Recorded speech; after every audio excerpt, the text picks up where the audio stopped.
the female lead, Juju, transmigrates, becoming the biological daughter of the notoriously cruel Tyrant Emperor. The Emperor has a cold personality, and everyone is afraid of him. The entire palace is shrouded in a tense atmosphere. Juju's appearance is like a small ray of light, causing her father to gradually change and open up. Juju not only has to find a way to survive in the palace full of schemes, but also has to soothe the tyrant's heart. Gradually, she becomes a savior who helps her father escape from the darkness, while also finding family and her own destiny. Where will Juju's arduous and difficult journey lead? Please follow this manhwa with Lisa Manhwa. The story begins with a cry full of resentment. Hall of Yama. Is this fair? I died so unjustly. At the same time, Yama can only bow his head, rubbing his forehead. Amid the chaos, he hurriedly intervened. Please let them go first and then talk slowly. Juju kept crying and would not let go. I have never had parents since I was little, and I am extremely unlucky. Her voice rose, full of bitterness. I finally got lucky once, 5 million won, but... Speaking of this, Juju could not help but cry loudly. I was killed by someone who jumped off a building to commit suicide. It is so unfair. Someone nearby panicked. If she keeps crying like this, Yama will cry too. Just then, Yama made a proposal. Quick, stop crying. I will arrange for you to be reborn as a princess, enjoying wealth and glory.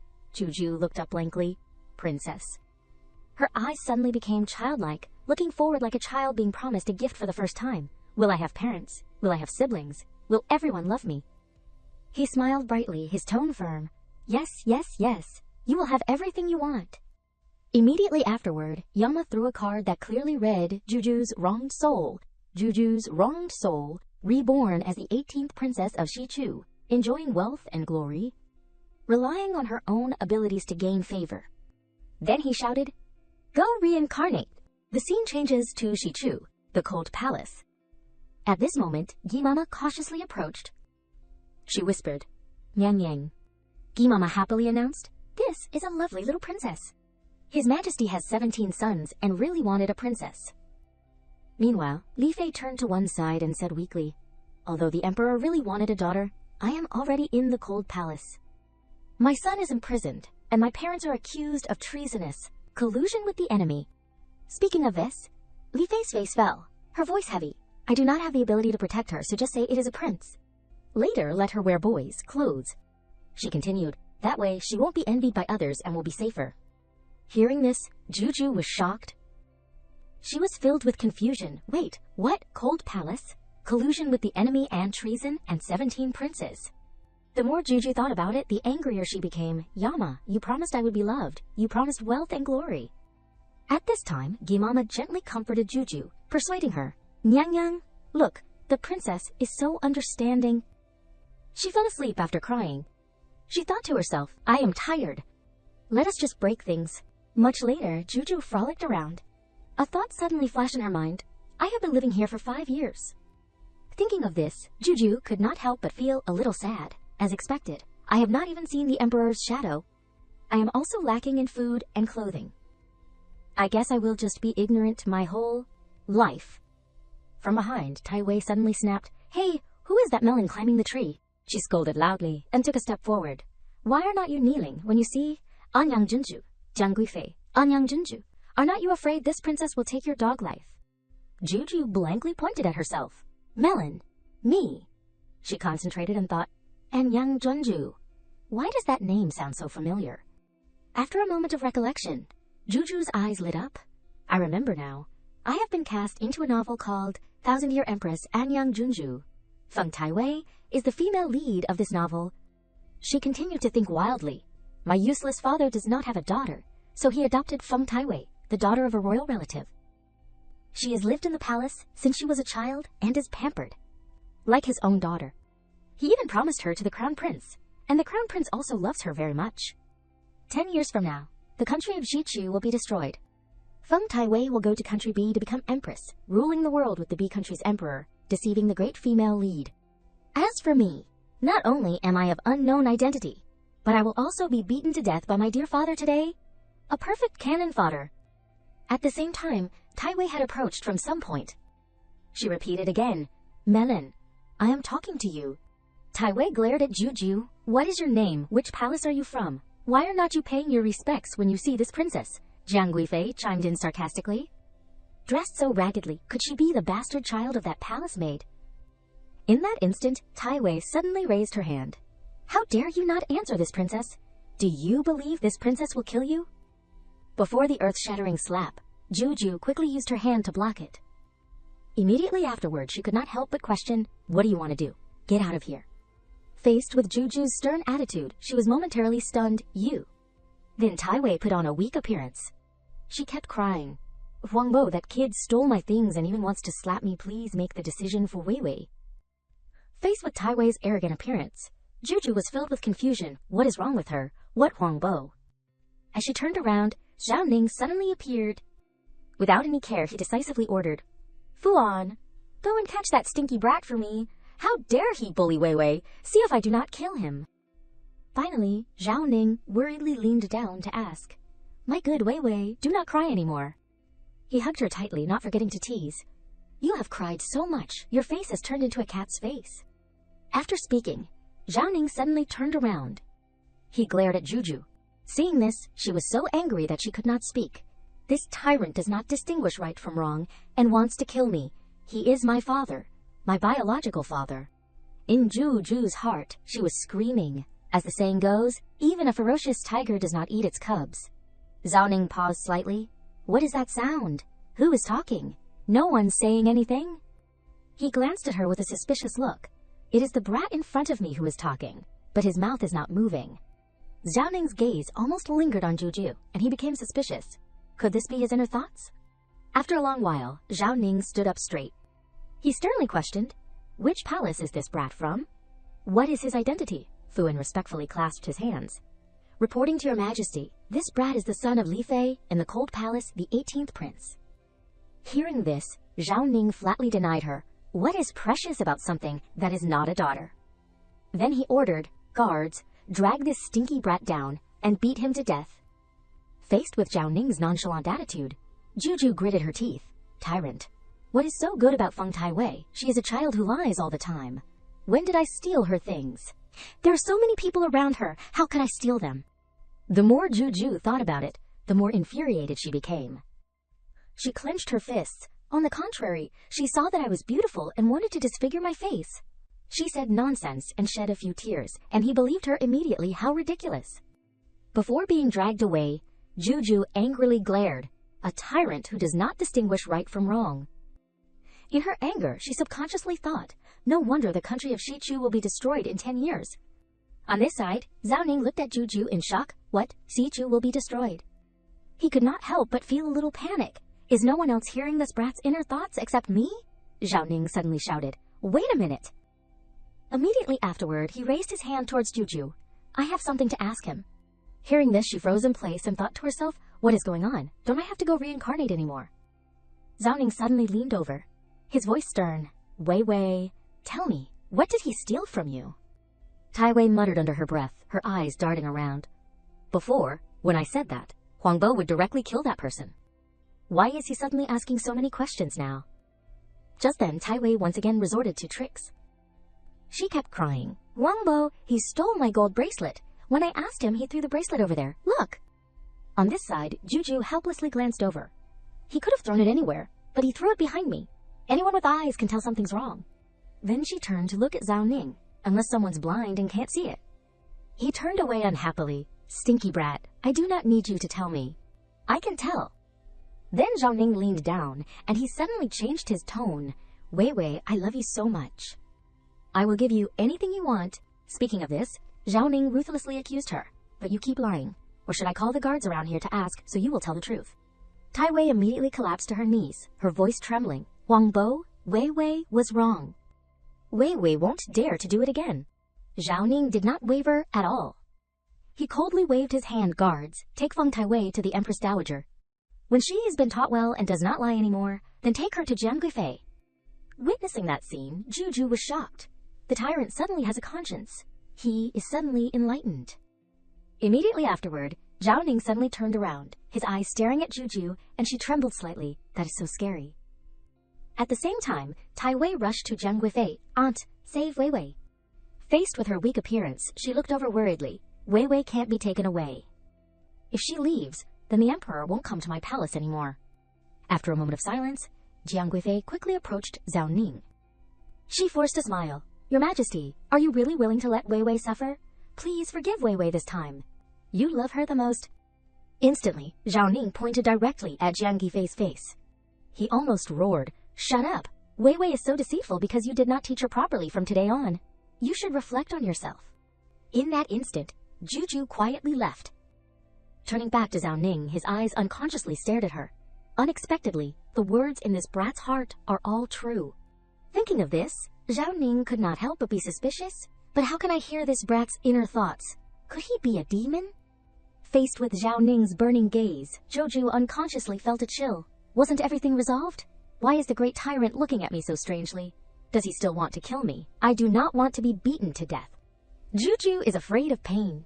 Suddenly, Zhao Ning leaned closer, and he could not help but sigh. This brat is as beautiful as a statue. He is even more beautiful than his 17 older brothers. A crazy idea flashed in Zhao Ning's mind. If he were a daughter, he would definitely be very lovely.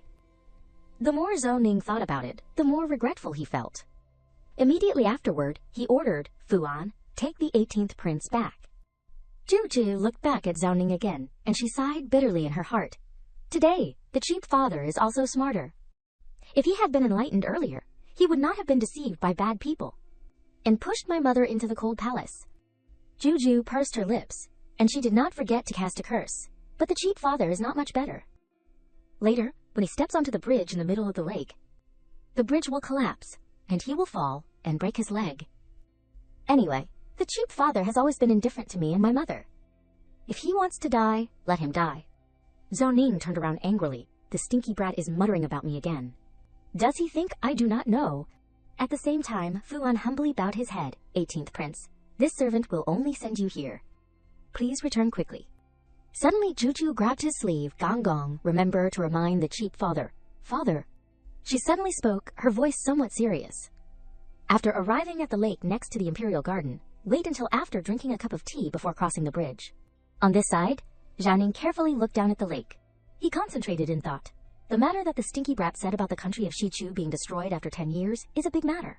That I do not know how to verify, but the stinky brat said my leg would be broken in a fall. This can be verified. Just then, Fu An approached from afar, and he became panicked. Your Majesty, please wait a moment.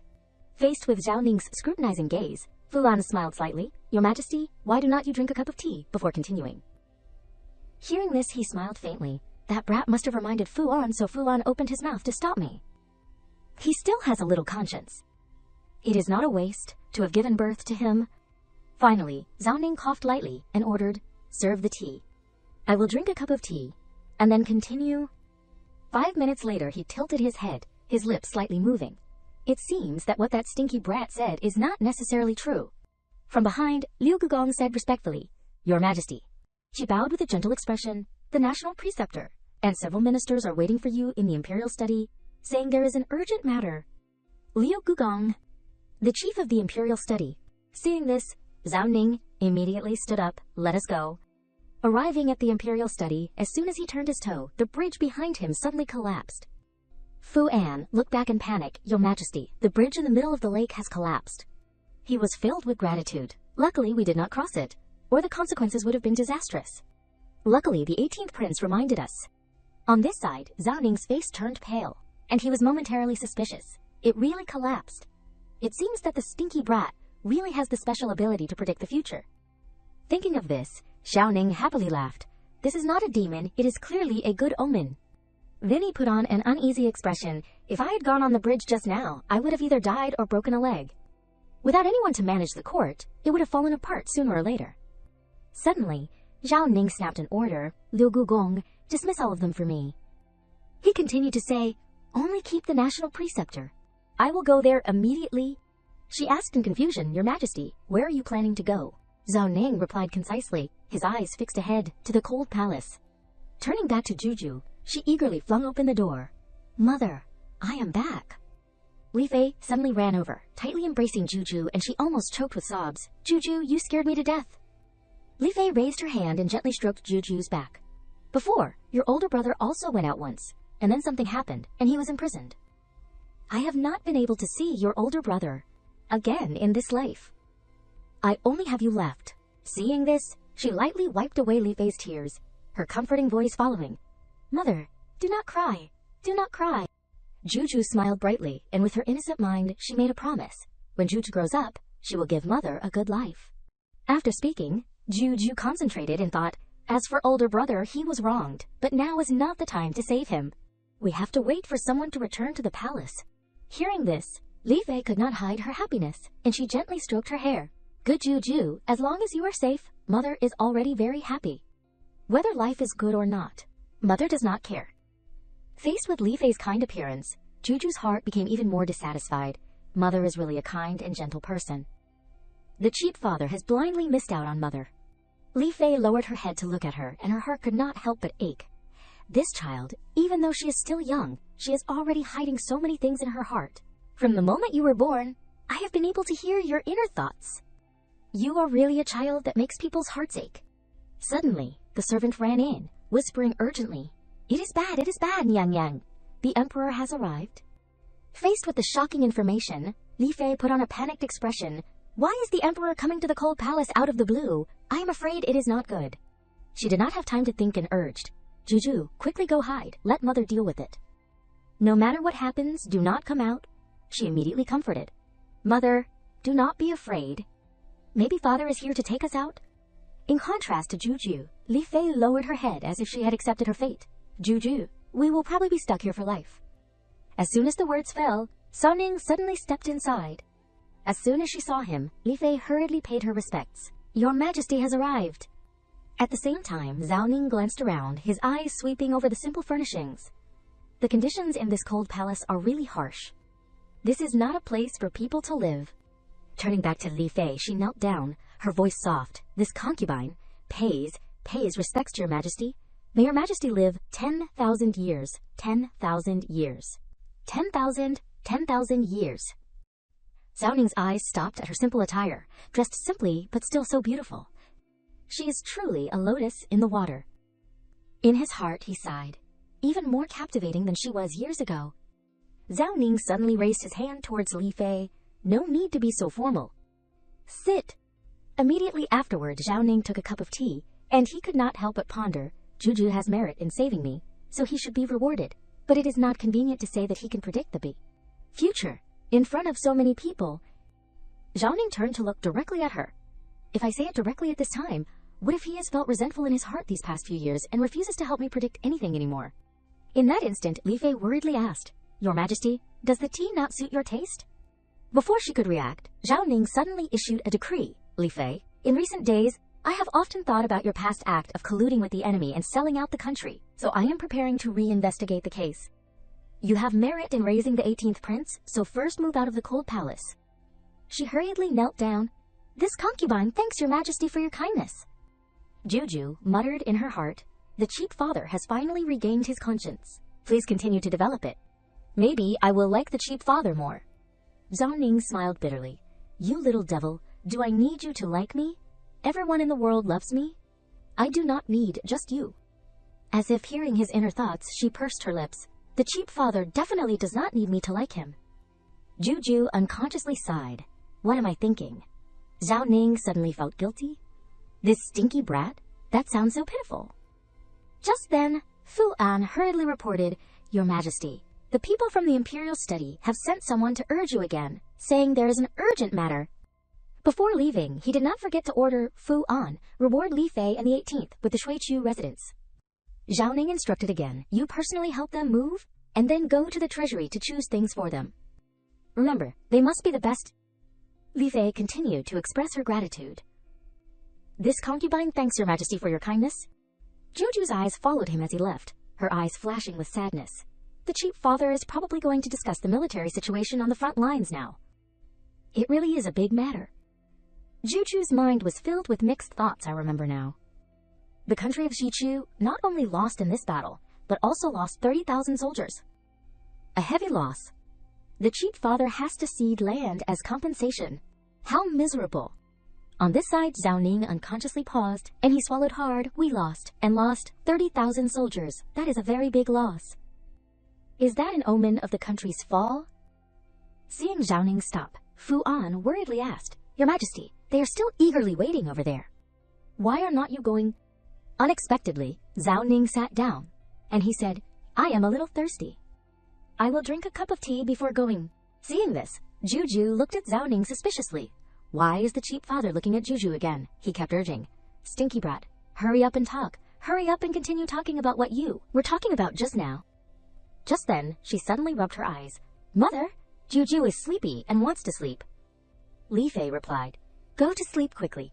You must be tired after running around all day." Seeing Juju's figure gradually disappear into the distance, Zhao Ning became even more infuriated. "Your biological father's country is in danger of being destroyed, and your biological father is about to burst into flames, so how can you sleep?" After a long while, he stared blankly at one spot. He saw Juju casually sleep soundly with her legs crossed, muttering, "Sleep, just sleep." Seeing this, Zhao Ning angrily shook her hard. "Stinky brat, wake up." Juju blurted out, "I am sleeping." Li Fei approached, grabbing his sleeve. "Your Majesty, even if you do not like Juju, you can't treat Juju like this." Zhao Ning suddenly spoke sternly, but with a hint of embarrassment. "It is not that I do not like him. I want to be with Juju." Seeing the group's suspicious gaze, he hesitantly explained, "That is right. I have not been with Juju since he was born, so now I want to be with him." "All of you, leave?" Then Zhao Ning quietly sat next to her. "Juju, our country of Shichu is about to lose the war. What should we do?" In a daze, Juju thought to herself, "Lose the war? It must be because the spy from Country B stole important military intelligence and reported it to Country B." At the end, she emphasized each word, "That is why Shichu lost." Seizing the opportunity, Zhao Ning leaned closer, whispering in Jinji's ear. Could it be that a spy stole important military intelligence? She immediately rejected. Isn't it that consort Wei pretending to be pregnant? She goes in and out of the cheap father's imperial study all day long. That is why the military intelligence was stolen, leading to the defeat on the front lines. Then Juju turned around. She seriously pondered, while retaliating with her hands. If the cheap father creates false military intelligence for her to steal, Shichu can turn from passive to active and defeat Country B. Zhao Ning thought to himself, as if awakened, "Good idea, this stinky brat is too smart. I almost acted rashly and directly killed Consort Wei." He smiled, gently kissing Juju's cheek, instead of using Consort Wei to defeat Country B. Zhao Ning's voice softened with her. "All right, Juju, I am leaving now. You continue to sleep." At the same time, Juju unconsciously rubbed her cheek. Why was there such a big fly buzzing around just now? On this side, Fu An bowed. "Li Fei Nyang, the luggage has been packed properly. We should set off for Shuiqiu residence immediately." Her gaze turned towards the corner of the cold palace, her voice softer. "Fu Gonggang. Initially, it was thanks to Gimama that Juju was able to be born safely. Gimama has also helped me these past few years. Today, I want to take her out of the cold palace. I do not know." Fu An smiled lightly. "Of course, Nyang can decide for yourself. I will inform the Ministry of Internal Affairs." Receiving the answer, Juju could not hide her excitement. "Great, take Gimama to live at Shuiqiu residence." She turned to look around. "Starting from today, it will be a new beginning." In the back, the palace maids constantly discussed, "I really admire Gimama." One of them expressed regret. "If I had known this would happen, I would have been closer to Li Fei and Juju." Who would have thought that a woman who entered the cold palace could still come out? 7 days later, at the imperial study, Zhao Ning carefully looked at the memorial. "I listened to Juju's words and created false military intelligence for that spy. Consort Wei to steal, ordering the generals on the front lines to set up an ambush for the brats of Country B." He leaned back, sighing at the same time. "We have been fighting Country B for so long." Thinking of this, Zhao Ning became even happier. "But this is the first time we have won so decisively." As he stepped outside, the man urgently reported, "Your Majesty is wise. Country B will send an envoy to negotiate peace." The person next to him chimed in, "Your Majesty is wise. Using a spy to transmit false military intelligence, turning defeat into victory?" Seeing this, Zhao Ning replied concisely, "To Shuiqiu residence." From the side, the national preceptor hesitated. "Your Majesty, this subject has an urgent matter." Then he suddenly knelt down. "This subject is about to die." Zhao Ning looked confused. "National preceptor, what are you saying so unlucky for no reason?" Before dying, he did not explain, but said incomprehensible words. "This subject wants to instruct your Majesty on a few things." The national preceptor raised his head, his eyes full of determination. This subject observed the celestial phenomena and discovered that the country of Shichu will face the catastrophe of national destruction in 10 years, but there is a solution, which is the 18th prince. No matter what happens, please trust the 18th prince and protect the 18th prince safely. Faced with a series of information, Zhao Ning nodded slightly. I remember, he curiously asked, National Preceptor, I have another important matter I want to ask you. I do not have a daughter. Is it because fate has decreed that I won't? The National Preceptor replied concisely. Heaven's secrets cannot be revealed. Immediately afterward, his body fell to the ground. Zhao Ning almost shouted, National Preceptor, the National Preceptor has gone to the Western Paradise. At the same time, Li Fei and Juju were playing on the swing happily. As soon as she saw Zhao Ning, she hurriedly turned around. Fu An shouted, Your Majesty has arrived. Meanwhile, he tensely frowned. I do not know if the National Preceptor's death was due to the end of his life, or was he punished by heaven for revealing the secrets of national destruction. On this side, Li Fei knelt down, her body slightly bowed. May Your Majesty live 10,000 years. Juju worriedly looked towards him. Didn't we win the war? Why is my cheap father not happy? She immediately noticed something strange. That is right, the National Preceptor has passed away. Zhao Ning turned to Juju in surprise. Does this brat know? Then he suddenly grabbed her shoulders. Zhao Ning said sternly, The National Preceptor died suddenly. I do not know if it was due to the end of his lifespan, or if there is another reason. Juju put on a blank expression. Why is the cheap father saying such strange things? Of course it is because his life was over. Hearing this, he almost awakened, then leaned down and kissed her cheek. His life was over. Great. I do not have to feel guilty my whole life then. Juju confusedly rubbed her cheek, her heart almost screaming, I am being kissed by an old man. I am no longer pure. Seeing Juju frantically wiping her cheek, Zhao Ning was half laughing and half angry, his eyes full of cunning. I only kissed you once, and you already feel so aggrieved, so then I will... Waiting for Juju to let her guard down, he immediately leaned down, nibbling on her cheek, make you feel aggrieved to death. On this side, Li Fei's eyes shone with rare happiness. Immediately afterward, the two simultaneously leaned down to lightly kiss Juju's cheek. Before the unexpected action, she almost stiffened, her heart full of disappointment. Not a family. Do not enter the same door. Mother and the cheap father both have strange minds. They kiss when they say they will kiss. Then Gigi was moved to tears. But I did not have parents in my past life. Now I seem to have really felt the joy of having parents. Hearing this, Li Fei and Zhao Ning looked at her confusedly. Gigi's past life did not have parents. She gently hugged her. Good Juju, this life mother will give you all my love. Zhao Ning also approached. Father will also treat you very well. After a long while, the servant happily announced, Nyang Nyang, these things were all bestowed by His Majesty. The other Nyang Nyangs have never received such rewards. Juju next to her cautiously touched the clothes. She worriedly asked, Mother, can Juju wear girls' clothes now? Li Fei sternly replied, Not yet, Juju. She said with a sour tone, The crime of treasonous collusion with the enemy on Mother's body has not been cleared. Your maternal grandfather and maternal grandmother are still in exile in the extremely cold land and have not been summoned back. We are still very weak. At the same time, Mama cautiously asked, Nyang Nyang, Qing Fei is about to visit. What dishes should we prepare? Juju's face changed. Her smile immediately cooled. Qing Fei is coming. She is someone from Jiang Guifei and the female lead, Feng Taiwei. What is she coming for? Her heart was full of worry. If there is a new concubine favored in the harem, Qing Fei will find a way to move in with that concubine. After that, the concubine who lives with Qing Fei will die. Juyu shrank her neck, whispering in worry, If she comes to live with us, the two of us are very likely to die too. Meanwhile, Li Fei raised her eyebrows. It is true that you can know a person's face, but not their heart. Finally, she decisively ordered Mama, just have people prepare some food, no need to prepare anything too special. She was momentarily confused. Didn't Yang Yang just say that we should always prepare the food that Qing Fei likes, waiting for Qing Fei to come? Li Fei slightly lowered her head, recalling the pain of the past.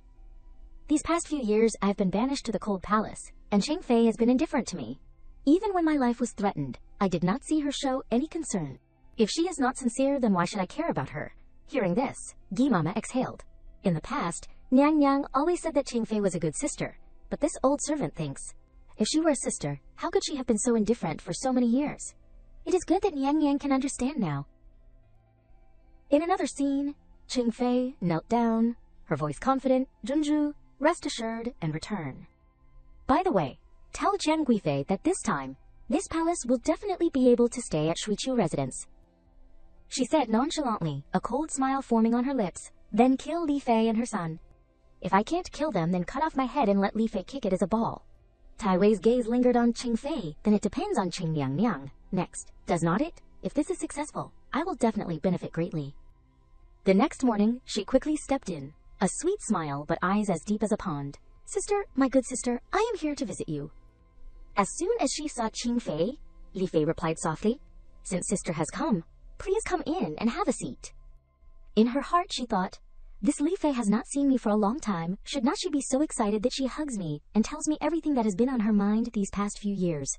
Then suddenly, Qing Fei leaned closer. The 18th prince has grown so big, let Qing Niang hug him. Juju instinctively backed away, a cunning person who harms others. Do not touch me, mother, save me. Li Fei immediately grabbed her hand, she said softly. Children are afraid of strangers, no need. Qing Fei nodded awkwardly, all right. At this time, the table was filled with fragrant tea and hot pastries. At the same time, Qing Fei glanced at the room. Sister, your new residence is really beautiful. Unlike my Qingchui pavilion, it is both crude and dilapidated, and it leaks easily. Hearing this, Li Fei replied nonchalantly, her eyes showing disgust. Then you should ask the people from the Ministry of Internal Affairs to help you repair it. It is useless for you to tell me. I do not know, either. She then put on a weak appearance. I do not have any children. The people in the Ministry of Internal Affairs all judge people by their appearance, using all sorts of ways to torment me. No one will help me repair my residence. Hearing this, she grabbed Qing Fei's sleeve and simultaneously questioned, but the clothes on your body are made of Sichuan silk, are not they? If the people from the Ministry of Internal Affairs judge people by their appearance, how can you wear such good fabric? Faced with the sudden question, she quickly explained, actually, I have my own intentions. I am worried that you will be lonely living at Shuaichu residence, so I want to move in with you to take care of each other. Li Fei did not waver at all. She continued to interrogate. I was in the cold palace for so long, I did not see sister feel sorry for me, now that life is better.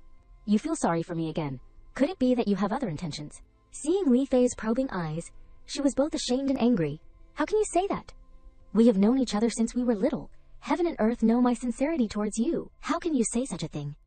Then Qing Fei decisively turned around. Your words are too hurtful. If you want to break off our friendship, then just say it directly. Why say it so circuitously? Before leaving, she quietly turned around, her eyes showing obvious confusion. Why is Li Fei suddenly wary of me? But my suggestion to break off our friendship will definitely scare her. And when she tries to hold me back, I will take advantage of the situation. On this side, she showed no mercy and ordered, see the guest out. Seeing the palace maids approach, Qing Fei almost went crazy. How dare you treat me like this? Are you really doing this, sister? Do not regret it. After a long while, Juju looked up at Li Fei with proud eyes. Mother is so majestic, escaping Qing Fei, resolving another threat.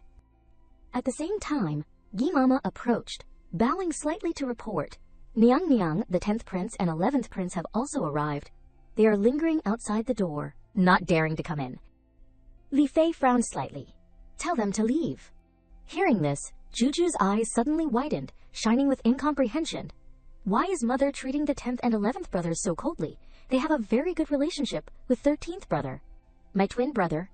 The more she thought about it, the more painful she felt. After what happened to 13th brother, the two of them have always been trying to save him. In order to save 13th brother, they have not married or had children, and eventually even endangered their lives. After a moment of analysis, Juju came to the conclusion, perhaps because mother does not know, she has always been avoiding them, making them feel guilty until they died. She raised her head, grabbing Li Fei's sleeve. Mother, can we let them in? They treat older brother very well. Her eyes softened, a hint of pity suddenly rising in the depths. All right, mother will invite them in. As soon as the two princes stepped in, they bowed together. Li Niang, your son and this brother came to congratulate you on leaving the cold palace. The 10th prince's expression was clearly gloomy, and he hesitated. About the 13th brother's matter, we will think of a way. 10th prince, 11th prince. Meanwhile, Juju secretly observed the two people's awkward appearances. Contrary to expectations, Li Fei nodded slightly. Since you have come in and have a cup of tea. The two princes looked at each other, whispering in surprise. Did I hear wrong? When we met Li Niang before, we were never invited to tea, and we were even scolded. She slowly grasped the hands of the two, her voice slow. 5 years in the cold palace, understanding the eagerness of human emotions. You have the heart this concubine naturally knows. all the things in the past were due to this concubine's misunderstanding. The 10th prince smiled slightly. It was because we were ignorant, making Nyanyang angry. It won't be like that again in the future. Just then, Juju stepped forward, bouncing like a fledgling bird. Li Fei then turned her head. Juju, you have come at just the right time. Come and meet your 2 royal brothers. As soon as she saw the 2, she could not help but sigh. The 2 brothers are really handsome. Saying that, Juju almost glued her gaze to them. The 2 princes were slightly stunned, their hearts as if ringing. Juju is praising me. No, Juju did not say anything. I heard Juju's inner thoughts. We absolutely can't reveal it. We are older brothers. We have to protect Juju. After a long while, the 11th prince showed dissatisfaction. You have been holding him for a long time. It is my turn now. The 10th prince retorted bluntly. What nonsense are you talking about? I only just held him. He is not even warm yet. No way. Just then, a majestic voice suddenly echoed from outside the door, shaking the entire room. What are you talking about so lively? Tell me. He saw Zhao Ning lifting Juju up. He blurted out teasingly, Old 10 has gotten taller again. He stopped, his eyes gazing towards the princes, his voice slightly lowered. It is just that your complexion does not look too good. Is there someone who does not know how to behave and angered you? I will make the decision for you. Fu, and next to him, felt dissatisfied. Instead, it is clear that the 10th prince is not happy because His Majesty snatched Juju from his arms, yet His Majesty is still asking. The 10th prince quickly explained. This son is not unhappy. It is just that I ate something bad, so my stomach is a little uncomfortable. Zhao Ning suddenly pointed towards the 2, simultaneously urging, Then quickly go find the imperial physician. Old 11, you go too. Faced with the undeniable order, the 10th prince could not help but feel a little regretful. If I had known, I would not have used this excuse. I was still planning on spending more time with my younger brother. Meanwhile, the 11th prince's heart was full of bitterness. It is almost like... Just then, Juju looked up. Father, Juju likes the 2 brothers. Because the brothers are hungry, their stomachs hurt. Juju wants to eat with the brothers. Zhao Ning agreed without hesitation. Then we will listen to Juju and eat together. As soon as the words fell, the 2 simultaneously turned around, their eyes somewhat happy. In Juju's heart, she was slightly worried. The 2 brothers are not moving their chopsticks at all, yet the chief father does not see it. He must be afraid of him. She secretly made up her mind. I have to think of a way. The 2 smiled happily. 18th brother is really good. I did not expect him to care about us so much. In that instant, Juju unconsciously turned around. Why is the chief father looking at mother like that? What is that look? It is like... Only a curse word flashed in her mind, lecherous ghost. Immediately afterward, Juju quickly brought the spoon closer. Father, please eat more.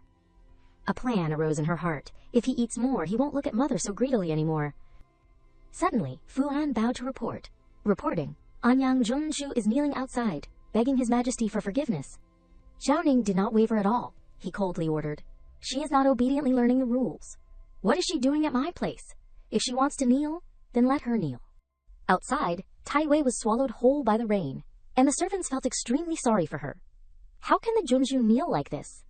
Witnessing that scene, the people stirred. I am afraid her knees will be ruined. Doesn't His Majesty feel any pity at all? Duan Wangfei hurried over. Wei Wei, it is raining so heavily, your health is weak. How can you kneel in the rain? Duan Wang angrily shouted. How can my precious daughter suffer such grievance? You get up quickly, your parents will take you home. He continued to urge. You are the only girl in the royal family. I do not believe His Majesty would be so cruel. Let us go, let us go. Seeing this, Tai Wei shouted, If Huang Bobo does not forgive me, then I won't get up. She raised her head, her eyes extremely determined. I must be forgiven by Huang Bobo, otherwise all my favor and glory will disappear. Immediately afterward, the servants rushed to report. Your Majesty, Duan Wang and his wife want to take the Junju home. Another knelt down. Your Majesty, Duan Wang and his wife want to take the Junju that you spent so much effort to keep in the palace home. The last person hurriedly chimed in. Your Majesty, Duan Wang and his wife want to take the only girl of the royal family home. Juju quickly glanced outside, clearly, that Junju is deliberately seeking death. The chief father had already sent people to tell her to go back. Then she glanced at Zhao Ning, as if probing his reaction. Duan Wang and his wife are also clueless. How can the emperor allow them to manipulate him? He smiled slightly. Stinky brat, you are indeed my son. You still understand my heart. Juju looked annoyed. Why is the chief father looking at me? This expression is really perverted. Immediately afterward, Zhao Ning waved his hand, as if issuing an imperial edict. an unspoken order that made everyone shudder. Guards, if they are using this to threaten me, then I will grant their wish. Saying that, he shrugged slightly, his face full of smugness. Later, Fu An cautiously announced Duan Wang and his wife and Anyang Junju have left the palace. In the future, they are not allowed to call out and not allowed to enter the palace at will. Hearing this, Duan Wang immediately flew into a rage. Why is it like this? Why did not His Majesty try to persuade us to stay? Duan Wangfei could not help but feel a little uneasy. Isn't His Majesty the most TV to our daughter? Isn't he here whatever she wants? Tai Wei angrily yelled. If my parents had not made such a fuss about taking me out of the palace, making Huang Bobo annoyed, would I have been taken out of the palace? She was so enraged that she ground her teeth. Now I have to use an evil trick to stay in the palace. Tai Wei clenched her fists, a crazy plan popping into her head. As long as I can stay, then I still have a chance. She suddenly ran straight to the flower bed. Immediately afterward, Fu An hurriedly reported, the Junzu rammed her head into the water vat and has now fainted, needing to stay in the palace to recuperate. That is His Majesty's only daughter. Xiao Ning angrily rejected. Who cares about someone else's daughter? I also have a Gong Chu. Saying that, he looked at her with a treacherous gaze. Juju, father? She unconsciously felt a chill. Father, your smile looks very scary. Fu An confusedly followed the two. How did things turn out like this? Zhao Ning suddenly questioned. Juju, is this the dress that you dropped? He quickly grabbed Juju. This dress is so beautiful, do you want to wear it? She immediately resisted. I do not want to. I do not want to. Zhao Ning suddenly leaned down, whispering at the same time. If you put it on, I will reward you with 500 taels. The servants looked at him with concern. Is His Majesty going crazy wanting a daughter? He is actually asking the 18th prince to pretend to be a young girl. His taste is a bit heavy. The 18th prince is, after all, a boy. He definitely won't agree, and he might even cry. One of them secretly ordered, everyone, be prepared. We will coax the 18th prince later. Meanwhile, Juju looked up at Zhao Ning with wide, round eyes. Juju is willing. Juju will wear it. She happily jumped, cheering as if drawn by treasure. 500 taels, 500 taels. Only to see the servant carefully combing Juju's hair. After a while, she hesitated and walked to Zhao Ning. Juju, with her big, round eyes, sparkling like stars, appeared right in front of Zhao Ning. He affectionately hugged her face, replying gently, Juju, can you wear this from now on? Father has prepared a lot of clothes for young girls. Zhao Ning proposed without hesitation. What conditions does Juju want to offer? Father will agree. Hearing this, Juju happily replied, Juju does not have any conditions. Juju likes wearing this very much. Her heart was full of longing. If Juju could wear girls' clothes forever, that would be great. As soon as the words fell, Zhao Ning happily cheered. Having Juju means I have a daughter. Outside, whispers snaked like daggers. Li Fei and her son are really crazy in order to compete for favor. Another chimed in, a prince actually wearing women's clothes. One person secretly sneered. If we discuss establishing a crown prince in the future, with this stain there, the 18th prince will probably have a hard time. The last person could not help but sigh. His Majesty's taste is really too heavy. At the same time, the 10th prince spoke firmly. Juju has been wronged. Father's taste is too heavy. 10th brother will definitely find a way to restore you to normal. The 11th prince clenched his fist. 11th brother won't let outsiders gossip about you. Whoever dares to gossip, 11th brother will smash that person's mouth. Juju raised her head, her eyelashes fluttering slightly, her smiling eyes curved. Handsome brothers do not need to worry. Being able to wear girls' clothes, Juju likes it very much. The atmosphere seemed light, but darkness had gradually crept in. Juju whispered like a heavy secret. I almost forgot. A big event will happen tomorrow. Whether the two brothers can get along well with the Crown Prince brother and gain the Emperor's favor depends on tomorrow. She suddenly invited, 10th brother, 11th brother, can the two of you come visit Juju tomorrow morning? The two looked at each other worriedly. It is already difficult for us to meet the Crown Prince, let alone be able to go out and work with the Crown Prince. The 11th prince was momentarily sad. Juju is still so young. Can he really help us? The next day, at the elephant stable, the 10th prince asked curiously, Juju, why are we at the elephant stable? She silently did not answer, her mind constantly thinking, of course it is, because the Crown Prince brother will come to the elephant stable to see the elephants today. But his luck is not good. He will run into a hot-tempered elephant in heat, be injured by the elephant, and almost lose his life. In that instant, Jiaju almost sank into thought. Feng Taiwei used a trick to save his life, and the Crown Prince brother fell in love with her at first sight because of it. When the country of Shichu was in chaos, the Crown Prince brother even used his life to protect Feng Taiwei, but she fundamentally did not love the Crown Prince brother. She suddenly turned around. 10th brother, 11th brother. I heard that the elephants here are very fierce. If someone is injured by an elephant, will the two of you save them? The two replied in unison, of course we will save them. At the same time, continuous whispers echoed in Juju's ears. The two bastards born from palace maids are not favored and do not have anything to do. They do not stay peacefully in the prince's residence. What are they doing running here? The Crown Prince will come later. Do not you dare bump into His Highness, the Crown Prince. Suddenly, a royal sedan chair appeared right in front of the palace maids. She hurriedly paid her respects, respectfully welcomed His Highness, the Crown Prince. Cheng Ying poked his head out. He said sternly, coming to inspect the elephants today is to ensure that when we use the elephants, no problems can occur with each elephant. They will bring glory to Shichu. At this moment, Cheng Ying's gaze unconsciously looked towards the chained elephant. What is wrong with this elephant? Why does it look a bit hot-tempered? The servant hurriedly reported, not forgetting to remind, Your Highness the Crown Prince, please stay away a little. This elephant is in heat. It is very hot-tempered. It will injure people. You absolutely must not be injured.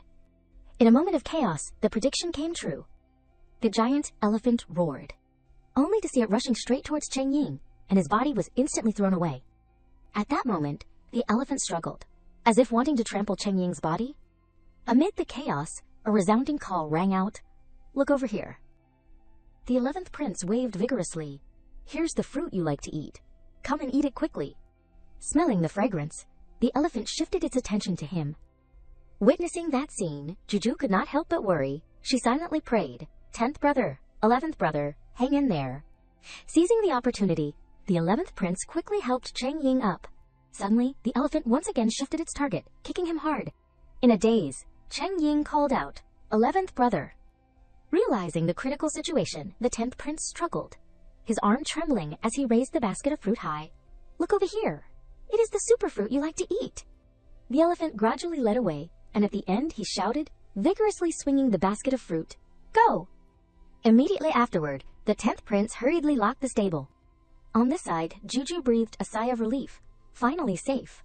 But her eyes flashed with doubt. But this elephant is so powerful. How did Feng Taiwei save the Crown Prince? Taiwei's face gradually appeared, her eyes full of resentment. Juju glanced behind. She is just standing far away watching. A person who sees death and does not save is truly fickle and selfish, unworthy of the Crown Prince brothers' love. Ziwan Yin, the daughter of the Z family, did not marry for the sake of the Crown Prince brother her whole life. Dressed as a man, she resisted the enemy for the country, was captured by the enemy, and endured all humiliation, but did not sell out the country. She is the person in the Crown Prince brothers' destiny. Thinking of this, Juju clenched her small fist. I have to help the Crown Prince brother find his true love. Immediately afterward, she worriedly ran closer. 11th brother. Ju looked down at the pool of blood in horror. She almost shouted, Are you all right? Red blood spread across her hands, making Juju even more panicked. She only had time to scream, Blood. After a long while, the servant cautiously reported. Reporting to His Majesty. The Crown Prince is fine. It is just that his head was bumped. He needs to rest and recuperate. Cheng Ying's eyelashes fluttered slightly, and Zhao Ning choked. Cheng Ying, you have finally woken up. He then questioned, If something happened to you, how would I explain it to your deceased mother? Cheng Ying lowered his head. This son is unfilial, making father worry. Then he grabbed Zhao Ning's sleeve. Father, this time I was able to live thanks to 11th brother saving me. How is 11th brother? His expression suddenly changed, his voice heavy. Old 11th? Not to mention, it was Anyang Junju who saved you, was not it? The people from the elephant stable all saw it. A eunuch collapsed to his knees, his trembling voice echoing, Crown Prince, you must have seen wrongly. The remaining people replied in unison. We servants all saw it. It was Anyang Junju who saved you. Hearing this, Cheng Ying sternly said, Father, I did not remember wrongly. Zhao Ning's eyes darted around, and the group hurriedly clarified, Your Majesty, it is definitely true. It was Anyang Junju who saved the Crown Prince. Your Majesty, Anyang Junju, saving the Crown Prince is a great contribution. Please reward Anyang Junju. Zhao Ning did not care at all. He spoke in a voice as cold as a blade. Bold servants, are you saying that my crown prince is deceiving me, spreading rumors about the crown prince? Committing treason. Guards, drag them out and behead them. Zhao Ning became more and more confused. Before the truth about the person who saved my son is clear. They already want to give a reward. It seems like this matter. Before he could finish speaking, new information arrived, and the person quickly announced, Your Majesty, something bad has happened. Something has happened on the Shuichu residence's side. He said with a hesitant tone, The 18th prince, the 18th Gongju, has fainted. On this side, the imperial physician cautiously reminded, The 11th prince's wound must not touch water, and the dressing must be changed every 2 hours. Seeing this, Li Fei waved her hands haphazardly. Imperial physician, speak slowly, I can't remember. While everyone was busy, Zhao Ning suddenly shouted, Who is injured? He rushed inside anxiously, constantly asking, Where's Juju? Where's my Juju? Juju walked out from behind the curtain, her eyes sparkling as she looked at Zhao Ning. Father, I am here. She sighed in her heart, The cheap father has finally arrived. 10th brother used food to lure me away, and 11th brother cooperated to save the crown prince brother. Both of them were injured. He looked at the two brothers, then his gaze stopped on the 11th prince. I understand everything. Old 11th was injured by the elephant because he saved the crown prince.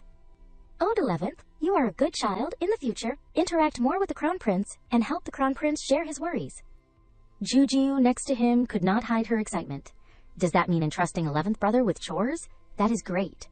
At this time, he did not forget to emphasize, Father, it was 10th brother, and this son, who jointly saved His Highness the Crown Prince. If it were not for 10th brother and the elephant tamer luring the elephant away, this son and the Crown Prince would have all been in danger. Zhao Ning turned around, gently patting the 11th prince's shoulder. Old 10, unafraid in danger, courageous, and resourceful. Not bad. In the future, you should also interact more with the Crown Prince and help the Crown Prince share his worries. He obediently nodded, Yes, thank you, Father. This son will definitely not fail Father's entrustment. In the corner of the hall, Juju raised her eyebrows, her big, round eyes piercing straight at Zhao Ning, her heart silently roaring. The cheap father seems to have forgotten about that lying woman. He turned around in surprise. Am I a foolish ruler in Juju's heart? She looked back blankly. What kind of eyes does the cheap father have? On this side, Tai Wei's heart flashed with a smugness. The play that I desperately saved the Crown Prince will definitely receive the Emperor's favor soon. She smiled contentedly. I am about to be able to win against that little mushroom. His Highness the Crown Prince and I have a marriage agreement, and this time I even saved him. The Crown Prince brother will definitely love me deeply. But in that instant, the eunuch's voice resounded outside the door. The imperial edict has arrived. Fu An sonorously read, and young Junju falsely claimed credit for saving someone, committing the crime of deceiving the emperor.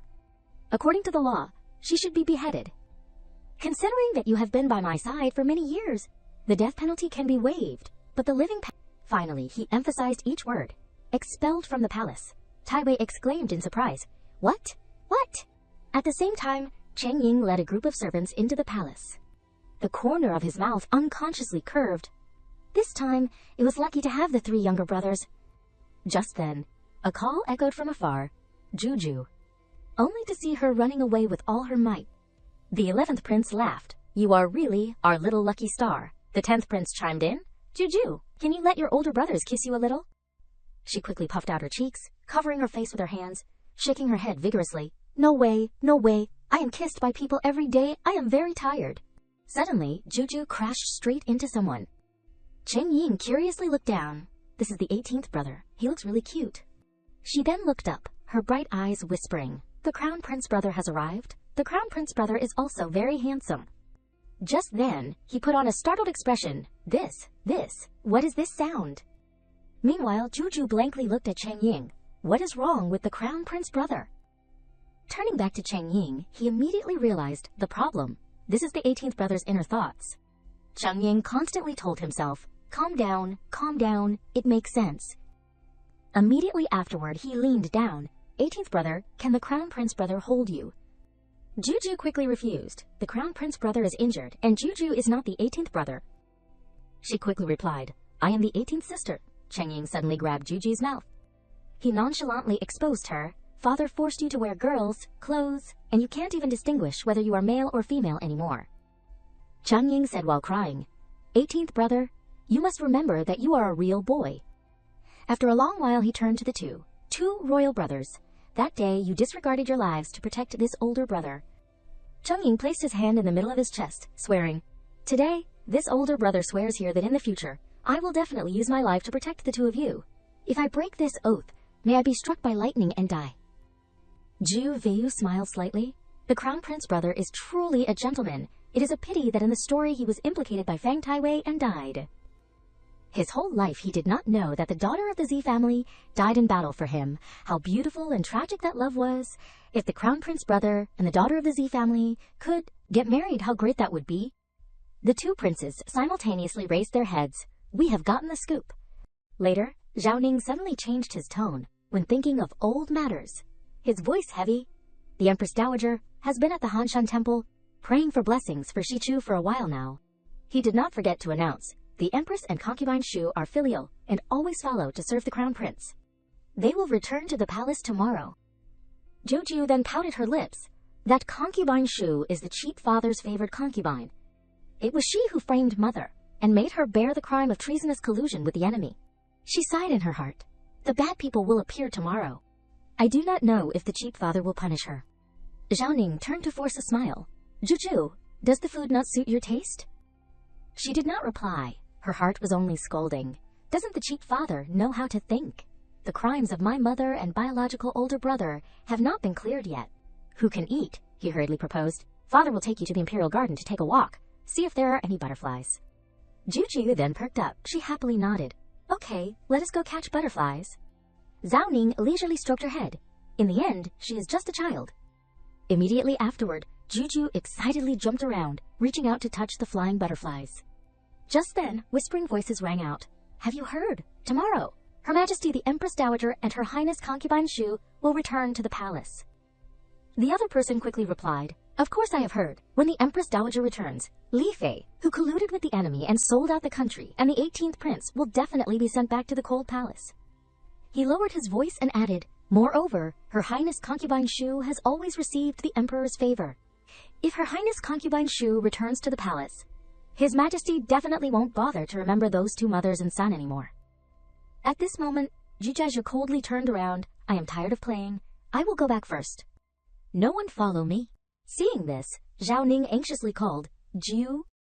He coldly ordered, Drag those two foul-mouthed women down. Zhao Ning sternly emphasized, Cut off their tongues for the dogs to eat, and then beat them to death. Early in the morning, the palace was bustling with people coming and going. Juju stood with her hands folded next to Li Fei, her big, round eyes looking up, and asked timidly with a worried voice, Mother, do you think the Empress Dowager will dislike us? She smiled gently, her eyes as gentle as water, replying slowly but surely, The Empress Dowager is very kind. That year, it was the Empress Dowager who saw that Mother was pregnant, and resisted everyone to protect Mother's life. At this time, Zhao Ning also chimed in with a few words, Juju is so cute, your royal grandmother will definitely like you when she meets you. Hearing this, she smiled brightly. Then Juju is not afraid anymore. After a while, the servant shouted, Respectfully welcome the Empress Dowager's return to the palace. A majestic figure, with white hair but a still straight back, slowly walked in. That was the Empress. Next to her was Concubine Shu. Juju hurriedly bowed. She could not help but feel a little uneasy. This royal grandmother looks really solemn. In a not very good mood, the Empress Dowager suddenly spoke, During the time that I was not in the palace. She squinted her eyes and looked forward. It seems that not a few things have happened. At the same time, Zhao Ning stepped out to greet her, slightly bowing his head. Mother, you have finally returned. He pointed towards her, who was still awkward. This is Juju that I mentioned to you in the letter before. Zhao Ning cautiously whispered in the Empress Dowager's ear. I made the child pretend to be a girl. If you are angry, then blame me. Do not blame Juju, and do not blame Li Fei. Juju and Li Fei are both innocent. Juju fearfully shrunk back, her small heart muttering, This royal grandmother's aura is too strong, so fierce, so scary. Juju is so scared. The Empress Dowager's eyebrows suddenly raised. Am I very fierce and scary? In an instant, the sternness disappeared, and the Empress Dowager was momentarily stunned. That is not right. How can I hear this child's inner thoughts? Then she turned to blame lovingly. Emperor, I am angry with you. You did not tell me sooner that you had such a cute little princess, so I could come back sooner. The Empress Dowager stretched out her hand, her eyes full of love, her voice strangely soft. Good Juju, let royal grandmother hold you. Juju's eyes widened, blinking, shyly accepting the Empress Dowager's hand. She gently held her. Why is there such a cute little girl like Juju in this world? As soon as their eyes met, the Empress Dowager became even more angry. They are really blind. This is clearly a clever little princess. Immediately afterward, she happily took out a gift.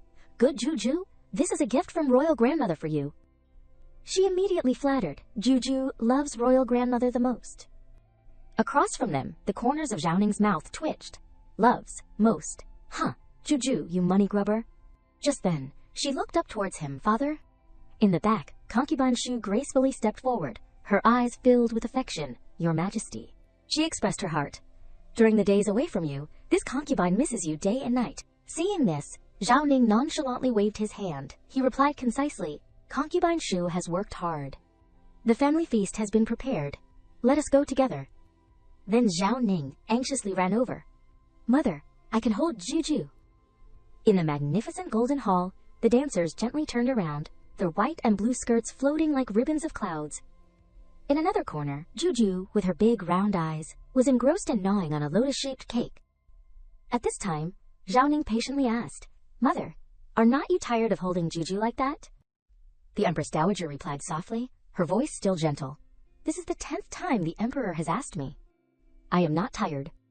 The atmosphere seemed peaceful, and Concubine Shu approached from some point. Your Majesty, this concubine toasts you a glass. She leaned close to him, speaking gently at the same time.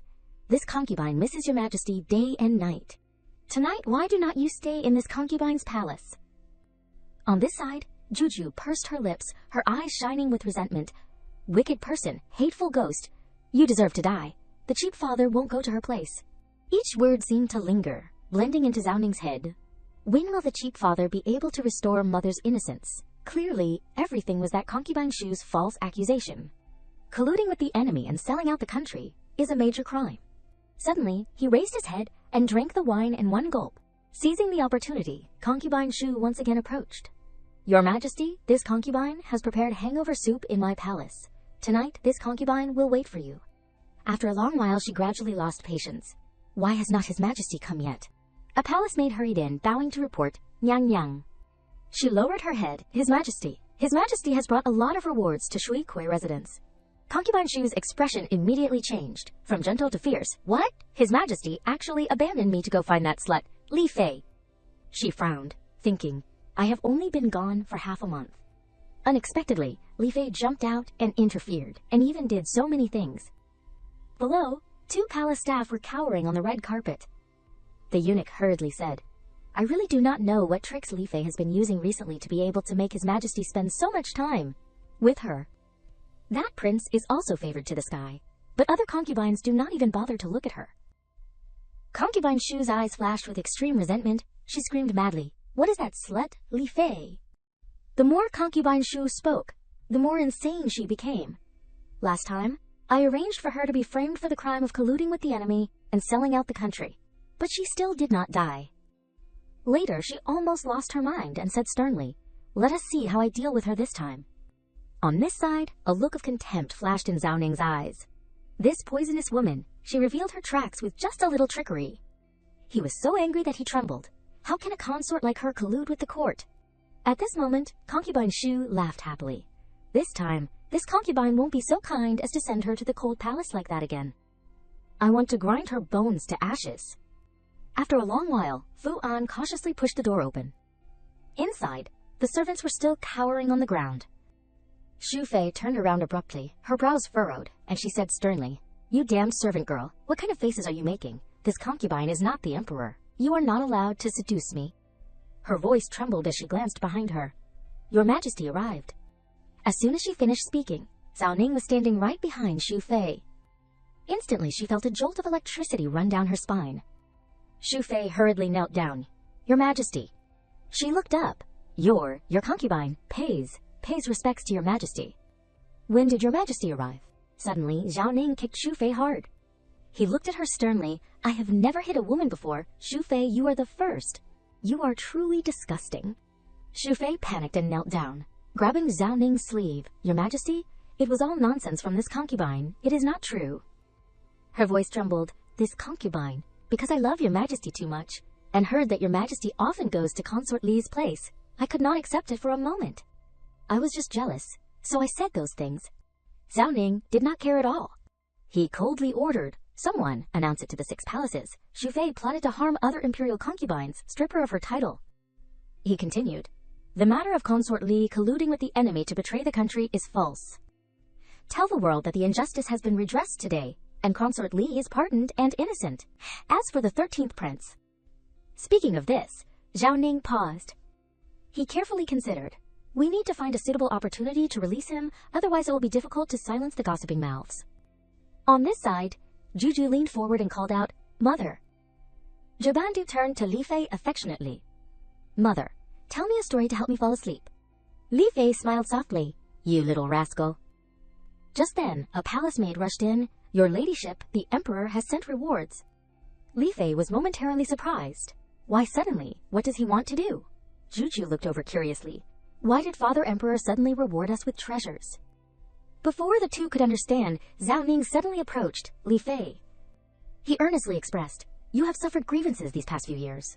I personally heard Xu Fei admit that she framed you with the crime of colluding with the enemy to betray the country. I should have investigated carefully at the time. I should not have been careless and banished you to the cold palace like that. Seeing this, Li Fei gently shook her head. Your Majesty, can we just let the past go? Only by letting go of the past can we have a future. Zhao Ning asked in confusion, You do not blame me. She appeared indifferent. This concubine would not dare. He became increasingly anxious. That is exactly what blaming me is, Juju secretly assessed, as a man. Especially an emperor, asking a woman if she blames him. She glared at Zhao Ning. That means that man has a little bit of a liking for that woman. Don't tell me this cheap father suddenly likes Mother. He glared back in displeasure. You little devil. At the same time, Li Fei turned and smiled faintly. This silly child. What do you know? There's no such thing as like or dislike with emperors. Then she used an excuse to politely dismiss him. Your Majesty, it is getting late. You should go back and rest. Zhao Ning hurriedly interjected. But tonight, I want to stay in your place. She firmly suggested, Your Majesty, you can stay, but this concubine will still go to the side hall to sleep. Hearing this, he put on a sad face, and his voice became soft. Then forget it. Before leaving, Zhao Ning did not forget to remind her, I will wait until you are willing. I am going back to sleep. He suddenly hugged her. Juju, will you come with me? Seeing Li Fei's helpless expression, she resentfully cursed inwardly. That hateful cheap father, Mother does not want him, so he is taking me hostage. Juju is so young, yet I have to shoulder so much. So much. In that moment, Zhao Ning lowered his head and looked at Juju with affection. The next morning, she rubbed her eyes repeatedly. Zhao Ning suddenly spoke. Juju, are you awake? Let Father Emperor take you to court. Juju gaped in astonishment. Take me to court. Immediately, he pulled her hand hard. Zhao Ning appeared with a proud face. He thought to himself, I have to tell everyone that I have a precious daughter. My daughter is the most lovely, the most foolish, the most gentle, and the most spoiled daughter in the world, even though she is a boy pretending to be a girl. Seeing this, the group of officials sighed with emotion. The 18th princess is truly a golden branch and a jade leaf. The 18th princess is very dignified. Suddenly, the sound of chains echoed in their ears. Dozens of eyes turned to the figure that had just appeared, General Chu, that is, Chu Ye, General Chu. At this moment, Zhao Ning coldly interrogated, The Battle of West Chu? Every battle you fought, you lost. An incompetent general who caused the death of the 3 armies. What crime do you deserve? Chu Ye collapsed to his knees in the main hall. This sinful subject deserves to die 10,000 times. At the same time, Juju looked at him with a pang in her heart. How can I tell Father Emperor that this General Chu is very powerful? He kept losing battles because of the Wei Qin's spies, and he was also poisoned. Because he was being controlled, he suffered repeated defeats. He did not do it on purpose. He has always been loyal and devoted to the country of West Chu. Thinking of this, she felt even more sorry for him. General Chu is too pitiful. All 3 of his sons and 1 daughter died on the battlefield, and his wife was taken prisoner by the people of country. B. Because he did not want his wife to be humiliated, and because he did not want to betray West Chu, so he personally drew his bow and shot his wife to death. But he never said this, nor did he ever use it to demand credit. He is a true man, as tough as steel. In his mind, echoes a question. Chu Ye's sons, daughters, and wife have all died, and they died so tragically, if it were not for Juju's reminder. Zhao Ning gently stroked her hair, feeling a little pain in his heart as he thought of what he had just heard. I'm afraid I would not have known anything about it in my entire life. In the Golden Hall, a high-ranking official stepped forward, looking stern. Your Majesty, before the war with Country B, General Chu had won many battles and was considered a victorious general. But when he fought against Country B, every battle he fought, he lost. This subject suspects that he has treasonous intentions. Immediately another official continued, Your Majesty, we of West Chu cannot tolerate the existence of a traitor. Please punish General Chu as you punished Wei Qin. Hearing this, Juju frowned slightly. These courtiers are really... They do not want to share the worries of this cheap father and only know how to incite this cheap father to kill people.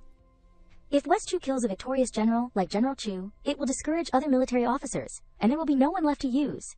In that case, the disaster of West Chu losing its country 10 years later will be difficult to avoid. That cruel scene in the book will happen. There will be no one left to fight, and people will tear it apart, and the country will perish.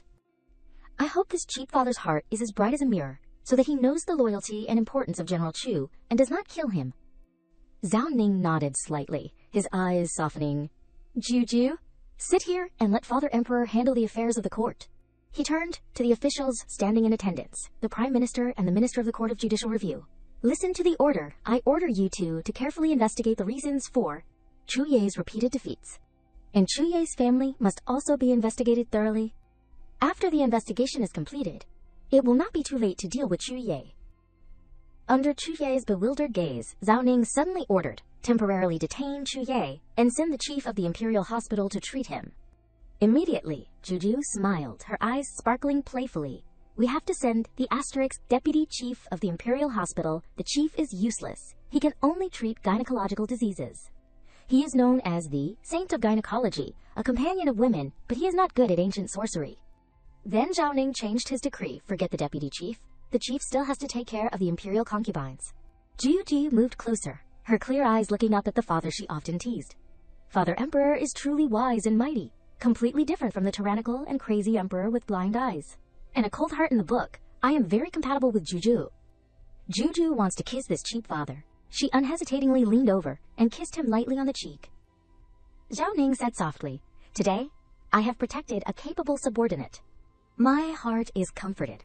She tilted her head, her eyes shining. Juju's heart is also comforted. Then Juju played a trick. He helplessly reminded, Be careful. Only to see her casually playing with the monarch's hair. Juju happily shouted, Isn't Father Emperor handsome? Fu An, standing beside them, could not help but softly remind, 18th Princess, this is damaging the imperial dignity. Zhao Ning chuckled. It is fine as long as Juju likes it. Afterward, he slowly read a book, and she attentively watched beside him. Then Juju looked down, her eyes flashing with curiosity and sadness. Juju does not know why General Chu has to suffer so much pain and face so many accusations. But no one knows about it. Logically speaking, if such a big thing happened, even if General Chu did not say it, this cheap father should know a little bit about it, but looking at this cheap father's appearance, it seems that he knows absolutely nothing about what Chu Ye encountered. Could it be that someone deliberately blocked this information from reaching this cheap father's ears? The main purpose is to use this cheap father's hand to kill the capable subordinate, General Chu. Zhao Ning suddenly closed the book. He instructed in a low voice, I will personally investigate this matter, and I will investigate it carefully. Juju, go back to your mother. Let Father Emperor investigate the matter, and after the investigation is complete, Father Emperor will come to see you. Juju exclaimed, her eyes sparkling. Father Emperor is so cool and impressive. Scene changed to the general's residence. Zhao Ning asked probingly, Before coming here, I stopped by the Court of Judicial Review to find out more. General Chu, if you have anything to say, just say it. Chu Ye lowered his head slightly. He hesitated. Your Majesty, if I say it, you probably won't believe it. It is better not to say it. He declared loudly. Whether I believe it or not is my business. You just say it. Chu Ye looked up and replied simply, It is Quain Wangxin. He lowered his head, his eyes filled with endurance and resentment. Everything in my family, and many military matters, were blocked by him, and not allowed to be reported. Every year I have to go on expeditions, so I can't meet with the Holy Emperor. Last year, when I set off for Country B, it was also because of him that the food supply had many problems. I suspect that he is a spy from Country B. Hearing this, Zhao could not help but feel a little surprised. A spy. Another one. At this moment, Zhu Yi bowed very low, his voice calm but firm. Your Majesty, if you feel that my words are unfounded, then just pretend you did not hear it. I will find evidence to prove it. He sighed. General Chu, just stay in the residence and recover from your injuries. Before leaving, Zhao Ning emphasized each word, I will personally investigate the truth. Afterward, he angrily shouted, that Qian Wengshan, he looks very loyal and has never made a mistake, but in reality, our West Chu has been sold by him. Beside him was the blood-ticking death, the Emperor's special investigation team. Zhao Ning tilted his head and then suddenly listed the crimes, one by one, resounding in the main hall. The year before last, West Chu's silver mine was seized by Country B. Last year, General Wen and 3,000 soldiers had to abandon their lives. And this year, the granary was burned. General Chu was almost killed. I did not expect that Qian Wengshan had so many tracks behind him. He spoke while rubbing his temples. In the harem, there is Wei Qin. In the court, there is Qian Wengshan. How can our West Chu not decline? Zhao Ning became increasingly angry. To be able to prolong its dying breath for 10 years is already heaven's mercy. Suddenly, he said sternly, Imperial guards, Qian Wengshan colluded with the enemy and betrayed the country. Zhao Ning declared loudly, execute the whole family, hang him and Wei Qin at the city gate to warn the world. A resounding reply, understood. He leaned slightly, his eyes softening, a gentle smile flashing on his lips. Juju is truly my lucky star. No, she is the lucky star of all of West Chu. Zhao Ning immediately turned to inquire, where's Juju? What is she doing now and where is she? Fuan quickly replied, reporting to your Majesty, the princess is at His Highness, the Crown Prince's place. He continued, in a while the envoys from Country B will come to the palace to negotiate peace because of their defeat. They will cede land as compensation to us. His Highness the Crown Prince is responsible for the reception, and the princess is at an age where she likes to watch the excitement, so she has been following His Highness the Crown Prince these days. On this side, Juju attentively read a book called 108 Methods for Conquering Foreign Envoys. She helplessly leaned back. There are so many words that Juju's eyes are getting dizzy and her head hurts. Cheng Ying, seeing this, ordered, Zawir, light some incense to relax the mind. A voice rang out, yes. Juju looked puzzled. Zhaoer. She is at Crown Prince Giche's asterisk place. She pursed her lips tightly. This is a man-eating demon. She is a spy. She will harm West Chu and our Crown Prince Gage. Hearing this, Cheng Ying looked up at her. Zhaoer smiled slightly. Your Highness. He could not help but feel a little suspicious. Zhaoer is a spy. Meanwhile, Juju quietly observed her. This Zhaoer is not ordinary. She is a spy from Country B, and she is carrying poison. Because of the defeat, West Chu once received the envoys from Country B, but Zhaoer colluded with these envoys from the inside and outside, poisoning the envoys.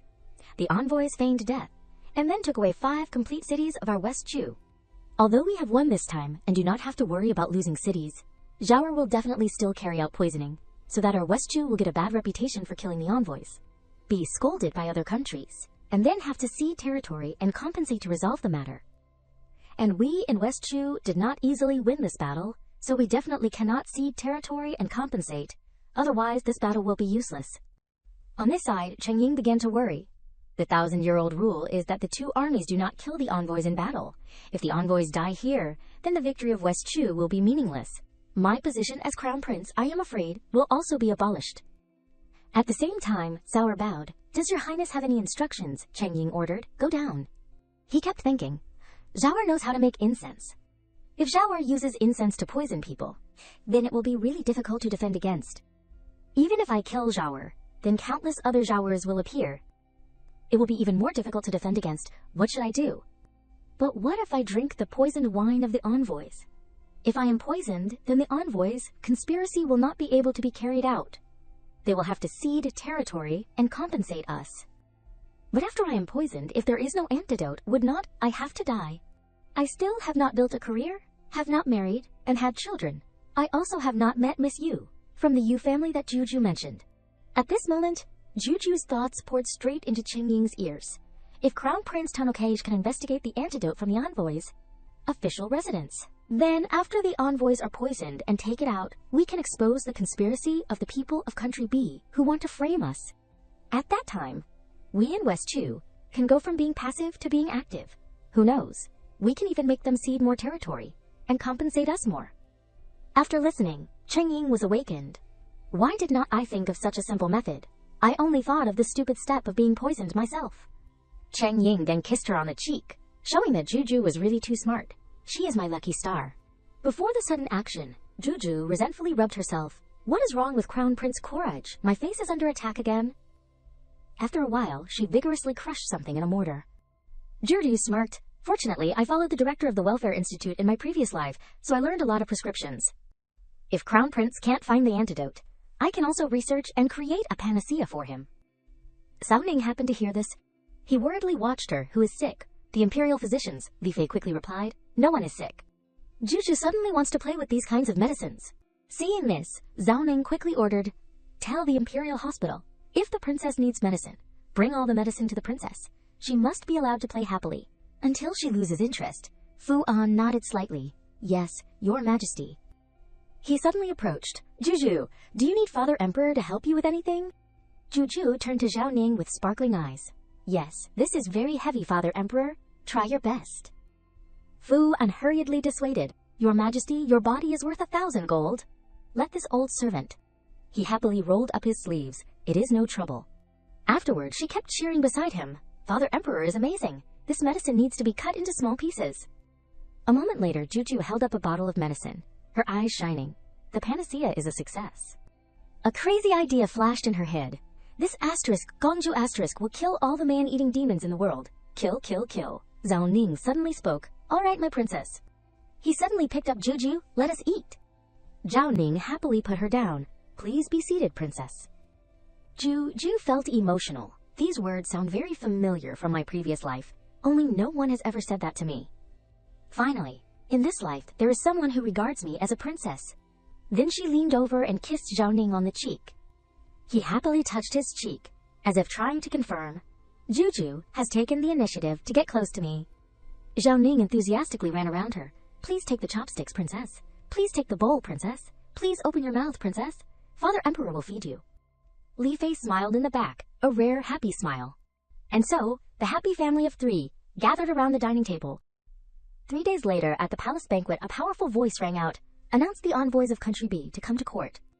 Opposite them, 2 men, one old and one young, knelt on the ground respectfully and said, Emperor of West Chu, this time we have come to the capital to negotiate peace. Hearing this, Zhao Ning, who was hugging Juju, immediately replied, grant them seats. At the same time, the ambassador slowly raised his glass and continued, to show our sincerity, we would first like to toast the Emperor of West Chu. Instantly, Zhao Ning quickly looked down at the glass in his hand and casually replied, now that I have a precious daughter, my daughter does not like the smell of wine, so I will replace wine with tea. As soon as he finished speaking, Juju put on a sarcastic face, sweat trickling down his cheek. Are you showing off your daughter, or what? The atmosphere between the 2 men suddenly became awkward. The ambassador suddenly spat out the mouthful of wine he had just drunk. Seeing the man lying motionless on the ground with a pool of black blood, one of the 2 envoys quickly approached and cried out, Ambassador, what is wrong with you? Black blood, you have been poisoned, you were poisoned. Right after drinking the wine, someone poisoned you. The other also angrily shouted, it is the people of West Chu. We must find the Supreme Alliance to uphold justice for us. Our ambassador cannot die unjustly like this. Across from them, Cheng Ying stood next to Zhao Ning very calmly, but he was a little confused and asked, Crown Prince, what is going on? However, after Zhao Ning read Juju's thoughts, it seems that Crown Prince Gedge has found evidence that the envoys are staging their own poisoning. He felt a little relieved. So that is what it is. Those in the imperial family were also very surprised. Hey, how can I hear the thoughts of the 18th princess? This is an auspicious omen. At this moment, Cheng Ying suddenly took out a blue bottle and spoke, please do not panic, I will handle this myself. His eyes widened as he stared at the thing in his hand. Thanks to Juju's plan, I found the antidote at the envoy's relay station. Cheng Ying came before the envoy of the neighboring country and said sternly, we people of West Chu, whether we win or lose, are always generous and upright. He did not hesitate, and stood straight and said, we will never poison people. If the envoys want to invite the Supreme Alliance to uphold justice for you, then go ahead and invite them. On the other side, 3 people, 2 men and 1 woman, said nothing, staring at the crowd. Meanwhile, the two envoys kept begging for support. Great sirs, you must uphold justice for us. Two armies in battle do not kill ambassadors. But the West Chu royal family did not speak of Quadis and poisoned our people. Liu Jing, the highest-ranking member of the alliance at this time, calmly said, Emperor of West Chu, the envoy of Country B was poisoned and fell unconscious at the banquet of West Chu. The culprit is naturally your West Chu royal family. Do you have anything else to say? After hearing this, the envoy agreed, yes, they must pay a heavy price for their actions, so that they can learn a lesson. As soon as he finished speaking, Cheng Ying asked without any fear, pay the price. What price? Immediately, the envoy put on a triumphant expression and replied, forget about ceding territory and compensating West Chu. Furthermore, the Emperor of West Chu must apologize to us. Suddenly, Zhao Ning abruptly stood up and interrupted, I think you people of Country B have poisoned yourselves to smear our West Chu. He hugged the girl in his arms and coldly added, the main purpose is to taste defeat, but not want to cede territory and compensate. Juju immediately replied, that is right. Hearing this, the envoy seemed to be hit where it hurt, sweating profusely. Do you have any evidence? Immediately, a hand and a calm voice rang out, yes. Cheng Ying held the blue medicine bottle in his hand and said sternly, I found the antidote to the poison that the envoy was poisoned with, right at the place where the envoy from Country B is staying.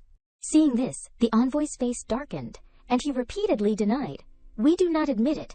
How can His Highness the Crown Prince prove that the antidote was found at the place where we are staying? Don't think that just because you took the porcelain bottle that our Country B uses, it belongs to us.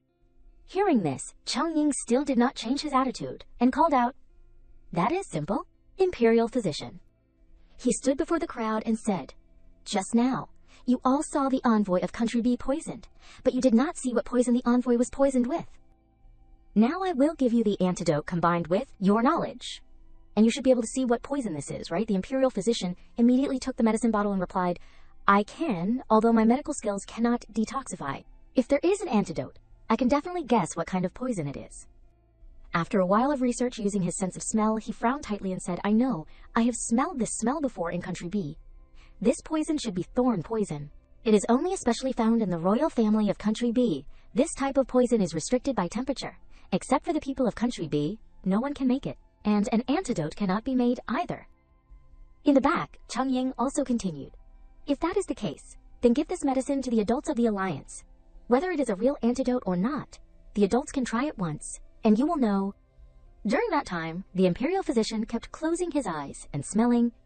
After a while, he slowly opened his eyes, his eyebrows furrowed tightly. At this moment, Liu Jing suddenly appeared next to the Imperial Physician decisively. It really is an antidote. He looked at the people kneeling on the ground. Envoys of Country B, do you admit that you poisoned yourselves to smear West Chu? The envoys seemed to be at the end of their rope and had to admit, we were wrong. We poisoned ourselves to smear West Chu. Please forgive us, Your Majesty of West Chu. Hearing this, Zhao Ning on the other side also continued, now you know to ask for forgiveness. You were quite arrogant just now. Liu Jing stood before him respectfully and said, Emperor of West Chu, the clues to this matter have been found out. Country B is shameless and slanderous. Country B originally needed to cede territory and compensate, but now they must compensate double to regain justice. Meanwhile, Juju raised her hand and praised Cheng Ying. Crown Prince Jej did a great job. The crowd of imperial relatives also raised their hands respectfully. Congratulations, Your Majesty. The national fortune of West Chu is prosperous. Seeing this, Zhao Ning replied with a triumphant expression, Reward handsomely. Scene changed to the imperial study. Zhao Ning sat upright on the chair and reviewed memorials. Cheng Ying held his little sister in his arms and smiled. Juju saved West Chu and also helped me avoid the crisis of being deposed from the position of Crown Prince. You really are my lucky star? And Juju blushed all over and thought, I am being picked up and hugged again. It seems Juju does not need long legs anymore. Meanwhile, Zhao Ning could not help but happily praise, the Crown Prince did a great job. Then he suddenly changed his attitude completely. Give her back to me. Quickly go try the poisoner. Causing Cheng Ying to stiffen, give what back? Hearing this, Zhao Ning immediately pointed at Juju, give Juju back to me. You have been hugging her for a long time now. While reaching out his arms to grab the person, he spoke, the matter of Country B is still incomplete. Zhao in your mansion is a spy from Country B, but there is no evidence. Zhao Ning turned and walked away. This shows that Country B has infiltrated West Chu for a long time. You quickly go and investigate. Clearly, after hearing this, Cheng Ying could only reply, yes, Your Majesty. He walked away with a bad mood, and the palace maids present could only blush and smile awkwardly. And Zhao Ning could not resist the urge to touch the top of the other's head. Juju is so lovely. Ning Wang smiled happily and said his wish. Your Majesty, the princess is as lovely as jade and is the only princess in 3 generations of the royal family. This younger brother wants to take Juju back to the mansion to raise her for a while. This younger brother also wants to enjoy the feeling of how happy it is to finally have a daughter. After hearing this, Juju immediately pouted. Am I a monkey? Why does everyone want to borrow Juju and they want to take Juju home to look at? She puffed out her cheeks uncomfortably and thought, I am so angry. If I get angry, Juju will become an ugly duckling and won't be a cute little girl anymore. You will see. But the group of Ningguang only saw cuteness. The princess is so lovely. I want to hug her. I want to kiss her. I want to pick her up. Seeing this, she panicked and shrunk into Zhao Ning's arms. No, Juju is not going anywhere. Juju can't live without mother and this cheap father. He seemed to understand and immediately objected. The princess is still young. She should not go out. No way. Hearing this, Ningguang still showed sparkling eyes. The princess is already 5 years old. She is not young anymore. She can do everything herself when it comes to eating and drinking. The 2 men began to fall into a war for Juju. No way, the princess still drinks milk, then bring the wet nurse along. Ningguang's mansion is not so poor that it can't afford a wet nurse.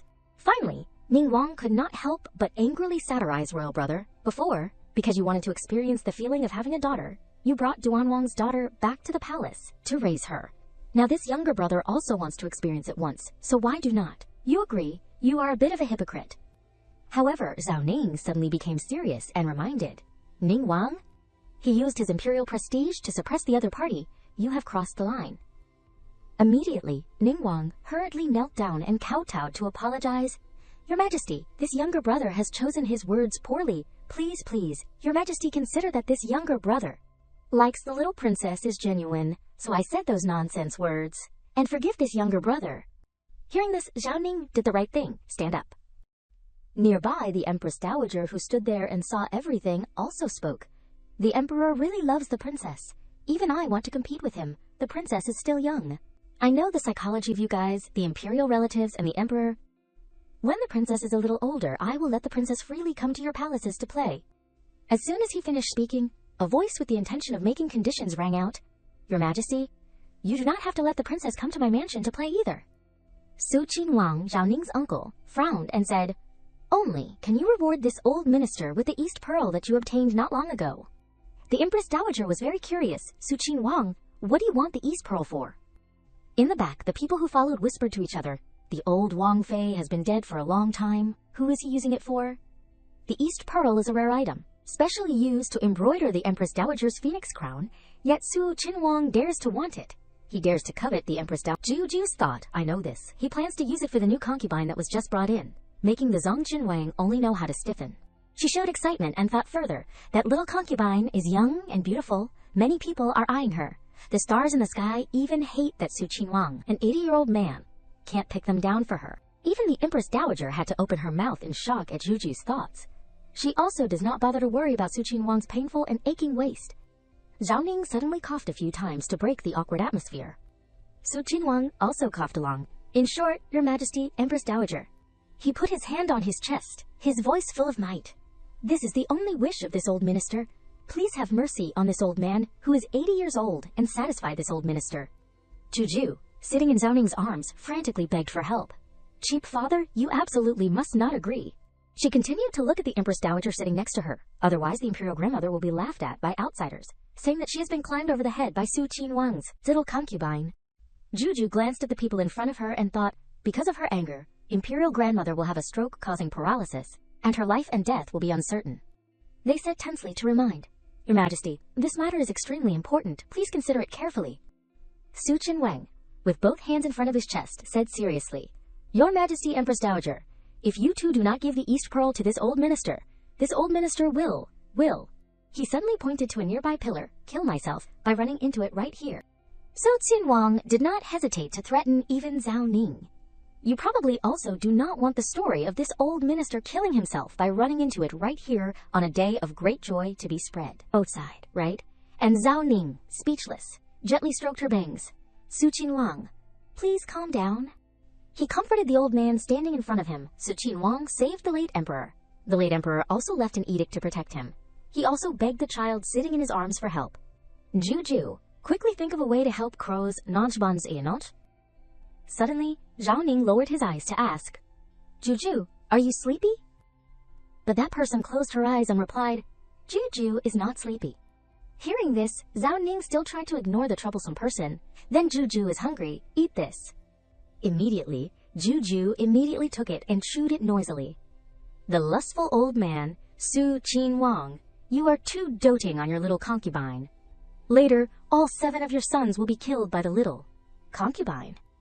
She looked at Su Qin Wang, who still did not intend to give up.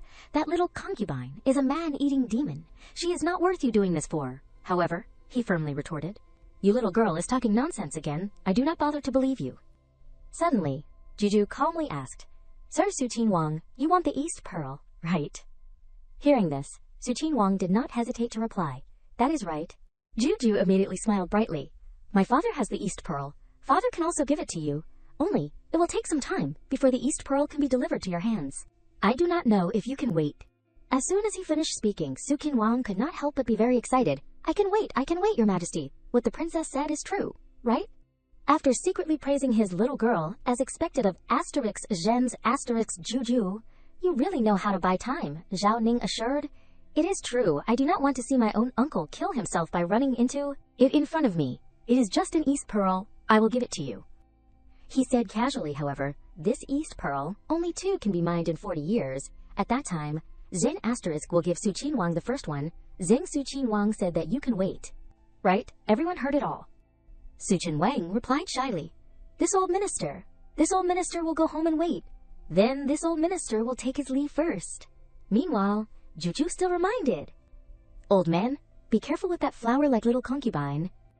Regardless of Juju's thoughts that still echoed in Su Qin Wang's head, she is not a simple person. Counting 1 day at a time, in 2 days, she will kill one of your sons. He tried to cover his ears with his fingers. I can't hear. Wang Banyan Jing. A few days later, Su Qin Wang knelt next to the coffin and cried and shouted, Oh my son, why did I have to see a white-haired person send off a black-haired person? How could you leave your father and go like this? In the back, a platinum-haired woman covered her mouth and smiled triumphantly. Da Shizi, if it were not for you catching me drugging Su Qin Wang, you could have lived a few more days. Taihei, Su Qin Wang's cunning little concubine, thought, the Shizi of Su Qin Wang must be born from my womb. Meanwhile, Su Qin Wang, who seemed to be completely collapsed, was supported by 2 people wearing mourning clothes. He suddenly remembered Juju's reminder. Old man, be careful with that flower like little concubine. She is not a simple person, counting 1 day at a time. In 2 days, she will kill one of your sons. Su Qin Wang could not help but shout loudly, 18th princess. I must find the 18th princess. In another scene, Juju was holding a large basin of water and happily said, It is too cold. Let me change the water for the fish tank. Su Qin Wang stood from behind and looked distantly at the child in front of him. He sighed sadly and thought, Last time, the 18th princess reminded me, and I did not listen. As a result, my eldest son died from drowning. Suddenly, Juju turned her head instinctively and called out in confusion, Sir Su Qin Wang. When she saw the other party running away as fast as lightning, she became even more confused. What is this smelly old man doing running so fast? Juju is not going to eat him. Su Qin Wang, after leaving, took a step down the steps while repenting. The attitude towards Juju was too bad last time. He lowered his gaze, his face full of thoughts. If I open my mouth to ask again now, would not I be slapping myself in the face? Su Qin Wang unconsciously stroked his long beard. Forget it, Juju's voice may not be completely accurate. My son's death was just a coincidence. What about the remaining children? Something unexpected will probably happen. Scene change. Juju still could not understand what had just happened. Am I really that fierce? Leafy went closer and immediately comforted. My Juju is so lovely, how can you be fierce? Juju then looked at the person in front of her with innocent eyes and confided. Then why did Sir Su Qin Wang run away so fast when he saw me after hearing this? Mother also did not know what to say. That is because. At this moment, suddenly there was a voice echoing from afar. It is because something happened in Su Qin Wang's house. Zhao Ning explained very calmly. So he had to rush out of the palace to work. It is a bit cold today. How can you two, mother and child, be so simply dressed and go out? Then he took Li Fei's hand. It is so cold. The faces of the 2 adults faced each other. What if you catch a cold? Meanwhile, Juju could not help but pull her body into Zhao Ning's arms. The cheap father's body is so warm. as expected of an emperor, full of yang energy. She sniffed and asked, "Father, why do you smell so good? Juju also wants to smell so good." Hearing this, Zhao Ning said loudly to the back, "Fu An, take the sandalwood incense that I used today and bring it to Qiu Shuiju for the princess to use." As soon as he finished speaking, the eunuch named Fu An was very surprised. This. In the past, sandalwood incense, his cheeks flushed red like pomegranates. From ancient times until now, this is the first princess to receive treatment from the emperor. Seeing this, Zhao Ning, who was still holding Juju, asked sternly, "What are you doing? Laughing silly like that? Why do not you quickly go, Fu?" An then came back to his senses and bowed his head. "This servant will go right away." Then Zhao Ning turned to poke his daughter's cheek with his fingertip. "Juju, what else do you want? Tell father and I will give it all to you." After hearing this, Juju avoided a little, not for the time being. A line of thought immediately popped into her head. "Sooner or later I will protect everything of father. You will see. Juju today is Fuhei, cold, deep, overbearing, cool, and wearing sunglasses. Who would not love that?" In another scene, Zhang Guifei, who was sitting on the side selling tea, resentfully said, "It is just a kid who is neither male nor female. This Bengong does not understand why she is so spoiled. There is nothing special about looking at her." Qingfei also said her speculation. Could it be because she is beautiful? Hearing this, Zhang Guifei sneered sarcastically. "Beautiful? No way. The emperor is wise and mighty. He would not be so shallow, right?" The two began to conspire and plot. Gongju's daughter, the daughter of Anlei Junju, was adopted by the late emperor. This year, she just turned 3 years old. I heard that she is even more beautiful than Juju by a lot. Or, let us summon her into the palace. That is a really good idea. Anlei Junju will definitely be favored by the emperor. At that time, that celestial Li Fei will wait to enter the cold palace. Scene change. Juju was reading a book, her heart full of anticipation. Didn't father say that after reviewing the memorials he would come and tell Juju a story? Why has not he come yet? After a while, she could not stand it anymore and asked Li Fei, "Mother, is this cheap father not coming today?" Immediately she looked at her daughter with kind eyes and replied, "He will. Your father is not someone who goes back on their word. He is probably stuck on something that needs to be resolved."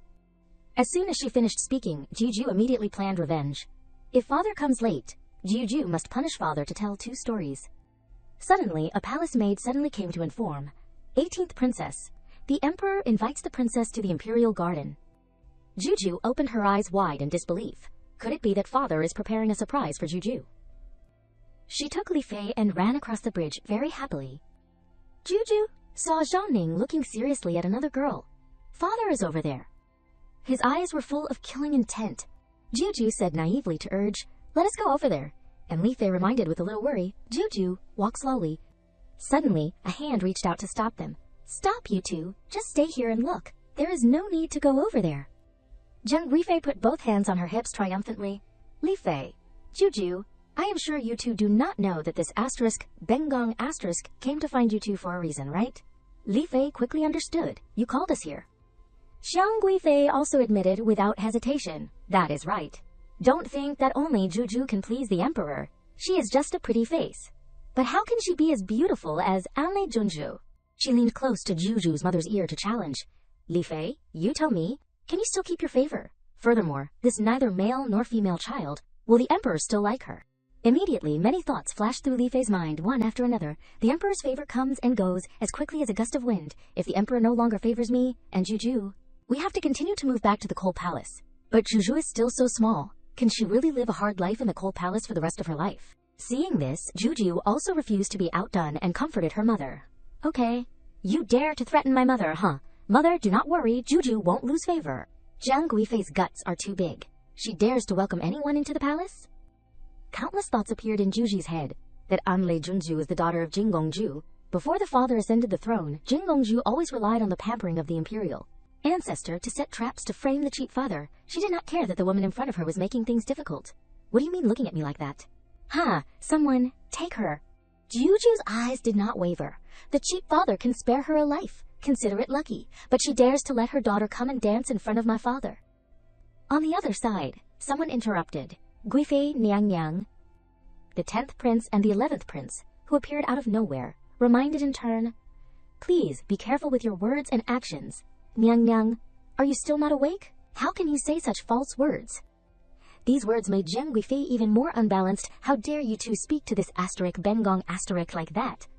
When Anle Junju is favored, you two will be finished. Don't think that following the crown prince to work will make the crown prince value you. In the distance, another angry tone that made everyone startled rang out. Get out of the palace, for Zhen does not want to see you again. Anle Junju still tried to slander. That ugly Juju is not as beautiful as me. Imperial uncle must favor me more. Don't talk to that ugly Juju anymore.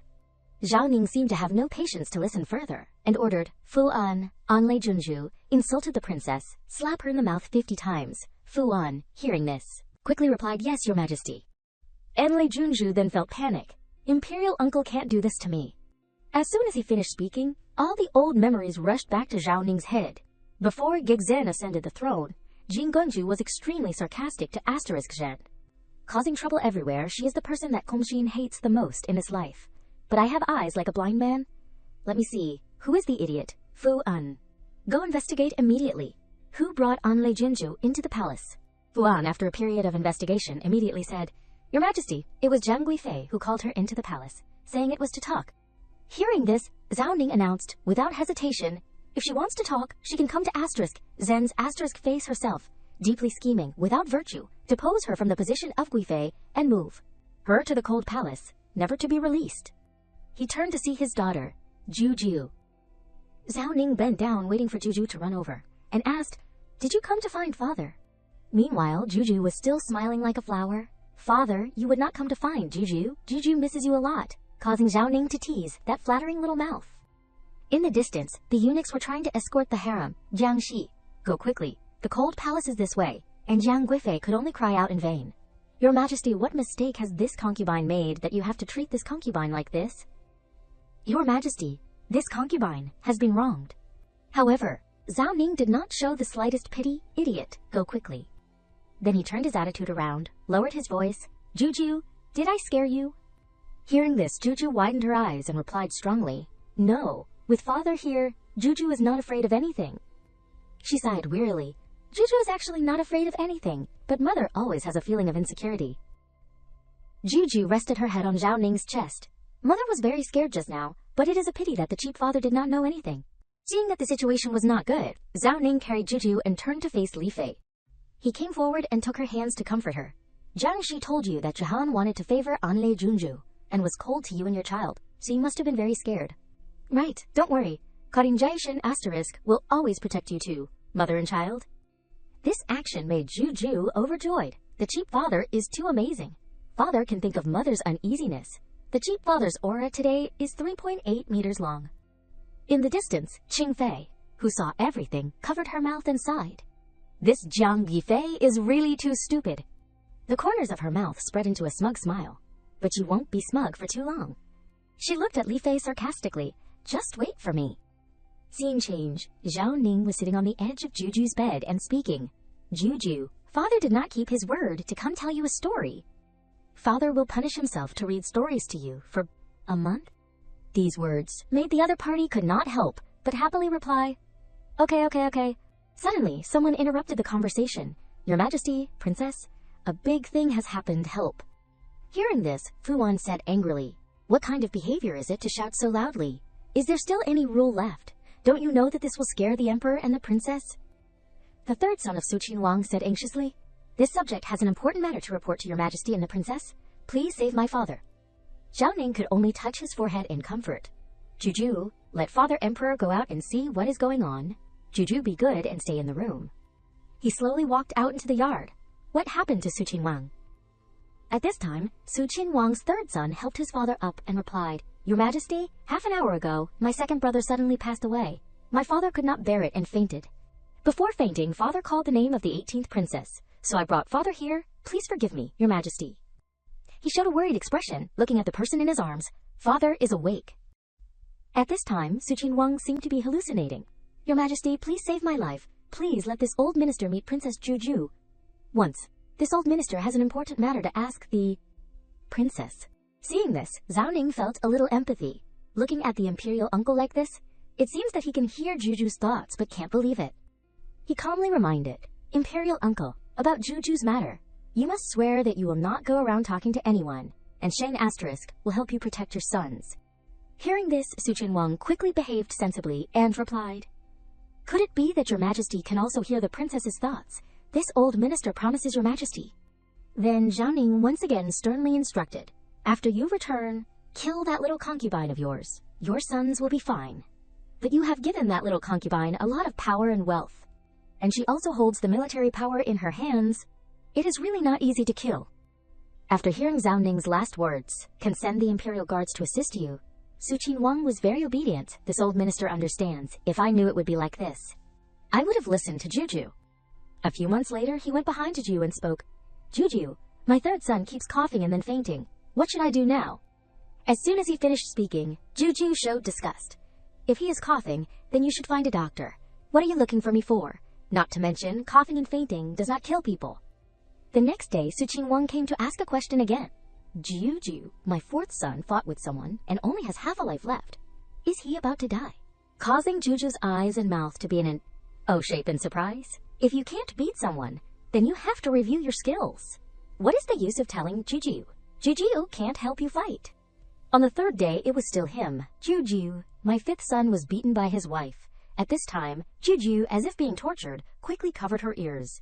Instead of running here to tell Juju, "You should run back and discipline your son." Suddenly, she heard Zhao Ning discussing with Li Fei, "Juju's birthday party can't be done carelessly. What the emperor said is right." Seeing his daughter run over crying, Zhao Ning asked anxiously, "Juju, what is wrong? Who bullied you? Tell Father Emperor now." Juju's eyes were filled with tears. Is there anyone who can manage Su Qinwang? After listening to the other party's feelings, Juju did not want to hear him bring up family matters every day, and did not want to know how many concubines his son married, and how many babies he had. Zhao Ning immediately found a solution. "Juju, you play with Su Qinwang every day and are not by father's side at all. Jean Asterisk will order to not allow Su Qinwang to enter the palace to find you again." Hearing this, Juju could not help but be overjoyed. Awesome. Zhao Ning also took the opportunity to add, "Juju, for your birthday, father has prepared a very big party." As soon as he finished speaking, Juju showed sparkling eyes, "So everyone will swarm into the palace to congratulate Juju." Zhao Ning did not mind revealing, of course. However, Juju fell into a circle of suspicious thinking. Recently, father is wanting to choose a consort for Crown Prince Gege, but the people that father chose are not trustworthy. If everyone can enter the palace, then the person worthy of Crown Prince Deg is Yu Wanyin will appear. She thought of the image of a man and woman walking together happily. "I hope the emperor can grant Yu Wanyin to Crown Prince Daij. Page. Asterisk. She is the best and most loyal person to Crown Prince Daij. In the book, she even died for Crown Prince Gege. It is really pitiful." Zhao Ning held a plate of cakes and asked in confusion, "Who is Yu Wanyin?" Again, the birthday party this time will be handed over to the Crown Prince with full authority to handle. Juju took it and ate happily. "I do not know what gifts everyone will give me. Juju won't choose. Any gift is good." Her eyes stared at the cake in her hand. But it is best to give a lot of snacks from outside. In her previous life, Juju had never eaten those local specialties before. Suddenly, Zhao Ning became sulky and snatched the cake. "What kind of cake is this? Can't the Imperial Kitchen learn to cook a little better?" "Juju, what do you like to eat or want?" Zijin Asterisk will order the Imperial Kitchen to learn. He began to list the delicacies. There are many snacks among the people. There is also ding ding candy, right? And there is also pear paste candy, maltose candy, tanghulu, causing Juju to drool. Juju wants them all. Seeing this, Li Fei immediately covered her mouth and smiled. "Your Majesty, do not spoil Juju." However, Zhao Ning did not care and directly admitted, "Juju is my precious daughter. If I do not spoil her, who will I spoil? Fuan, tell the Imperial Kitchen to prepare it." As soon as he finished speaking, Juju happily kissed Zhao Ning. "Thank you, Father Emperor." Juju's birthday party. Li Fei smiled kindly and woke her up. "Little Princess Juju, quickly wake up to attend your birthday party." Juju slowly opened her sleepy eyes. She realized that she was sitting in front of the dressing mirror. Behind her was her mother, Li Fei. Yi Yao looked at Juju, who was beautiful and lovely in the mirror, and teased her. "Oh dear, who is this little fairy in the mirror? How can she be so beautiful?" Juju liked to be praised very much, feeling delighted when she was praised by the other party. "So young, but so beautiful. How beautiful will I be when I grow up?" After that, she gently stuck out her tongue, creating a very cute expression that made Yi Yao laugh, making an ugly expression, and it is still so beautiful, it is too much. She smiled brightly and continued, "Little fairy, The birthday party is about to begin. Everyone is waiting for you. Juju suddenly turned around and rushed to hug Yi Yao, making her very surprised. Mother is also very beautiful today. Yi Yao smiled radiantly like a flower at her daughter's praise. Mother is a big fairy. After that, the two, mother and daughter, held hands and walked out to the hall. While walking, she thought that everyone had not arrived yet. While thinking, Juju sparkled her eyes and looked at Yi Yao. My beautiful mother can't stand here and wait. I must hide mother away, so that I can make a shocking appearance for everyone later. Therefore she asked, Mother, the party has not started yet. Can mother go to the side hall to drink tea? Yi Yao, hearing this, nodded and replied, Indeed, I am a little thirsty too. Speaking to herself, she turned around and walked away, not forgetting to tell Juju, don't go wandering around. She happily and quickly urged, I am fine. I will go find the Astra's Gigis.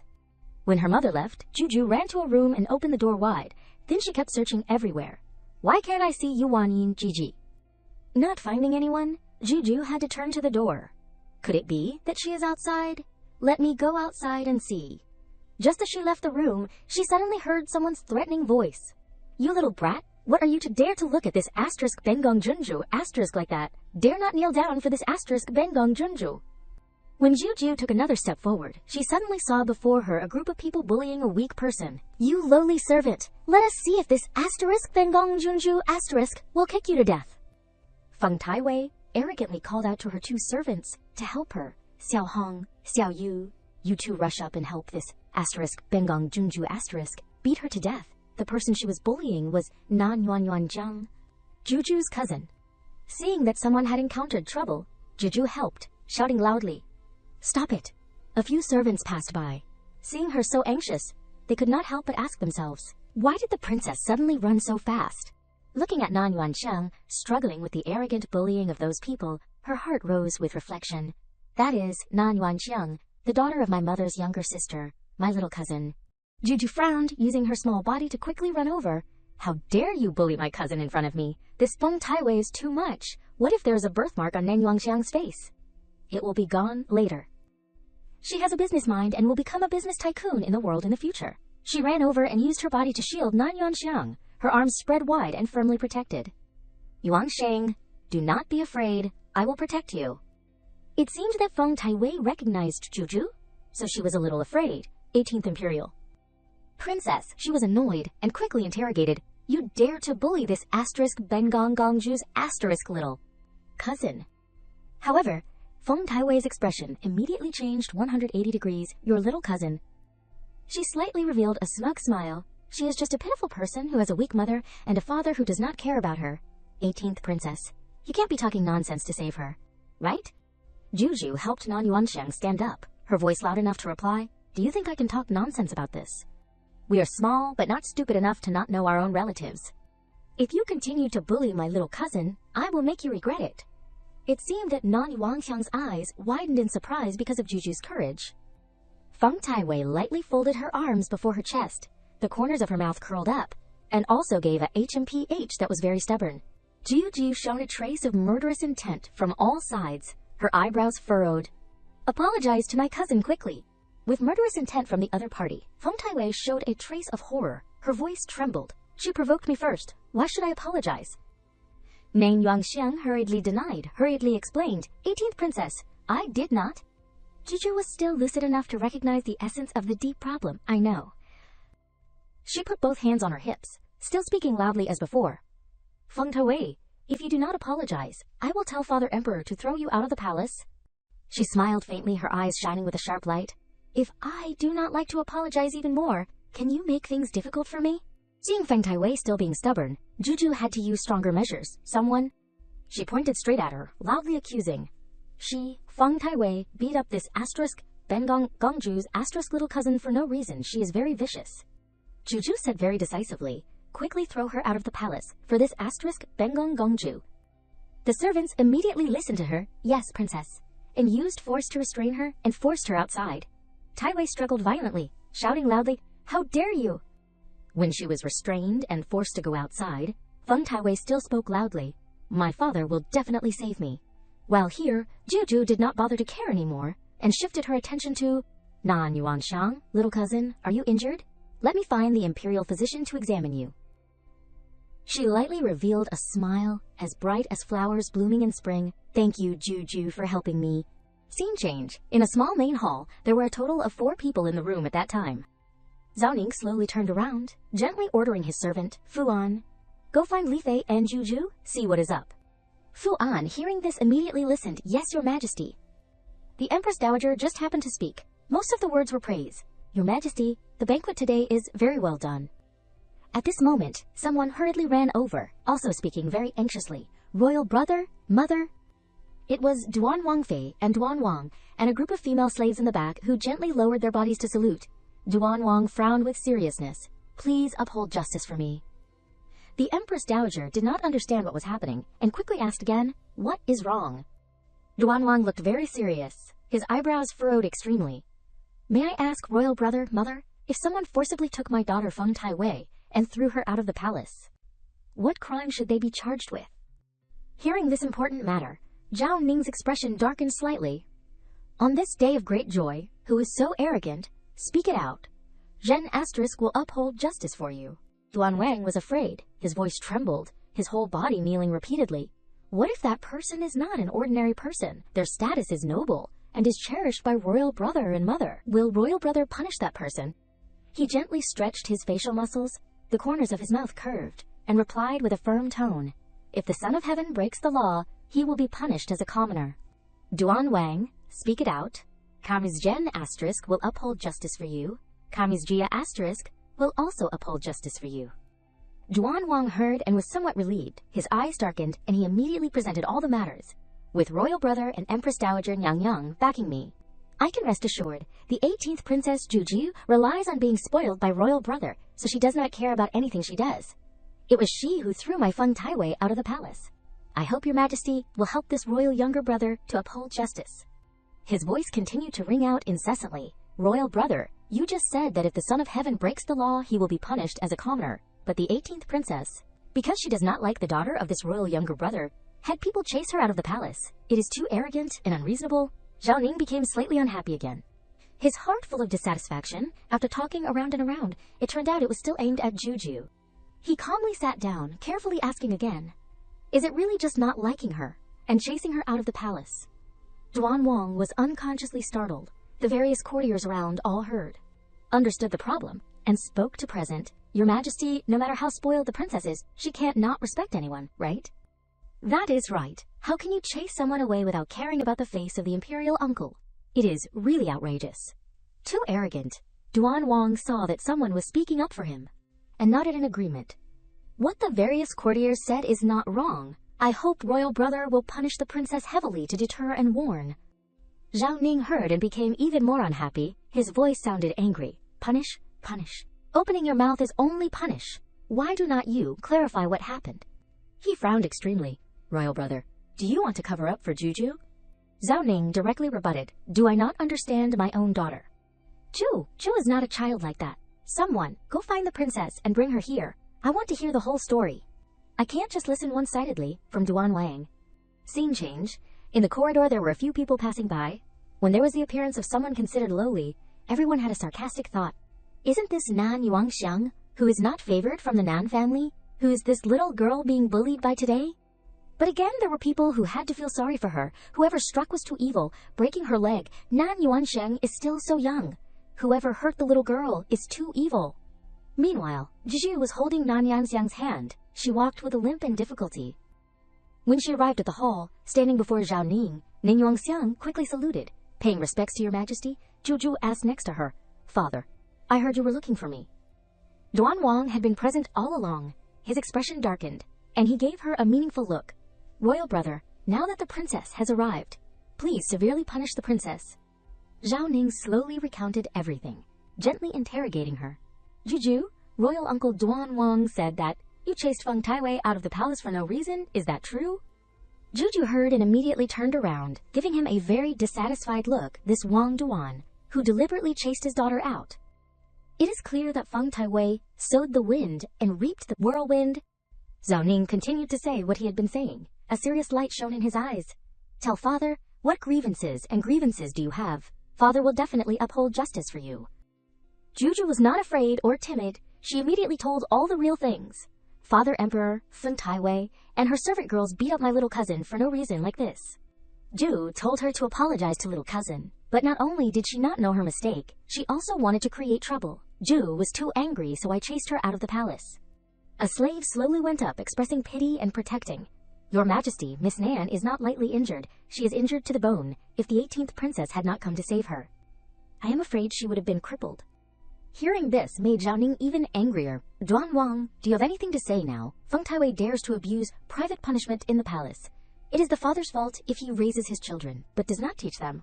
I fined Duan Wang's salary for 1 year, and he must return home and reflect. You do not need to participate in this banquet. Seeing this, Juju nodded with satisfaction. The cheap father handled this matter too reasonably and cool. In the future, Juju can be with little cousin every day. Juju must earn a lot of money with little cousin. Nan Yuanxiang had been watching her the whole time, the corners of her mouth unconsciously curved, creating a charming smile. In the future, I must not let Juju be disappointed. I will help her earn a lot of money. A loud voice then rang out, like an announcement. The 18th princess's birthday party begins. The courtiers offer gifts. Juju looked at the jewelry, such as jade bracelets, gifts, and the like, and her heart was filled with joy. Wow, so many treasures. Who gave this one? Inside here there is a gold bracelet. And there is a gold necklace too, all precious and expensive items. She picked them up and thought attentively. There is also a coral bracelet here. The color is so beautiful. And what is this medicine? It looks expensive.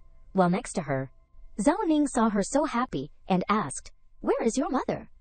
Juju heard it like a thunderclap and suddenly turned into a statue on the spot. Oh my god, why did I forget about mother? Just then, Yi Yao arrived in a beautiful form, and the servant just happened to announce, Consort Lin Yang Yang has arrived. Everyone just saw her and discussed. Most of the praise was endless, as expected of the birth mother of the 18th princess. When she arrived, Zhao Ning had quickly gone to Yi Yao, happily and excitedly saying, Li Fei, why are you only arriving now, making me look for you? I have good news to tell you. While Juju on this side was very satisfied, looking at her beautiful mother without taking her eyes off.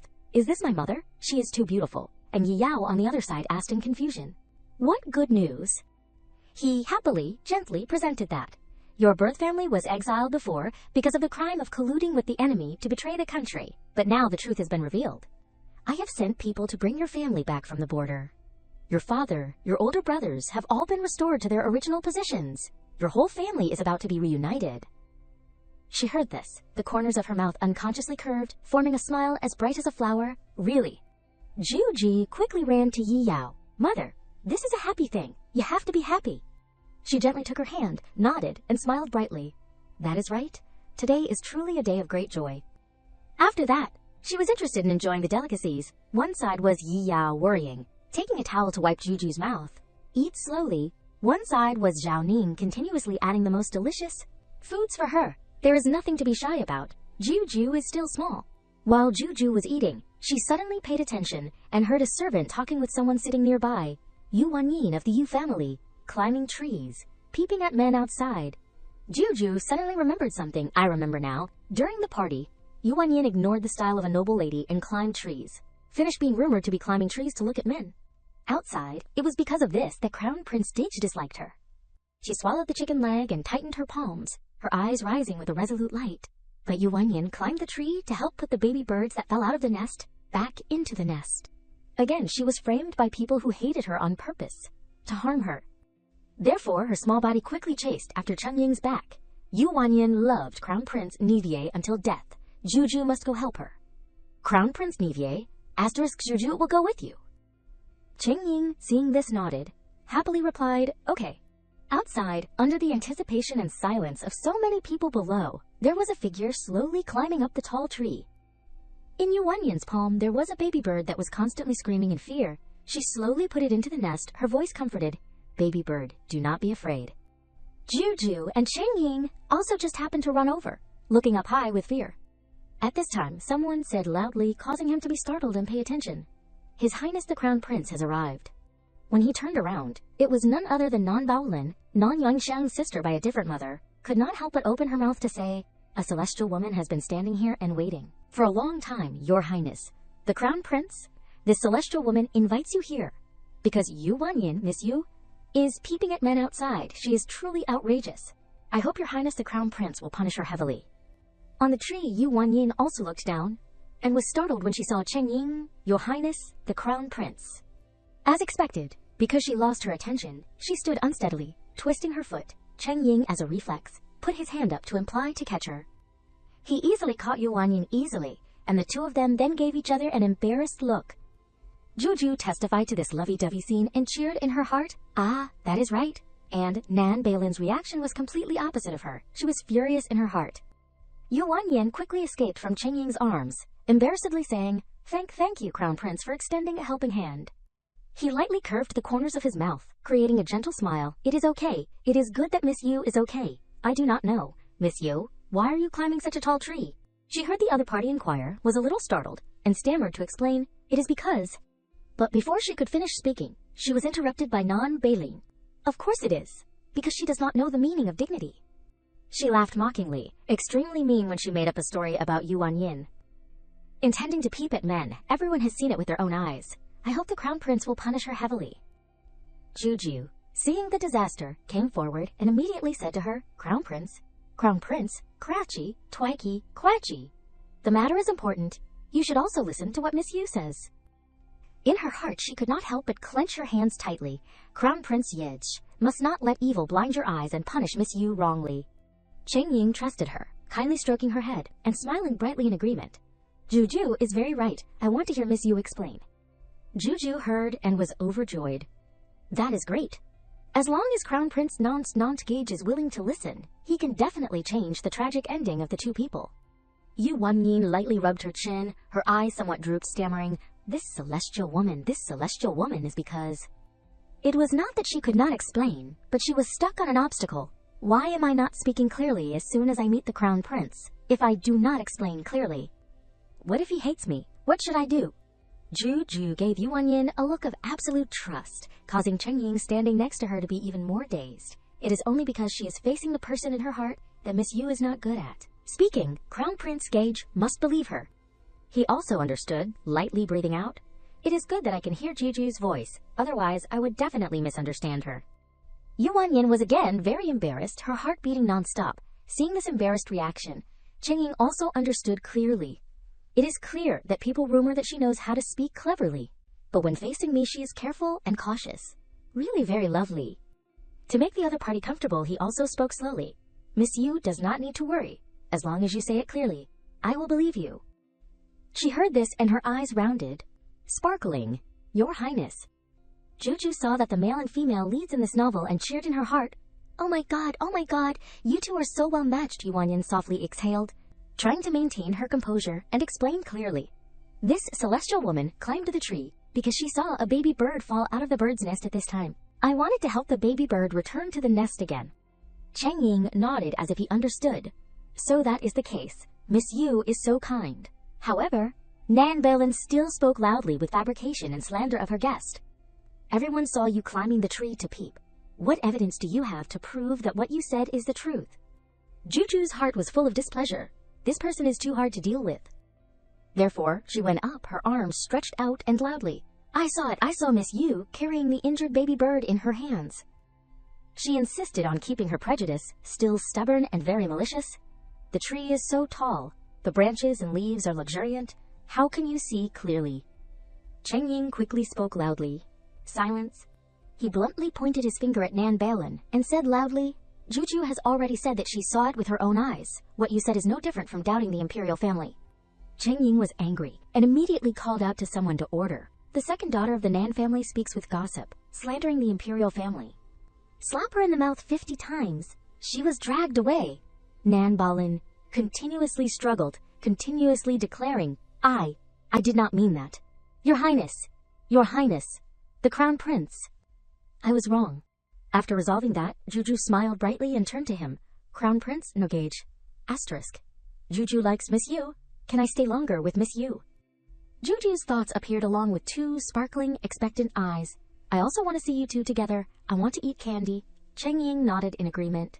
"Of course you can. Juju wants to eat candy. It seems that I must always carry candy with me in the future."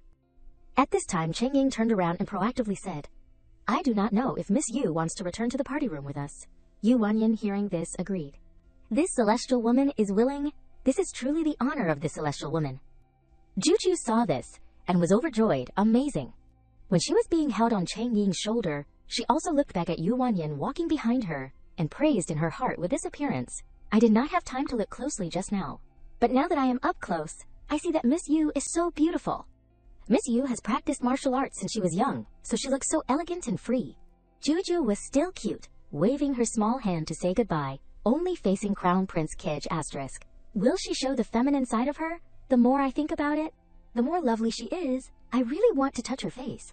Not waving goodbye, she was about to reach out to Yu Wanyin, but the bad thing was that my hand was too short. She also paid attention. Princess, what is this? Seeing Juju's reaction, it seemed that Yu Wanyin had misunderstood. Today is the princess's birthday. She must want a gift. Therefore, she slowly took a hairpin off her head. Then she quickly walked closer to Juju, happily giving the hairpin to her. Your Highness the Princess, this celestial woman has not congratulated you on your birthday yet. Please accept it.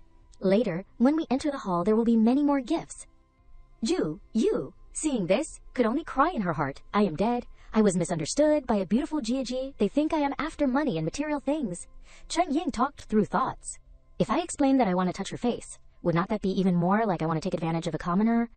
If Juju is embarrassed to say. He then turned and looked directly into Yu Wanyin's eyes, unexpectedly. Then let me say it for you. Cheng Ying appeared calm, lightly whispering next to her ear. I want to touch her face. Yu Wanyin heard this and was stunned on the spot. Does His Highness want to touch my face? Therefore, she began to be shy and stammer for a long time. Your Highness the Crown Prince, you want to touch my face? This. I am afraid that is not very appropriate. Cheng Ying quickly waved his hand, explaining, it is Juju. Juju wants to touch your face. Yu Wanyin was slightly startled and immediately calmed down. I am very sorry, I have misunderstood. We have also arrived at the banquet hall already. After that, she turned her back and ran away like the wind. My father is still waiting inside. This celestial woman will take her leave first.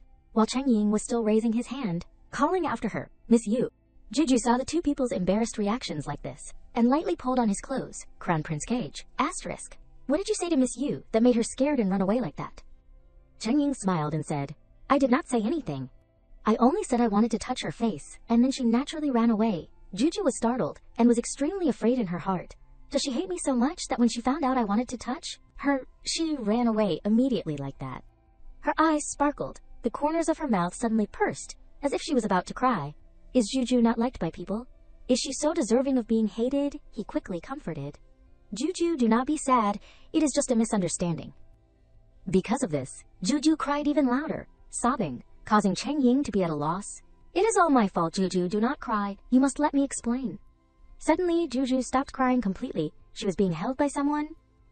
Zhao Ning held her in his arms, his eyebrows furrowed, and asked, what is going on?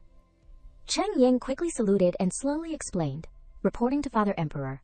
It was because this son was not careful enough that he made Juju cry. This son knows he was wrong. Zhao Ning did not bother to care, and immediately held Juju and turned his back and left. What is the use of knowing you were wrong? Quickly think of a way to compensate her today. He heard this and only knew to say yes. In the room, she sat in her father's arms. Next to her was her mother, worriedly asking, why is Juju crying? Juju, with two sparkling tearful eyes, pursed her lips, sobbing. Juju did not want to cry either, but I do not know why I can't restrain myself. Therefore, she threw herself into Yi Yao's arms and sobbed. Zhao Ning, seeing this, his heart was full of pity. It seems that even if she still retains the memories of her previous life, Juju is still just a child. He picked up a delicious grilled chicken leg for her. Juju has cried for so long. Surely it is because you are crying from hunger, right? Zhao Ning picked it up and put it in Juju's bowl. Eat this chicken leg. After you are full, then cry again. Both mother and daughter heard this and were stunned. There is also a way to coax like this. Juju also stopped crying and then took the chicken leg and ate it deliciously. But to let father do this, I really do not have the feeling of wanting to cry anymore. Oh well, I will reluctantly eat a little then. And then Zhao Ning began to become serious and inquire. If Juju is not crying anymore, then you can tell father why you were crying. Is it that Crown Prince Gej did something wrong? Juju was startled and shook her head. It has nothing to do with Crown Prince Gij. She covered her mouth, reminding herself, I definitely can't say it. It is too embarrassing. He was really very worried. It is okay, you can just say it directly too. Father, I won't dislike you. Juju switched to a happy state, turning around about to step out. It is really nothing. Juju is full now. Juju's gonna play. She took each step cautiously to the outside. Juju must rely on herself to think of a way to make Yuji like her. I can't use imperial power, while Zhao Ning could only be helpless. How can I sleep tonight, if you were like this? After that, Juju steadily took steps to the outside. After walking for a while, she just happened to encounter Yuanyin. I found UGLAs. Just as Juju was about to come forward, she bumped right into someone. I must seize the opportunity to cultivate the sisterly relationship. The person she bumped into spoke up. You are that small 18th male pretending to be female. The first prince lightly put his hands behind his back. His eyebrows furrowed as if assessing, why do not you answer? After Big Brother asked you? Juju rubbed her head and looked up. Big Brother, could it be that he is the first prince who has been fighting on the battlefield for a long time? The first prince was also a pathetic person. Outside, she politely saluted, paying respects to the first imperial brother. 10 years later, when West Chu lost its country, he was beheaded by the enemy on the battlefield. Hearing this voice of Juju, it made the first prince frown even more seriously. Where did this voice come from? Juju looked up once again, her face showing confusion. Hearing the contents, could it be his inner thoughts? He dares to say that West Chu will lose its country. And that I will be beheaded too. The first prince was annoyed. What nonsense are you saying? She was even more confused. Juju is only performing a salute. Did I say anything wrong? Just as it happened, there were 2 servant girls passing by behind him. Feeling apprehensive about the first prince's reaction, why is the first prince suddenly angry? The princess was only greeting normally. Is it necessary to be to that extent? Hearing this, he was ashamed and turned around to leave. Oh well, I do not bother to argue with you. Juju scratched her cheeks, squinting and examining. Clearly he was making trouble first. I originally intended to remind him to be careful that he would fall down and lose a front tooth today. But looking at him like this, I am afraid he won't believe it if I say it, and I will be bullied again. Juju left it alone. However, these words seemed to be heard by the first prince completely. What did he say? Because he was thinking too much, he stepped on his clothes. It is really funny, I have practiced martial arts for many years. How could I fall to the ground for no reason? As expected, he fell to the ground, while those 2 women were constantly reminding, First Prince, the Emperor is here. Zhao Ning slowly walked over. What is all the commotion about? The first prince had barely stood up when he had a second shock. Father Emperor. Those 2 women could see and exclaimed in surprise, has the first prince lost a front tooth? As for him, he was shocked when he saw his front tooth falling to the ground in one place. Why is it so much like what he said? The first prince dared not raise his face, his heart full of frustration and discomfort. Being embarrassed in front of everyone and the emperor, I am afraid that the first prince will be snubbed later. Juju, who had been observing for a long time, her unconscious words echoed in this space.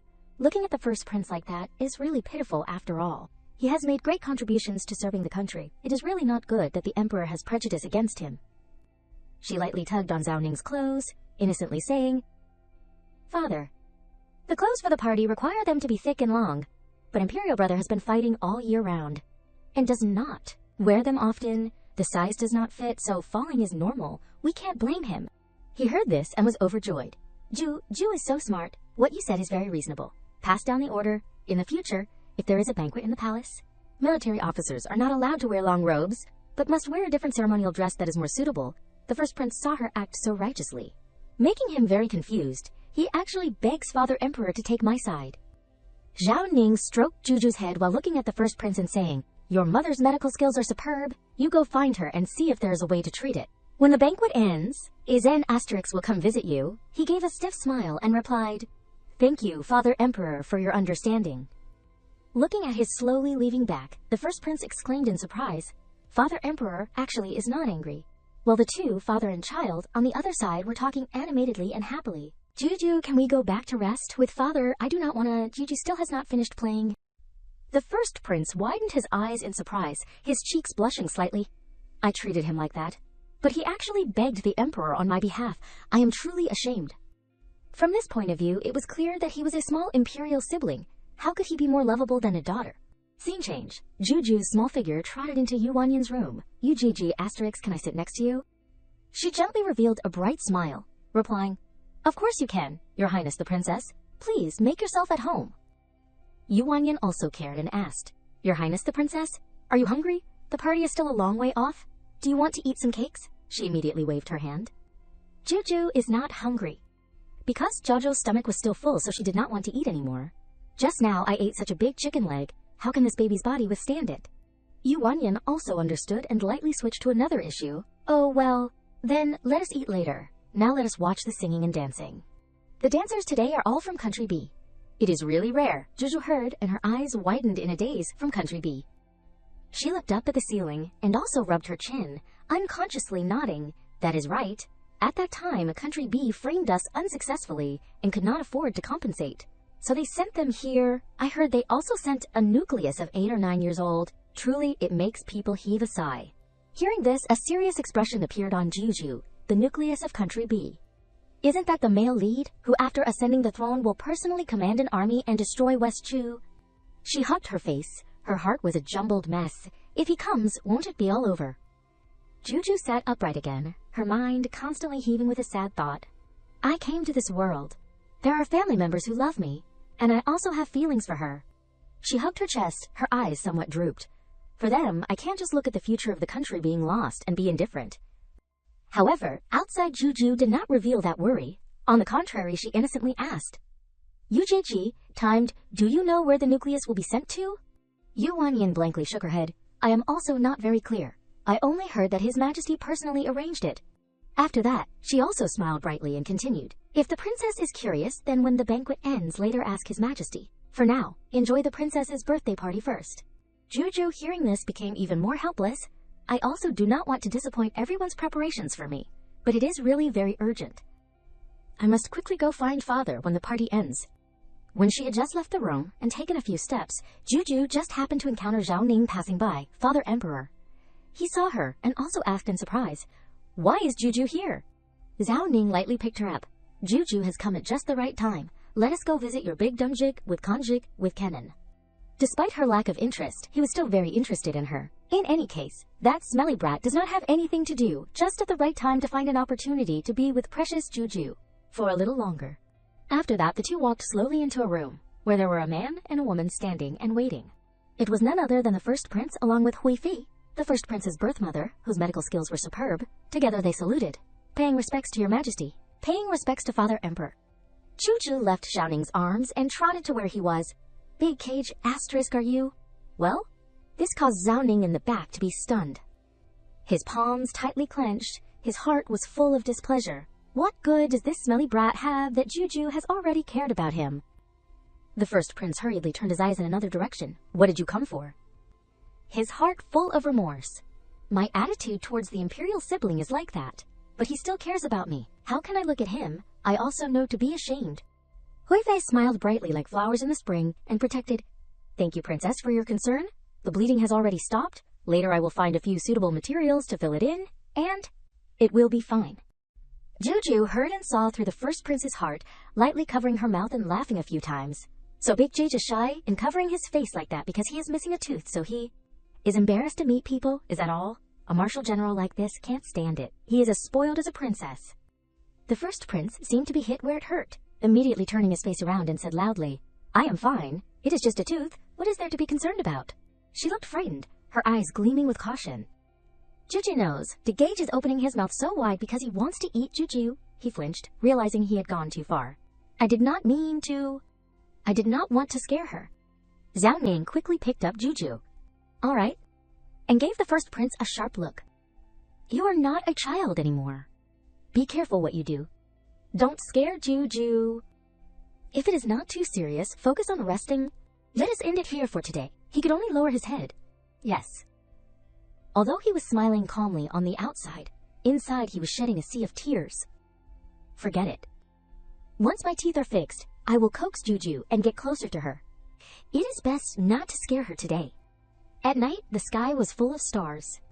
Zhao Ning carried her outside. She sighed and said, Juju is not scared at all. Father, do not distance yourself from DeGage like that.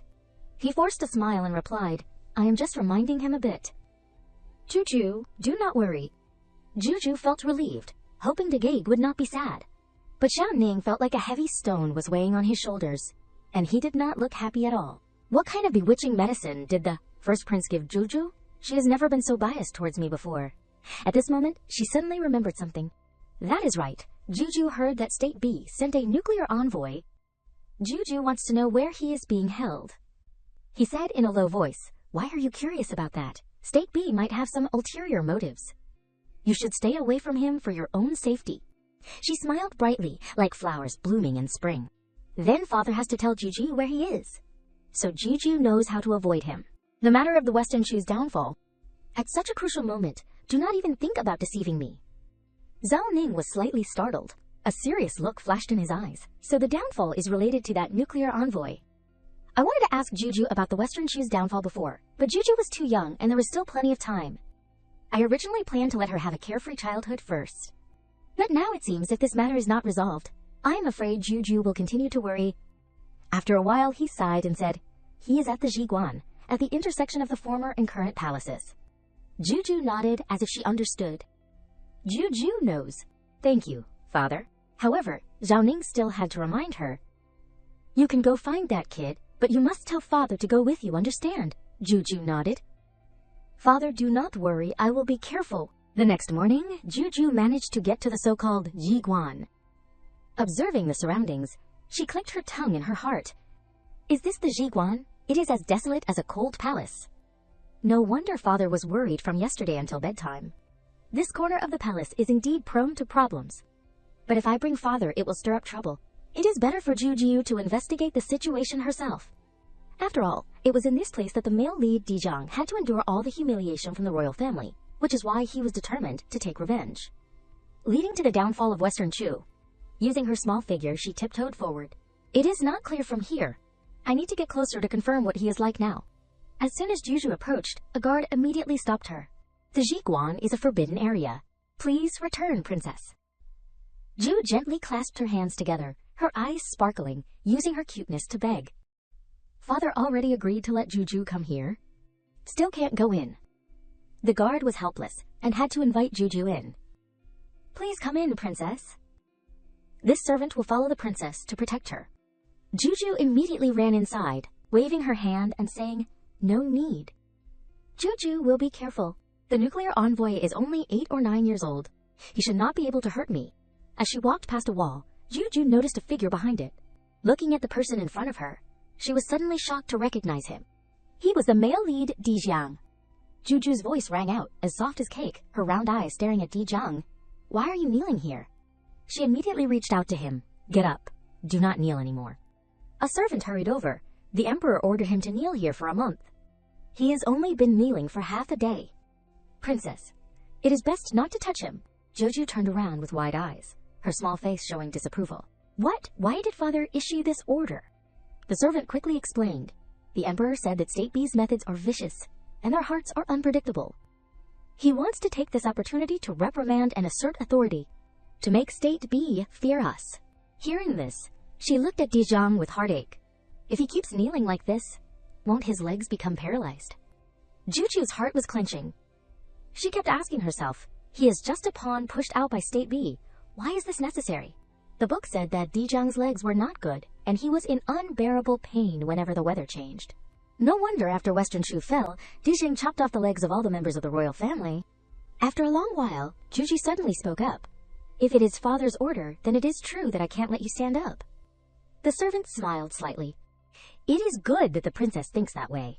It is best to stay away from him. Then suddenly, she gently touched Dijiang's hand, comforting him. It is okay. Juju said with a firm tone, now Juju will go find father. Before his worried gaze, she reaffirmed, and tell father to withdraw the punishment. After speaking, Juju turned and ran off. She did not forget to remind him, wait for me, okay, I will definitely be back. On the other side, Dijiang pursed his lips, his eyes still fixed on Juju's back. After her figure disappeared, he looked bitterly at the palm of his hand where warmth still lingered. What were you daydreaming about just now? The more Dijiang thought about it, the more desperate he felt. No one will help you. She is just making an excuse to leave. He secretly reminded himself, don't have any hope. On this side, Juju hurried towards Zhao Ning's father. As soon as he saw her, he smiled brightly. My darling Juju. Zhao Ning reached out and held her. He chuckled. Did you suddenly run here because you missed father too much? Then Zhao Ning pinched Juju's cheek. Why does my darling look so tired and dirty? Are you hurt? Immediately afterwards, he almost went crazy and questioned her. Did someone bully you? Tell father I will vent your anger for you. Juju immediately denied it. I am okay. Juju slowly opened her mouth, her eyes sparkling. Father, I heard you ordered the nuclear envoy to kneel for a month, Juju, once. Before she could finish, Zhao Ning interrupted. What? You went to the Jiguan alone. Why did not you tell Father? Did that nuclear envoy hurt you? Hearing this, she quickly explained, Juju is really okay. That nuclear envoy. Juju hopes Father won't make him kneel anymore. Zhao Ning was even more confused. He questioned in a low voice, why State B intends to harm us. Now they are being punished, and it is their just deserts. If we do not establish our authority and subdue them, they will definitely not respect Western Shu in the future. Her voice grew softer, like the spring breeze, but her heart could not help but feel a little suffocated. But doing so will make Dijiang hold a grudge in his heart. He will take revenge 100-fold in the future. He is the son of destiny, and when the day comes that he unifies the world, he will personally destroy the entire royal family. By then, it will be too late. Zhao Ning, who heard this, also changed. He thought to himself, I heard before that the downfall of Western Shu was related to that nuclear envoy. I thought he was just a part of State B's plot, but I did not expect him to be the key figure in the destruction of the country. After a long while, Zhao Ning sighed helplessly. I understand. Making him kneel really can't solve the problem. Juju was instantly happy. That is right, it is good that Father thought it through. Carefully. His tone suddenly became impulsive. Or should I just kill him outright? Hearing this, Juju was startled. She quickly stopped him. You can't kill him. If this is spread to other countries, we will have to bear the reputation of being cruel and tyrannical. Acting excessively. This will be even more dangerous for Western Shu. She thought to herself, Di Zhang is the original male lead. The chosen one cannot be killed. That will only make his hatred grow. Zhao Ning turned and stared at Juju. This, he unconsciously realized. Indeed, countless people have coveted my life. Being able to ascend the throne and live to this day is only due to fate. Then Zhao Ning remembered his cold demeanor after ascending the throne. I also cleaned up those people thoroughly. At the same time, Juju tilted her head. Father, if we leave him a way out today, it might be our way to survive in the future. She said in a clear voice, it is not good to have people in the palace holding grudges. Juju really does not want everyone to be in danger. Seeing this, Zhao Ning responded perfunctorily. All right, the nuclear envoy of State B does not need to kneel anymore. Treat him normally from now on. She almost jumped for joy. Cheering endlessly, that is great. Thank you, Father. In the outer courtyard, Dijiang lowered his head, his eyes fixed on the courtyard. How long have I been kneeling? He unconsciously tightened his grip on his robe, and an idea arose. How long has that little princess been gone? As soon as the thought flashed through his mind, Dijiang quickly extinguished it. No, I can't miss her. She definitely won't come back. Just at this moment, the voices of the crowd rang out at the same time. Welcome the princess. He immediately looked up, his gaze momentarily stunned. What, she really came back? She walked over happily, her skirt drawing a light arc. Little Gage, Juju, has come to fulfill her promise. Immediately afterwards, Juju happily announced, Father has agreed to cancel your kneeling punishment. She stared blankly into Dijiang's eyes. Why do not you stand up? Is it because your legs hurt too much to stand up? His heart skipped a beat. Is there really someone in this world who can care about me like this? Should I trust her? Seeing that Dijiang still had not stood up, Juju called out anxiously, Tai, please check his legs to see if there are any sequelae. The Tai immediately helped Dijiang up. Let me see. You can just sit. He suddenly brushed away the Tai's hand and shouted, I can stand up. Dijiang tried to stand up, but Juju's eyes were as gentle as a spring stream. Don't be nervous. The Tai will heal you. Afterwards, she asked worriedly, did his legs leave any sequelae? The Tai carefully examined him. He replied in a low voice, the wounds on this hostage's legs may look a little scary, but they are just superficial wounds. Applying ointment for a few days will be enough. Hearing this, Juju smiled brightly. That is great. Her shoulders gradually relaxed, and she breathed a sigh of relief in her heart. As long as it does not leave any sequelae, he won't chop off everyone's legs to take revenge in the future. At this moment, Juju smiled and gently pulled his hand. Let us go inside. I brought something else with me. Afterwards, she happily introduced, this is what Juju asked the Imperial Kitchen to prepare. Then Juju said in a coquettish tone, eat more to nourish your body. Dijiang looked at her, his eyes flickering. She is so thoughtful. It seems she really cares about me, but the little princess's kindness is genuine. But her concern is all coming from the permission of the Emperor of Western Chu. Is the Emperor suddenly changing his attitude towards me just because of a few words of advice from the little princess? The Emperor of Western Chu is definitely not such a kind person. He must have other intentions, such as using the little princess to kill me. But how can I test her without her noticing, without hurting her good intentions? Juju tilted her head, and seeing that he was still silent, an idea flashed in her mind. It seems he is still uneasy. I have to think of a way. She snapped her fingers, her eyes as bright as stars. I have got it. Afterwards, Juju immediately changed the subject. I almost forgot. I also asked for an imperial edict from father. Let him read it to you first. The servant's voice reading the edict was as melodious as singing a song. From today onwards, the hostage of State B does not need to kneel on the ground to reflect anymore. Food, clothing, shelter, and medicine will all be treated according to the standards of the harem. There must be no delay. Dijiang looked up, his eyes not believing his ears. What? Not only today, but I will be treated normally in the future. All these things she fought for me. In contrast to him, Juju smiled brightly. The imperial edict has been announced. Let us eat together now. The aroma from the chicken leg spread sweetly. Juju sniffed it, munching on it, her eyes curved. The imperial kitchen's craftsmanship is really top-notch. It is so fragrant. I have to try everything.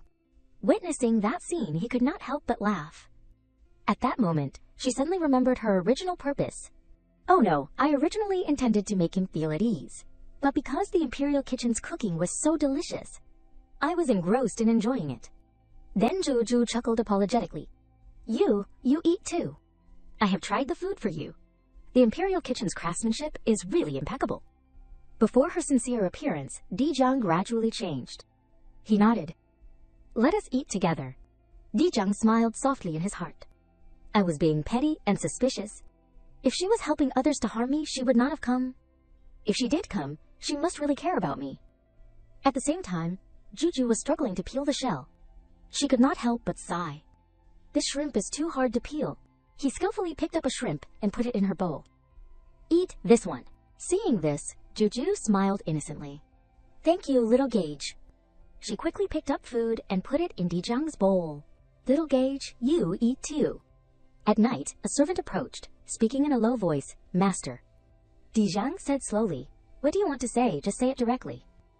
He immediately reported, Master, the Emperor of Western Chu hates State B so much. Saying this, the servant carefully reminded him. How could he let us go so easily? Just because a princess said a few words, let alone let us survive. That little princess is treating you so well. I am afraid Western Chu is plotting something. Hearing this, Dijiang turned around sharply. He corrected him sternly. I have seen clearly that the adults in Western Chu may not have good intentions, but that little princess does.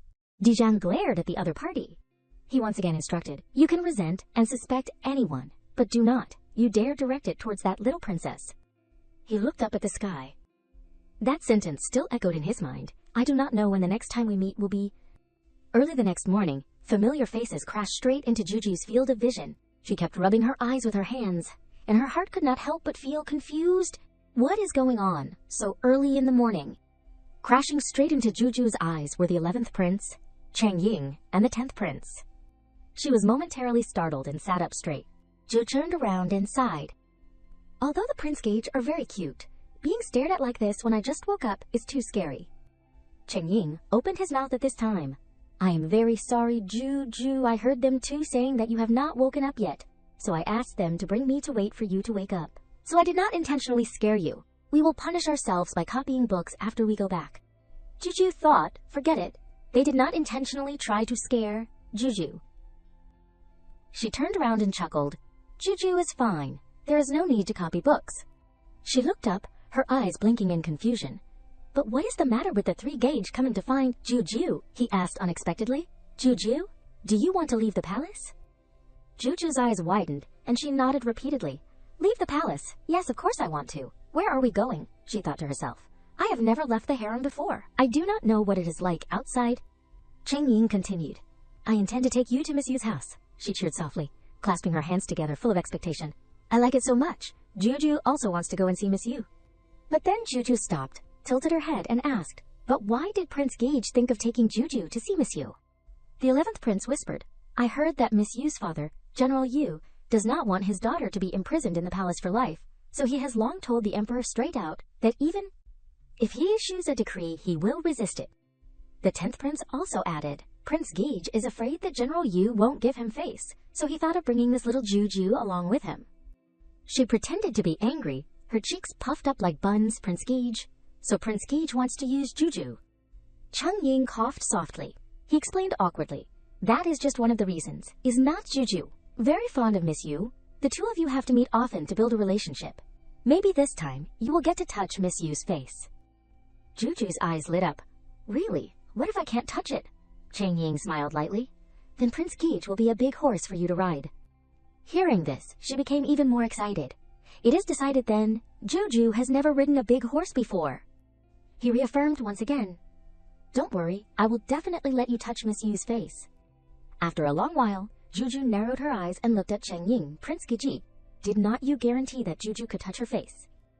She stood blankly in front of the door and blurted out a sigh. "But right now, it seems that we can't even enter Yu Mansion."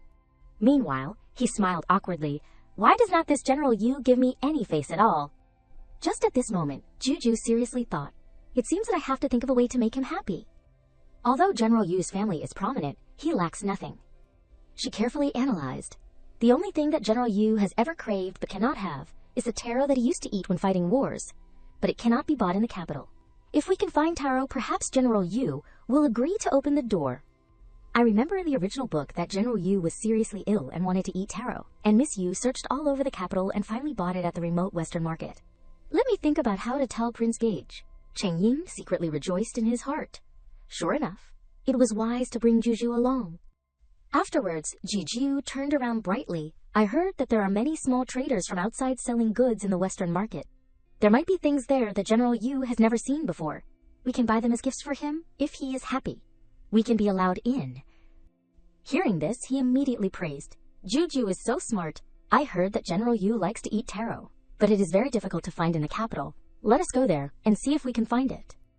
Before the attractive offer, she happily nodded and replied quickly, "Okay."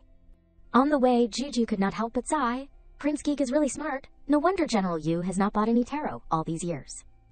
A moment later, Juju leaned against the pillar. She kept panting. "This market is too far away. Why is there such a difficult road to walk in the capital? But we finally bought the taro, and Prince Gage even rewarded the small trader with more money. I hope everything will go smoothly." Before she could sigh with relief, the large wooden door had been cracked open, and a servant stopped them. "I have already said that the general is not feeling well today, and it is not convenient to see people. Please go back." The other person tried hard to persuade. "Our Highness knows that the general is not feeling well, so he especially found the taro that the general loves to eat. Please let us bring it inside." Hearing this, he immediately changed his tone. "If that is the case, please come to the living room and wait a moment. We will inform the master." As soon as she got inside, Juju looked worriedly at Cheng Ying. Prince Gage looks very worried. But proposing marriage is a big deal. It is not shameful to be a little worried. He smiled lightly. "I do not want to be so nervous either. Luckily, Juju does not mind." Before long, steady footsteps sounded, followed by a stern voice. "General Yu has arrived." His imposing manner made the whole room feel solemn, and Juju unconsciously shuddered. "This is General Yu. He looks so scary." Just at this moment, he suddenly looked up in one direction. General Yu's eyes were almost fixed on her. Afterwards, he smiled happily. "So the princess has come too. Why did not you inform me earlier?" General Yu continued in a deep tone. "And you specially found taro for this old man that is so thoughtful. This old man has been craving this dish for many years." Juju unconsciously sighed. "General Yu, so he is that kind of person." Seizing the opportunity, she boldly made a proposal. "If that is the case, can you agree to our request and listen to Prince Gage say a few words?" He could not help but laugh loudly. "So you came prepared?" In that instant, General Yu suddenly changed his tone, but his voice became stern again. "If you want to come to propose marriage, then give up on this idea." Juju's face changed as soon as she heard this. She could not help but scold in her heart. This General Yu, Prince Geek has not even said anything yet and he has already refused. Does my couple have to have a bad ending like this?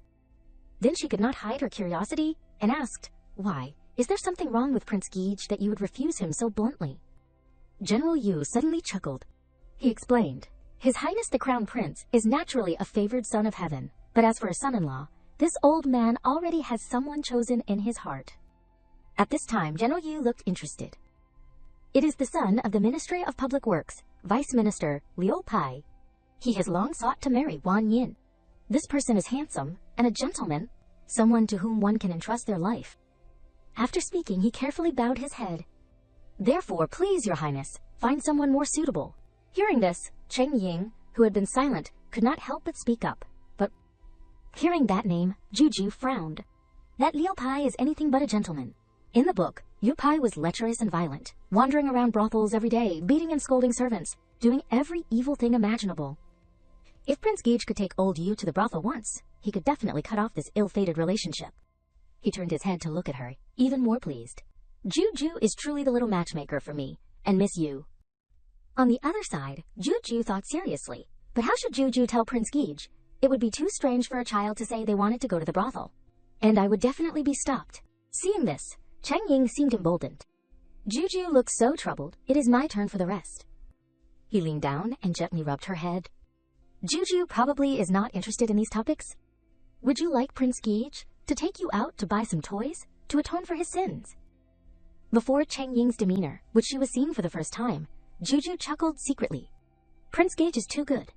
Juju remembers that there is a night market near the brothel. She nodded repeatedly. Okay. Juju heard Mama say that there are very fun bamboo dragonflies at the night market. Hearing this, General Yu hurriedly advised, Princess, it is late. The night market is too dangerous. She immediately turned around, her eyes sparkling as she looked straight at him.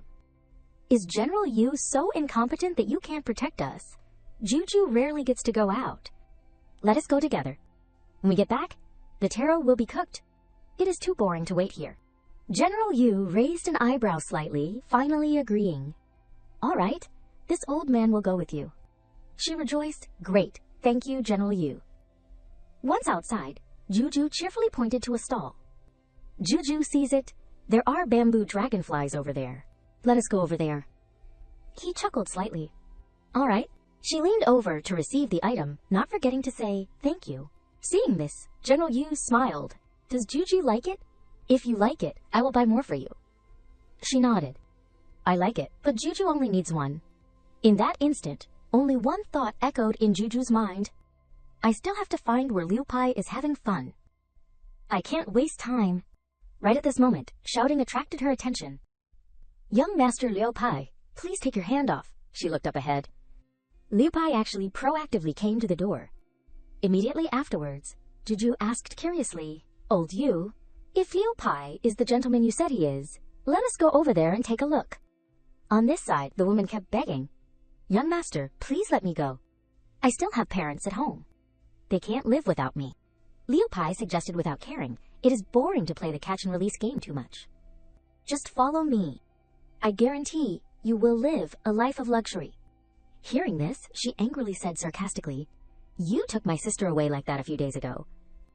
In just 2 days, you tortured her to death. I won't fall for your tricks. Our family does not dare to pursue the matter. Please spare me. He gently tapped the woman's face with his fan and threatened, Don't be so unappreciative. Liu Pai let out a sinister laugh. If you do not follow me today, I will disfigure you. Be arrogant now, keep being arrogant. Before his terrifying gaze, she shouted, Help! Someone, please save me. Right at this moment, the man whispered in his ear, Young master, your father-in-law is over there. Hearing this, Liu Pai smirked. That old fogey is very conservative. He never goes out at night. Otherwise, how do you think I have been able to hide it until now? Right at this moment, General Yu suddenly approached. Liu Pai, he turned around in a panic. Father-in-law, why are you here? I am here because... Immediately he landed a punch and shouted, Do you think I can still be fooled by you? General Yu grabbed Liu Pai's collar and decisively announced, It seems I misjudged you. I will teach you a lesson today. Tomorrow, I will take you to the Yamen. Don't even think about abusing your power. Don't even think about the marriage. Hearing this, he pleaded in a panic. Don't, please forgive me this time. Please give me another chance for the marriage. General Yu almost went crazy and roared. You dare mention it, watch me smash your face. She thought secretly on the opposite side. Prince Gige must treat you Gigi well in the future. Otherwise, Juju won't be able to save you. After a long while, General Yu coughed softly. Today, I have made you laugh. He hesitated and opened his mouth.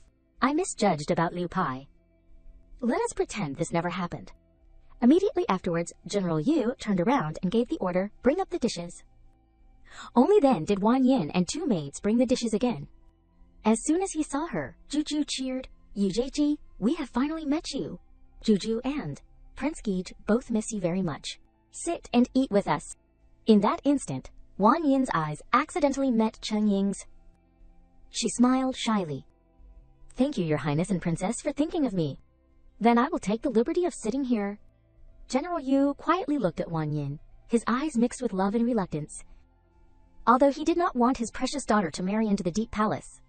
But looking at the way they looked at each other, it seemed like they already had feelings for each other. Juju smiled lightly on the opposite side. Looking at the old general's appearance, he must be wavering. It seems like I have to push a little more, and this can be successful. She spoke quickly, her voice clear. Old Yu? In that case, can Prince Gage be with Yu Jieji? He coughed constantly. Little princess is really too straightforward, but this matter really should not be dragged on. Seeing Cheng Ying's serious look, General Yu said seriously, Your Highness the Crown Prince, now I will give you an answer. Immediately afterwards, he announced loudly, Your Highness the Crown Prince, I agree to marry my daughter to you. He was slightly stunned, his eyes radiant. Really? Seizing the opportunity, Cheng Ying hurriedly bowed his head. Then this son-in-law, will come to deliver the gifts tomorrow. After speaking, he could not hide his happiness and turned to look at Wan Yin. Meanwhile, General Yu thought to himself, although the Deep Palace is dangerous, the Crown Prince is still young, but willing to put his heart into Wan Yin. Today, I have made trouble several times, but the Crown Prince still accepts it. Wan Yin also has feelings for the Crown Prince, so it can be assumed that the Crown Prince is truly a good life partner. At the same time, Juju could not help but cheer. That is great. So from now on, Yu Jieji and we will be one family. Wan Yin blushed slightly and bowed lightly. Yes. Juju playfully reached out and gently touched her face, her eyes curved. I finally got to touch this little face. Juju is very happy. Then she stopped. Wait, Juju touched Miss Yu. Does not that mean Prince Gige won't let Juju ride the big horse anymore? Cheng Ying smiled awkwardly. Does Juju really want to ride the big horse? That much? Afterwards, Juju smiled happily. Today, she successfully helped the Crown Prince and Miss Yu tie the knot of fate, and she can also keep the Crown Prince's mansion outside the palace. What a happy day. Cheng Ying smiled unconsciously behind her. He then spoke, Juju, Prince Gige still has not thanked you for what happened today. She immediately turned around. Let us talk about it tomorrow. She secretly lamented in her heart, Juju is a child, she has to go to bed, it is too late. Juju has helped so much, but Prince Gige still won't let Juju ride the big horse. Juju decides to isolate Prince Gage for one night. Suddenly, Cheng Ying poked her cheek. Juju, Prince Gage will let you ride the big horse. Hearing this, Juju sat up straight. She asked in confusion, really, Juju touched Miss Yu's face, and I still get to ride? He nodded to confirm. Juju made a great contribution today. Of course you get to ride. After a moment of fun, Cheng Ying turned back and asked, Juju, did you have fun? She replied excitedly, very fun. Suddenly, a servant walked in quickly, bowed and reported, Your Highness the Crown Prince, the second prince heard your good news, and has specially come to congratulate you, and said that he has important news to announce. Seeing this, he gave the order, so his second imperial brother quickly let him in. Juju immediately changed her expression. She worriedly thought, the second prince, he is not a good person either, he is concealing his identity as a fake prince. He deliberately gets close to Prince Gage, his purpose is to pull him down from the position of crown prince. Hearing this, Cheng Ying could not help but feel a little surprised. Second imperial brother is actually that kind of person. No wonder second imperial brother does not look like the other princes, and has been disliked by his biological mother since he was young. He only interacts with me. I thought that among all the people around me, only he did not ask anything of me, and treated me like a brother. I did not expect him to actually be. At the same time, Juju asked worriedly, Prince Gage, what is wrong with you? She carefully speculated. It seems like Prince Gage is not happy. Would mentioning the second prince now make him even sadder? But I do not know what the second prince wants to say today. A person like him is best cut off as soon as possible. Seeing Juju's worry, Chengying immediately reassured her. I am okay. It is just that I am a little tired from running around today. He secretly comforted himself. What am I sad about? Although second imperial brother is fake towards me, I still have Juju by my side. Immediately afterwards, Chengying decisively gave the order. Qingyi, go and tell him that I am a little tired today, and if there is anything, we can talk about it another day. Finally, he instructed sternly. The next time he comes, you can just find some reason to send him away. The other party asked in confusion. You do not want to see him anymore. Chengying affirmed firmly, yes. Juju looked at him with wide eyes. Why did Prince Gege suddenly see through it? Chengying smiled softly, his gaze as gentle as the spring breeze. It is late today. Let us go to sleep. Another day, Prince Gege will let you ride the big horse, okay? She cheered happily, okay? Juju nestled into him, half comforting herself. Prince Gege is not like the silly person in the book at all. Juju likes the current Prince Gege. Juju will definitely think of a way to help Prince Gege avoid the tragic ending. The corners of Chengying's mouth curled up. It is really lucky that I have Juju by my side, who treats me sincerely. In the future, I will definitely protect Juju well too.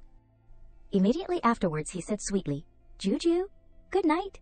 She replied quickly, Prince Gege, good night too. The next morning Juju stretched out her arms. I slept so well. She looked blankly at the female attendant behind her. Why did Prince Gege disappear so early in the morning?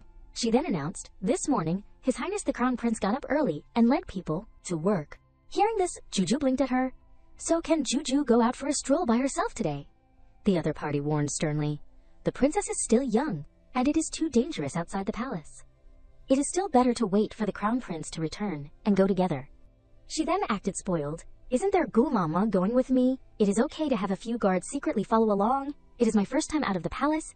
I just need to not reveal my identity. Mama, take me out to play a little. Seeing this, she could only nod. All right. Juju almost cheered with joy. That is great. Scene changed to a house for entertainment. She walked down the street excitedly. I want to go to the street to eat delicious food. She said in a kind voice. Okay, walk slowly. Be careful not to fall. At the same time, a figure loomed from behind, secretly observing Juju.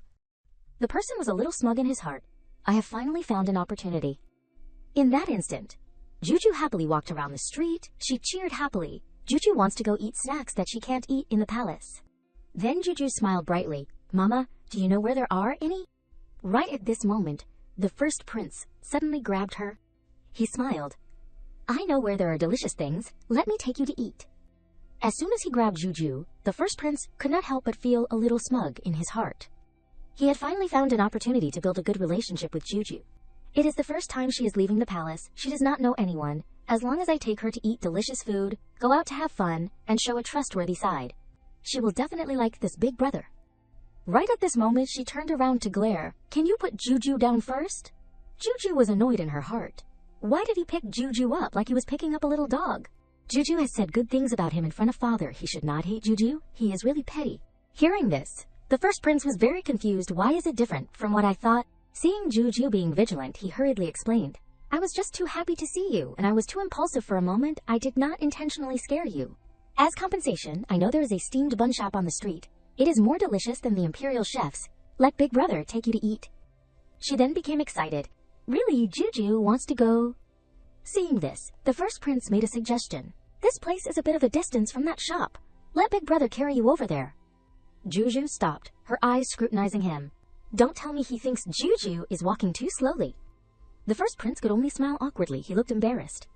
How could I let Juju know that I am not aiming at her? I knew I should have had a better attitude at the banquet. After a long while, the first prince carefully asked, what does Juju want to eat? Big Gege will treat you. She looked attentively at the list of dishes and cheered happily. There are so many kinds of steamed buns here, it is really hard to choose. Seeing this, the first prince secretly reminded himself, this is a good opportunity to impress Juju. He immediately opened his mouth, then let Big Gege give Juju a suggestion. The meat steamed buns here are very fragrant. Hearing this, she pouted. But there are also meat steamed buns in the palace. Didn't Big Gege say that he would take Juju to eat things that she does not have in the palace? He changed quickly. But you certainly have not eaten the wild mushroom steamed buns? Why not try them this time? Juju immediately nodded. Okay. The first prince turned around. gently wiping away a bead of sweat. It was good that he could hear Juju's inner voice. If he continues to work hard like this, he will definitely get closer to Juju. Meanwhile, Juju was so happy that she could not close her mouth. I am so hungry, Juju can't wait to eat a full meal. Seeing this, he turned back. You sit here and wait, let me go order the food, he thought to himself. Juju is hungry. I will order a lot, it will definitely make her happy. The first prince walked quickly and made up his mind. I have to go order the food myself to give her a surprise. After a long while, Juju weakly called out, Big Geej. She looked blankly at the pile of food on the table. Do you want to make Juju's stomach burst? At the same time, the hissing began to ring out. Ordering so much, not being able to finish it will be a waste, the first prince explained haltingly. Isn't this because I was afraid you would not be full? Another person chimed in. These two really know how to eat, the remaining person exclaimed in surprise. Look at how many steamed buns those two ordered. Seeing Juju worried, he reassured. It is okay. I will eat all the steamed buns. I won't waste them. She nodded in a confused manner, then okay. Right then, the discussion kept coming. Watching those two eat one meal is like my food portion for 2 days. It is really intense. I did not expect them to be so young, but their stomachs are like cow stomachs. After a long while, she got up from her seat. Juju can't eat anymore. I want to go out for a walk, the first prince called after her. Wait, Big Geej will go with you. Seeing this, Juju turned around and reminded, Big Geej, eat all the steamed buns first. Do not waste them. Hearing this, the first prince almost cried. He replied with a spoiled look. Then let me eat quickly and then come out. Do not go far, she replied briefly. Got it. After getting outside, Juju crossed her arms, her heart constantly scolding. Big Geej is a fool. Juju does not want people to say that she and him have stomachs like cows. Right at this moment, her eyes stopped at a point. Juju stared blankly at the stall in front of her. It was a jewelry stall. She tilted her head, her eyes bright. It is so hard to get out once. I might as well buy a hairpin as a gift for Mom, too. She will definitely be very happy. Juju was about to pay for the thing she liked when a hoarse voice suddenly rang out. Impolite. Hey, shorty. Jiang Cheng brazenly reached out. My sister likes your golden jade necklace. Give it to me.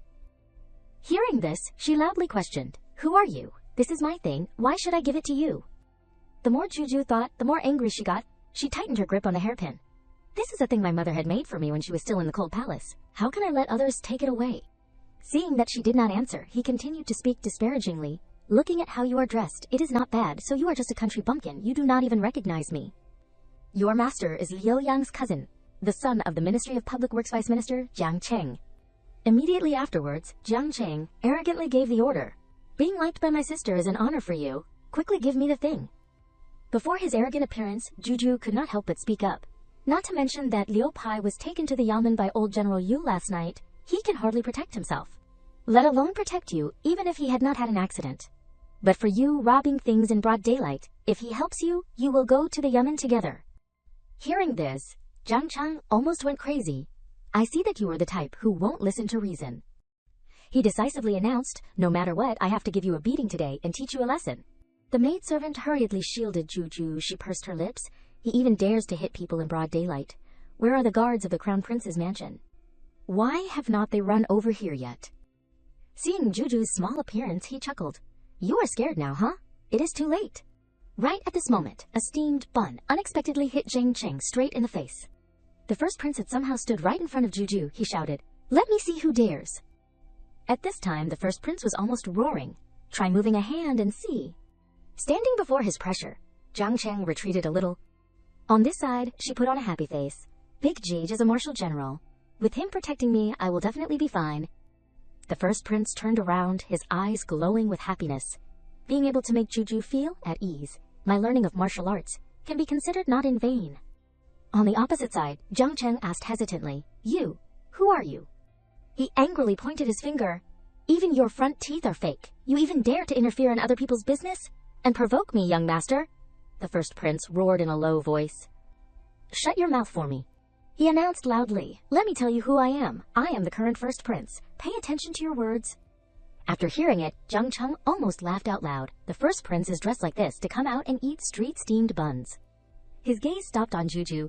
Don't tell me you still want to fool me, saying that the shorty behind you is the 18th princess, who is most favored by the emperor. Immediately afterwards, Jiang Cheng pointed his finger at the group of people and ordered, I see that you do not want to give me the necklace, so you came here to scare me. Go and rob the thing for me. Seeing this, The first prince did not forget to remind, "You want to make a move? Don't blame me for not reminding you. You all coming together is not my opponent." Then he carefully turned around. "You step back. Do not get hurt," Juju said in a clear voice. "Big Gage, you be careful too, but do not lose." At the same time, the henchman raised his fist high at the first prince. Immediately he turned around. "Then you can rest assured." The first prince pushed the other party away with force, he said in a low voice. "I have been leading troops to fight for many years. Even if tigers and horses come to invade, I can cut them all down." Afterwards, the first prince stomped hard on him. "How could I let you endure the anger of these villains?" she kept cheering in encouragement. "Big Gage is too majestic." Juju looked up at him and thought, Juju also wants to teach the bad guys a lesson, 1 punch each. Hearing this, the corners of the first prince's mouth curved slightly. Although he could not let Juju get close, but cooperating to make her happy was still very easy. As soon as the thought ended, he immediately swung his hand. "Take down that guy with a left hook punch." His left leg also swung forward forcefully. "Take down that guy with a kick."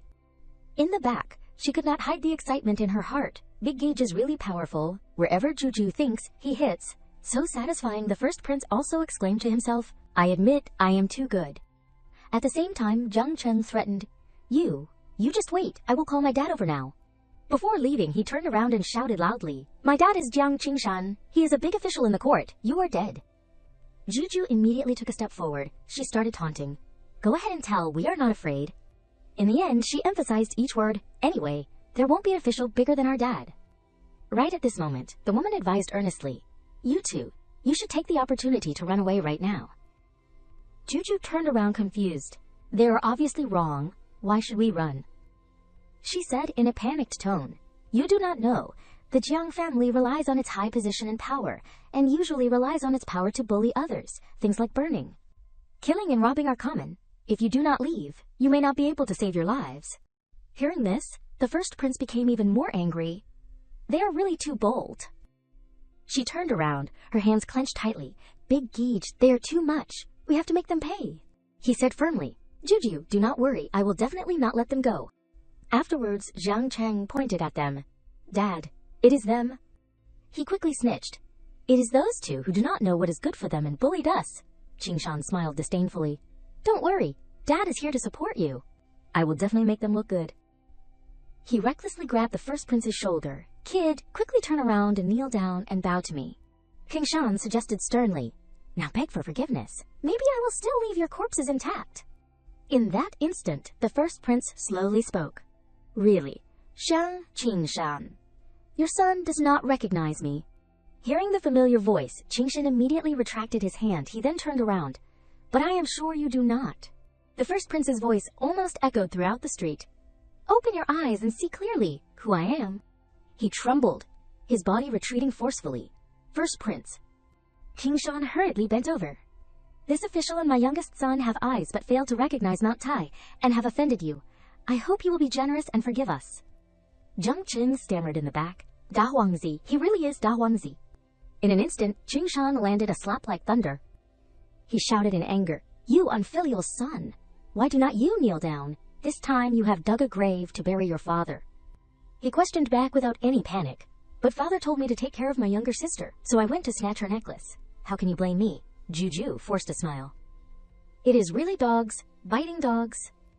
At the same time, the first prince frowned and ordered Wen Tian, Wen Di, escort them back to the yamen to investigate thoroughly. Every case must be clarified. Then he turned around, his eyes softening. "Juju, are you okay? Were you scared?" She shook her head slightly. "Juju is okay. Thank you, Big Gage, for protecting Juju." But Juju's eyes were still worried. "Although I am okay, the yamen magistrate in the book is not a good person either. As long as he is bribed with money, the yamen magistrate will release them to continue harming the people." The first prince was filled with confusion. Is the yamen magistrate really such an unreasonable, corrupt official?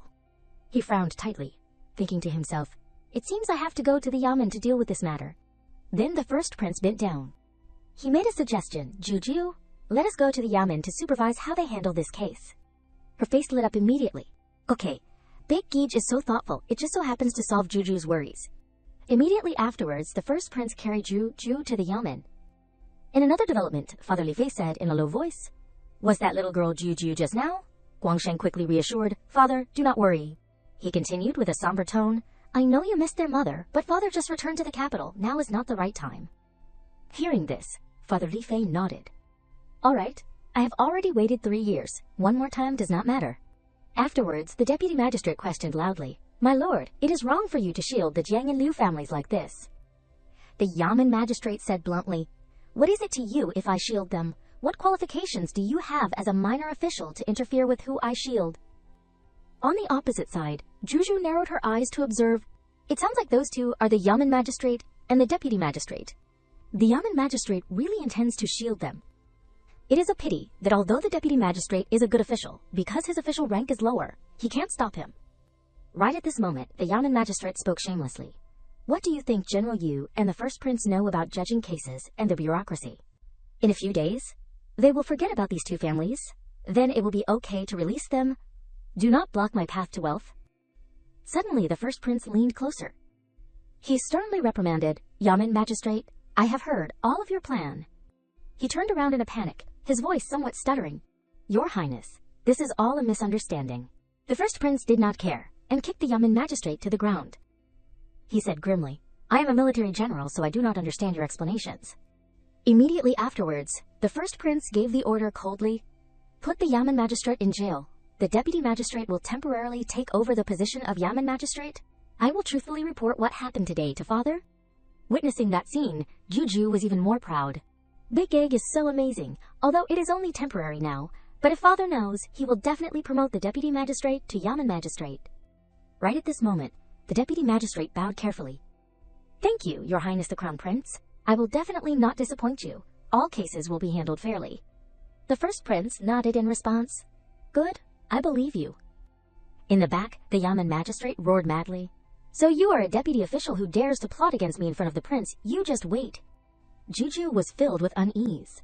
Crap, in the original story, the Yamen magistrate's actions were reported by the deputy magistrate, so he held a grudge and hired a murderer to assassinate the deputy magistrate that night.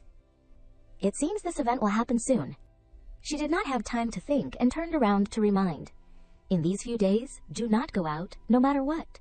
Do not get out of the sedan." The deputy magistrate thought to himself. Although he did not understand why she suddenly said that, he should just agree with the little girl first. He smiled awkwardly. "Yes, thank you, Princess, for the reminder." Juju's face changed. She could not help but feel a little worried. You can tell that he won't listen to Juju, but how should Juju explain it to him? On this side, the First Prince smiled faintly. Not following what Juju said will definitely cause something to happen. But looking at the expressions of these two people, it seems very difficult to explain clearly. "Let me do it." He suddenly rubbed her head to comfort her. "Don't worry, Juju," she said hesitantly, but seeing this, the First Prince brazenly proposed, "In these few days, I will have people follow the deputy magistrate. If he dares to get out of the sedan, they will break his legs, ensuring that he will listen to you." Juju was almost dumbfounded. That works too. The next morning, the carriage had been prepared. At the same time, the deputy magistrate stopped unconsciously. He immediately poked his head out. "Stop the carriage, steward. Is there a child crying outside?" he quickly advised. "My lord, the First Prince and the little princess have told you not to get out of the carriage. You should not bother yourself." Seeing this, the deputy magistrate questioned angrily, "What if the abandoned child freezes to death? I can't ignore the suffering of the people. Stop the carriage now." Seeing him stepping down, he kept trying to dissuade him. "My lord, you just promised the princess not to get out of the carriage. You should still turn back now." The deputy magistrate interrupted without caring. "I will ask the princess to forgive me tomorrow." He turned around and affirmed, "The urgent matter now is that child." Right at this moment, an arm suddenly hit the back of the deputy magistrate's neck. The person only had time to shout, "My lord." He hurriedly supported the deputy magistrate's body and looked up. "Who are you?" Wintian Windy then reassured, "Calm down, we were sent by the First Prince." Before leaving, he sternly reminded, "Take your lord back and leave the child to us." The servant nodded repeatedly. "Okay, thank you, you two. We will take our leave." The next day, the First Prince beckoned. Wentian and Wendy went to the alley to find the crying child. He turned to ask, "Juju, guess what they saw?" She shouted helplessly. "Big Gage, stop beating around the bush. Quickly tell Juju." Juju turned to stare at the First Prince. "If Big Gage does not tell me, Juju will." Her small hand fiddled with her robe and suddenly wrinkled her nose. "Tickle you to death, don't," he chuckled. "Big Gage is telling." The first prince said in a deep and gentle voice. In that alley, there was actually no child crying, only an artist performing vocal mimicry. He continued calmly, Wen Tian and Wen Di have taken this person away for questioning. In fact, this person was hired by the Yamen magistrate to create a scene to trick the deputy magistrate into getting out of the sedan in order to do something shameless. Juju's eyes widened and then quickly frowned, her cheeks puffed up angrily. The Yamen magistrate is really cunning and scheming. Seeing her appearance, the first prince smiled lightly. Juju, do not worry. Father has dismissed his position and also punished him. She cheered happily. That is great. Juju suddenly narrowed her eyes, her voice lowered with a hint of worry. What about the people of the Jiang and Liho families? They should also be punished properly. He answered without hesitation, his eyes firm as he stared straight at justice. Of course, Liu Pai was sentenced to death. The execution date will be determined later. Zhang Qingshan was exiled, and his children have to enter the palace as slaves. She then nodded, her face as if a burden had been lifted. It is true that karma exists. If the bad people all get their comeuppance, Juju can feel at ease to return to the palace. Seeing Juju turn around coldly, the first prince called out in a panic. Juju? Do you want to return to the palace right away? Stay at Big Gega's mansion for a few days before you leave. She refused bluntly. No way. Juju has something to find father when she returns to the palace. He quickly suggested, Juju, I heard you like to ride big horses. Big Gage will let you ride big horses. Stay for one night. Okay. Juju's eyes flashed for a moment. Riding big horses. Big Gage is taller than Prince Gage. It must be fun to play. But then she pursed her lips, shaking her head quickly. No, I can't be bewitched by Big Gage. A thought arose in Juju's mind. It is almost time to clear Mom and Gage's suspicion. She secretly made a decision. Juju has to return to the palace to prepare. The first prince watched silently. A look of concern flashed in the depths of his eyes. So it is about the matter of 13th Imperial Brothers' attempted poisoning of father back then. This matter is important. It really can't be delayed. If she insists on returning to the palace, he could only compromise. Then Big Gage will escort you back. Juju quickly agreed. Okay, thank you, Big Gage. A moment later she called happily, Father, Mom. She walked quickly to Zhao Ning. Juju is back. He turned around happily. Juju.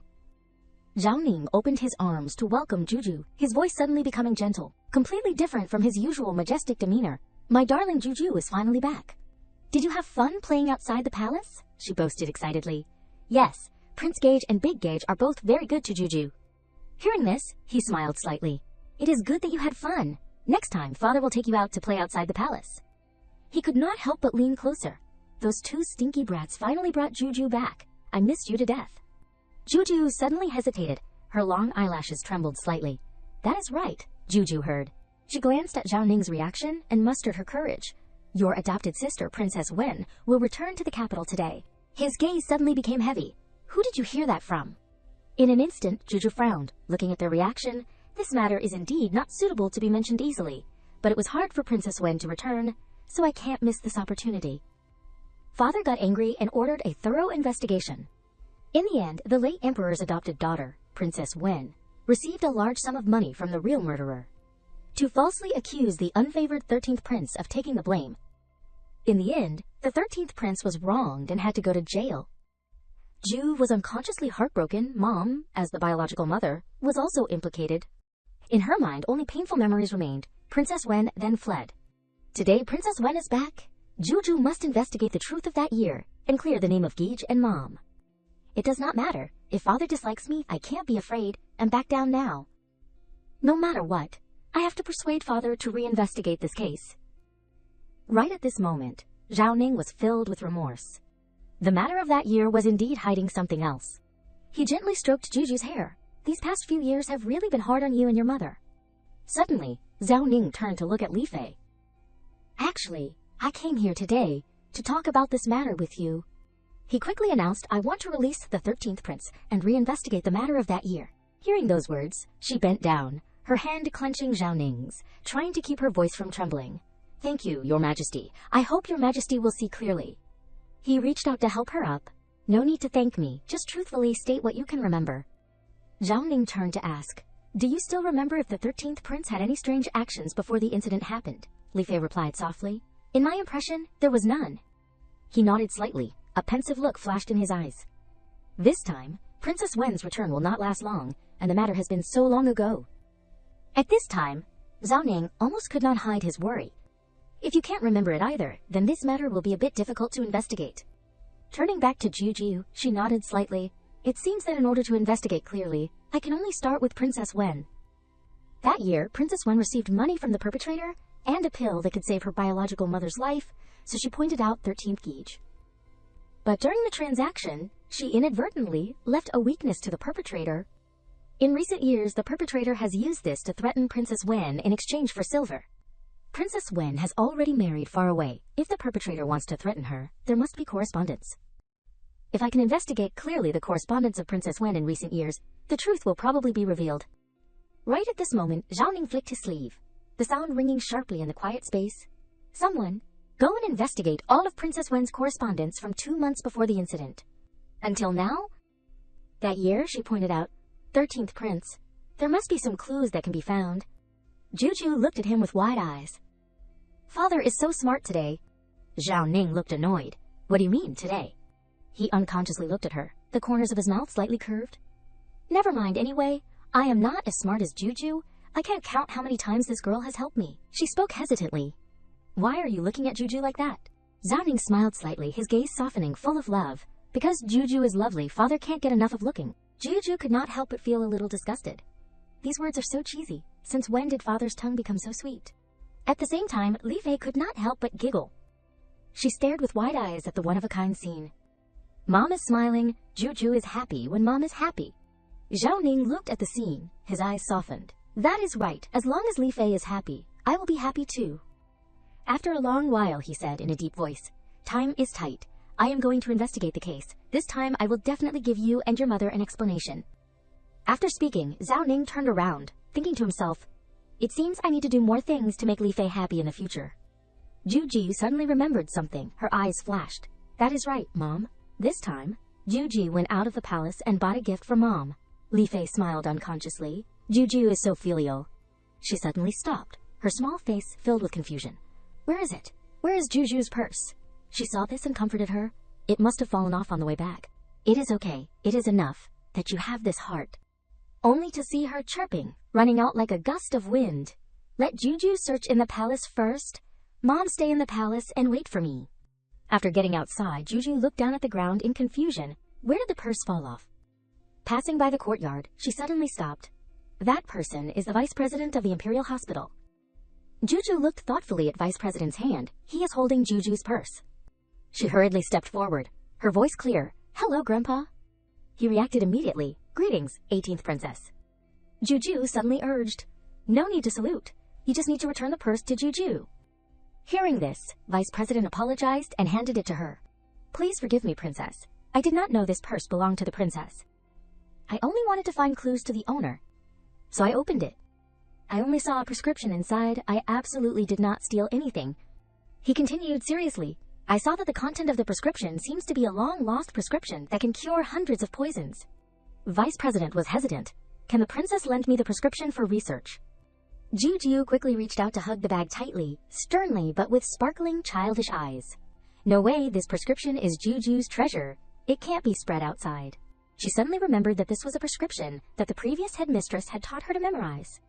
The headmistress had deliberately instructed Juju not to spread it outside, in case bad people learn it and make poison to sell for profit.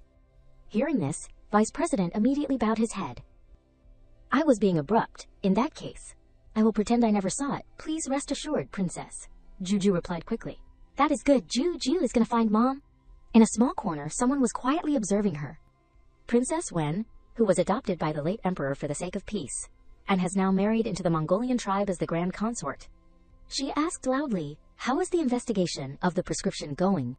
Princess Wen looked serious. I returned to the capital this time to find medicine for my mother. Time is pressing. It can't be delayed. The servant bowed and reported. This servant saw the vice president of the Imperial Hospital meet with the 18th princess. She affirmed, the 18th princess seems to have a detoxifying prescription in her hands. Princess Wen asked suspiciously, the 18th princess, I heard she's the one favored by the current emperor. She smirked, but if I could put her own brother in prison, what difficulty would there be in dealing with her? Suddenly, Princess Wen changed her tone. Wait for the 18th princess to be alone. Let me know. I have a way to get the prescription from her hands. A moment later, before Juju was an extremely adorable puppy. As soon as she saw it, her eyes lit up immediately. Zhao Ning then chimed in. How is it? Juju, do you like this gift? Juju gently stroked Da Huang and cheered happily. I like it. She looked at Da Huang with heartache. In her past life, Juju also wanted to raise a dog, but since she did not have any money, the dream was just a dream. Hearing this, Zhao Ning was filled with pity. So that is what it was. If I had known sooner, I would have brought this dog here sooner. He did not forget to introduce. Its name is Da Huang, and it was personally raised by me. Zhao Ning gently stroked her hair. I will let it protect Juju in the future. Okay, she nodded happily. Okay, thank you, father. Juju ran off chirpingly. Then Juju will build a relationship with Da Huang. We are going to play alone. Do not follow us. Seeing her figure gradually disappear, Zhao Ning reassured himself.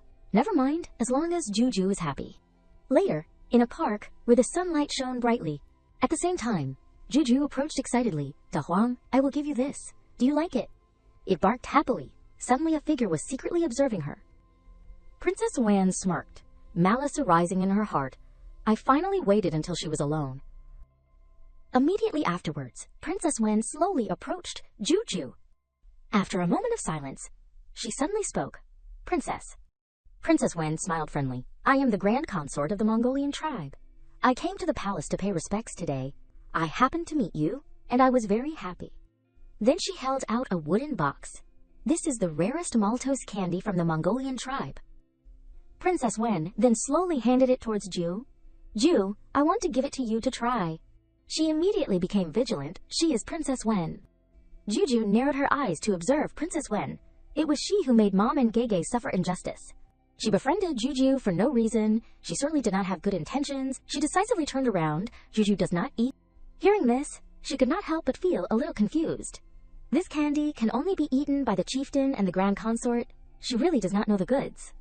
She thought, could it be that she knows the feud between me and her mother, so she is deliberately humiliating me? No, she is just a snot-nosed kid. How could she understand these things? It must be that she has never seen maltose candy, so she is not interested. Seeing Juju refusing, Princess Wen urged, Princess, just try a bite. This candy is fragrant and chewy. You can't buy it in the capital. She grabbed her hand tightly. If you try it, you will definitely like it. She immediately brushed her hand away forcefully. Juju already said she does not eat it. Juju is not interested in the things you give. After hearing that, Princess Wen gritted her teeth. Not interested in the things I give, so she really already knows about what happened that year, so she holds a grudge in her heart. Suddenly, she waved her hand at Juju, 18th princess. This is what you forced me to do. In that instant, she only knew how to shout at the top of her lungs, Help, there is a robber! Right at this moment, Da Huang unexpectedly lunged towards Princess Wen. As soon as she saw it, she looked frightened. Only to see Da Huang chasing madly, while Princess Wen kept screaming, Save me, save me! At the same time, Zhao Ning and the Empress Dowager suddenly appeared. As soon as she saw the two of them, Princess Wen screamed even louder, Emperor, Empress Dowager, save me! Seeing this, he immediately took a step forward. Waving his hand forcefully, Da Huang, stop! Standing before Zhao Ning's pressure, it lowered its tail and sat down. Immediately, she bowed to greet him. Thank you, Your Majesty, for your rescue. He did not care, and coldly questioned, Da Huang was trained by me personally. He usually does not bite people for no reason. What did you do to him? Immediately afterwards, Zhao Ning shouted, acting so recklessly in the palace. Just now, if you had really bumped into the Empress Dowager, could you have taken responsibility? Before his sharp gaze, she could not help but feel a little uneasy. If I tell the truth, I will definitely be punished. Princess Wen began to struggle internally. Anyway, there was no one around at the time. I have to think of a way to shift the blame onto the princess. Immediately, she raised her head to reply, It was the 18th princess. I had the good intention of giving the princess snacks if the princess did not like them. That is fine, but she deliberately told the dog to bite me. Princess Wen said quickly without any pause, The 18th princess is so arrogant, please punish her severely. Zhao Ning gritted his teeth. This Princess Wen. She framed the 13th prince that year, now she wants to frame even Juju. He thought secretly in his heart, old debts and new debts must be settled. After a long while, Zhao Ning spoke. The reason I summoned everyone here today is because I hope everyone can be witnesses. He looked straight at her and questioned. Princess Wen claims that Juju groundlessly ordered Da Huang to chase and injure her, requesting that Juju be severely punished. Juju has always been obedient and sensible, and has never hurt others for no reason. What evidence do you have? She lowered her body, her voice trembling but still trying to maintain her proud demeanor. Your Majesty, you and the Empress Dowager both witnessed the scene of the Divine Maiden being chased and bitten by a dog just now. If it were not for the 18th princess ordering that dog to bite me, how could I have ended up in such a miserable state? Zhao Ning immediately interrupted, his eyes slightly tilted towards her. Juju, can you tell Father Emperor why Da Huang chased and bit Princess Wen? Ju looked up, her lips moved. It is because... But before she could answer, Princess Wen interjected, her voice cracking with anger. Of course, it is because the 18th princess is overly spoiled and acts recklessly. His voice rang out, deep and cold, instantly freezing the entire hall. Shut your mouth. Zen is not asking you. Juju suddenly clenched her fist, her eyes flashing with determination. You are lying. You were the one who stole Juju's money pouch first. Da Huang just wanted to protect Juju. That is why it chased and bit you. Her face changed, both furious and embarrassed. No matter what, I was once a princess, and now I am married to Mengdan as a grand consort. Princess Wen could not help but shout, just a child's money pouch, what would I need to steal it for? Faced with the unexpected question, she seemed flustered. It is because... Seizing the opportunity, she kept questioning. You can't say the reason, can you? I think you are the one who is lying. Juju's eyes widened, an idea flashing through her mind. The book said that her birth mother is seriously ill, and coincidentally, Juju's money pouch contains the prescription she desires most. She feared that the vice president's picking up the prescription had spread, so today, failing to please, she forcefully stole it. But all of this I only read in the book. There is no evidence. Even Father does not know about the prescription. How should I say it? To make everyone believe me. At this moment, Zhao Ning slammed his hand on the table, simultaneously criticizing Princess Wen. What is so valuable to steal, in Juju's pouch, is the prescription that can save your mother's illness. Isn't that why you came back this time? At the last moment, he shouted loudly, Don't think that Zhen does not know. Princess Wen was momentarily stunned. The Emperor actually knows about my mother and the prescription. She was so worried that she bit her lip tightly. What should I do now? On this side, Juju could not help but sigh. Father actually investigated the purpose of Princess Wen's return this time so clearly. Father is so amazing. Only the vice president knows about the prescription. I never told Father. How did Father know so well? Could it be that Father heard Juju's inner voice? Seeing her curiosity, Zhao Ning quickly explained. The vice president told Zhen long ago about how you have been having him treat your mother over the years, and also about the prescription being in Juju's hands. After speaking, he pointed directly at Princess Wen. Don't think you have hidden it very well. Juju turned around to assess, so that is how it is. The vice president is indeed a gossipy old man. He clearly promised Juju not to reveal it, but he told Father.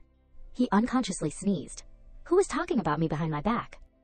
At the same time, she roared frantically. This is slander. The 18th princess must know that I once accused the 13th prince of poisoning, so she holds a grudge and colluded with the vice president to devise this plan. Princess Wen criticized on one hand and complained on the other. So young and already so sinister. I hope your majesty will see clearly. Zhao Ning did not yield and spoke bluntly. You have no shame to ask Zhen to see clearly. If you mention the matter of that year, then Zhen will investigate thoroughly for you. He glanced to the left. Fu An, bring the things here. Zhao Ning clenched the piece of paper in his hand. This is the correspondence you had with Qing Fei after the marriage alliance. He threw them straight at Princess Wen. It records all the evidence of Qing Fei poisoning, then bribing you to smear the 13th prince, and using that as evidence to threaten you. She began to panic, touching the evidence. That is impossible. This must be fake. Princess Wen was even more furious.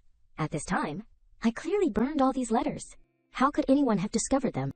At the same time, Zhao Ning stepped closer to her, his voice stern. Fake. It seems you do not know.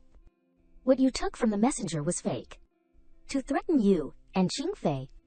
The messenger hid the real letters and copied fake ones for you. After speaking, Zhao Ning decisively issued the order, Someone come. Princess Wen slandered a member of the imperial family.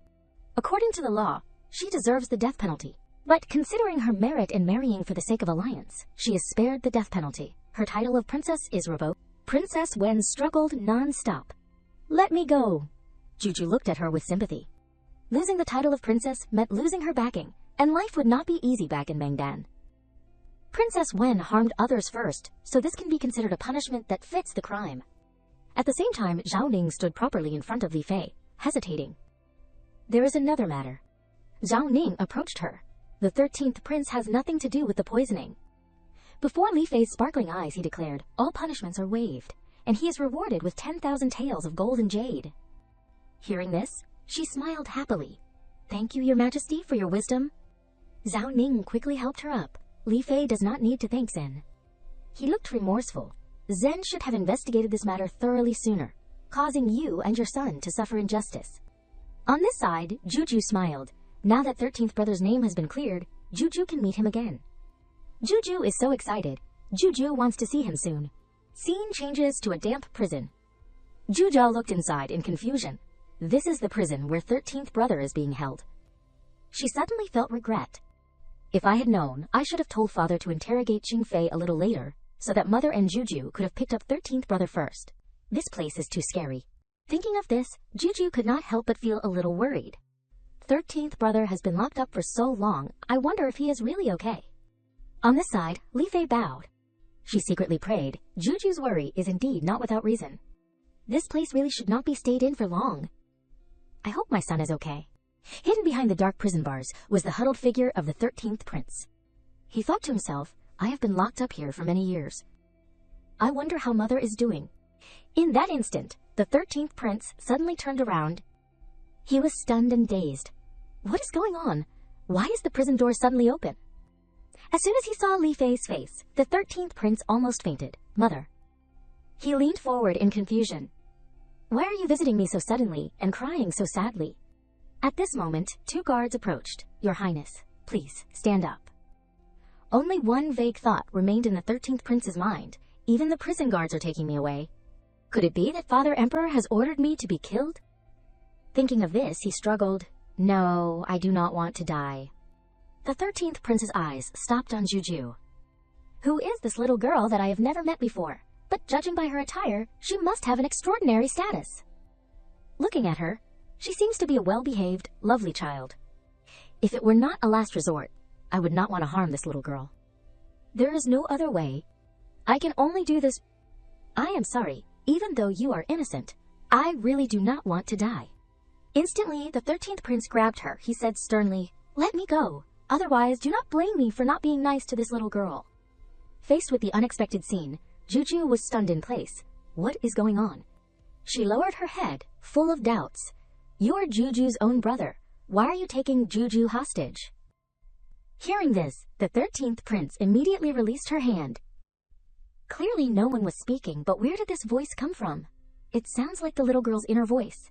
So I am harming my own sister. He said anxiously, I am sorry. It is all my fault. Juju unconsciously backed away. Why is 13th brother so erratic? Could it be that he has really gone crazy from being locked up for too long? Li Fei was equally confused. Why is it like this? He was just exonerated, and he has already gone crazy. She looked worriedly at the 13th prince. If His Majesty finds out, he will definitely become suspicious. I must find a way to prevent His Majesty from finding out. Li Fei struggled fiercely. I am sorry, Mother is just trying to protect you. She turned around and ordered, someone come, tie up the prince and take him back to the Shuiqiu residence. Call a few skilled and discreet imperial physicians, saying they are here to diagnose me. Hearing this, he was thunderstruck. His whole body stiffened. Return to the Shuiqiu residence? What is the situation? Could it be that I am being released? But why does Mother want to tie me up? She called out blankly. Mother, Li Fei suddenly interrupted. Juju, do not worry. Mother just does not want your father Emperor to know about the 13th prince's condition. She turned to look at the two and smiled. Mother will find a way to protect you. At the same time, Zhao Ning smiled. Old 13th has been released. Now, I will go there, just in time to reunite with them. He suddenly stopped, that is. Zhao Ning quickly approached. Stop, which palace are you from? Why are so many imperial physicians being summoned? The other party hesitated. It is Li Fei Nyang, calling for a diagnosis. He almost fainted. What? Scene changes to Li Fei's room.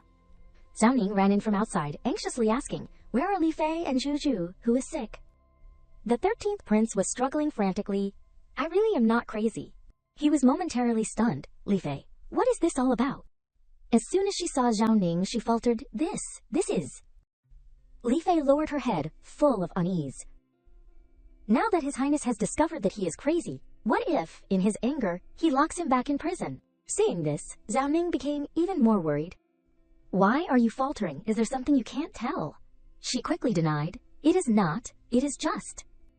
On this side, Juju silently observed. Father must think mother does not trust him again. Juju must think of a way how to make father not dislike 13th brother and resolve this misunderstanding. Thinking of this, she paused for a moment. It is just. Meanwhile, the 13th prince was still struggling vigorously.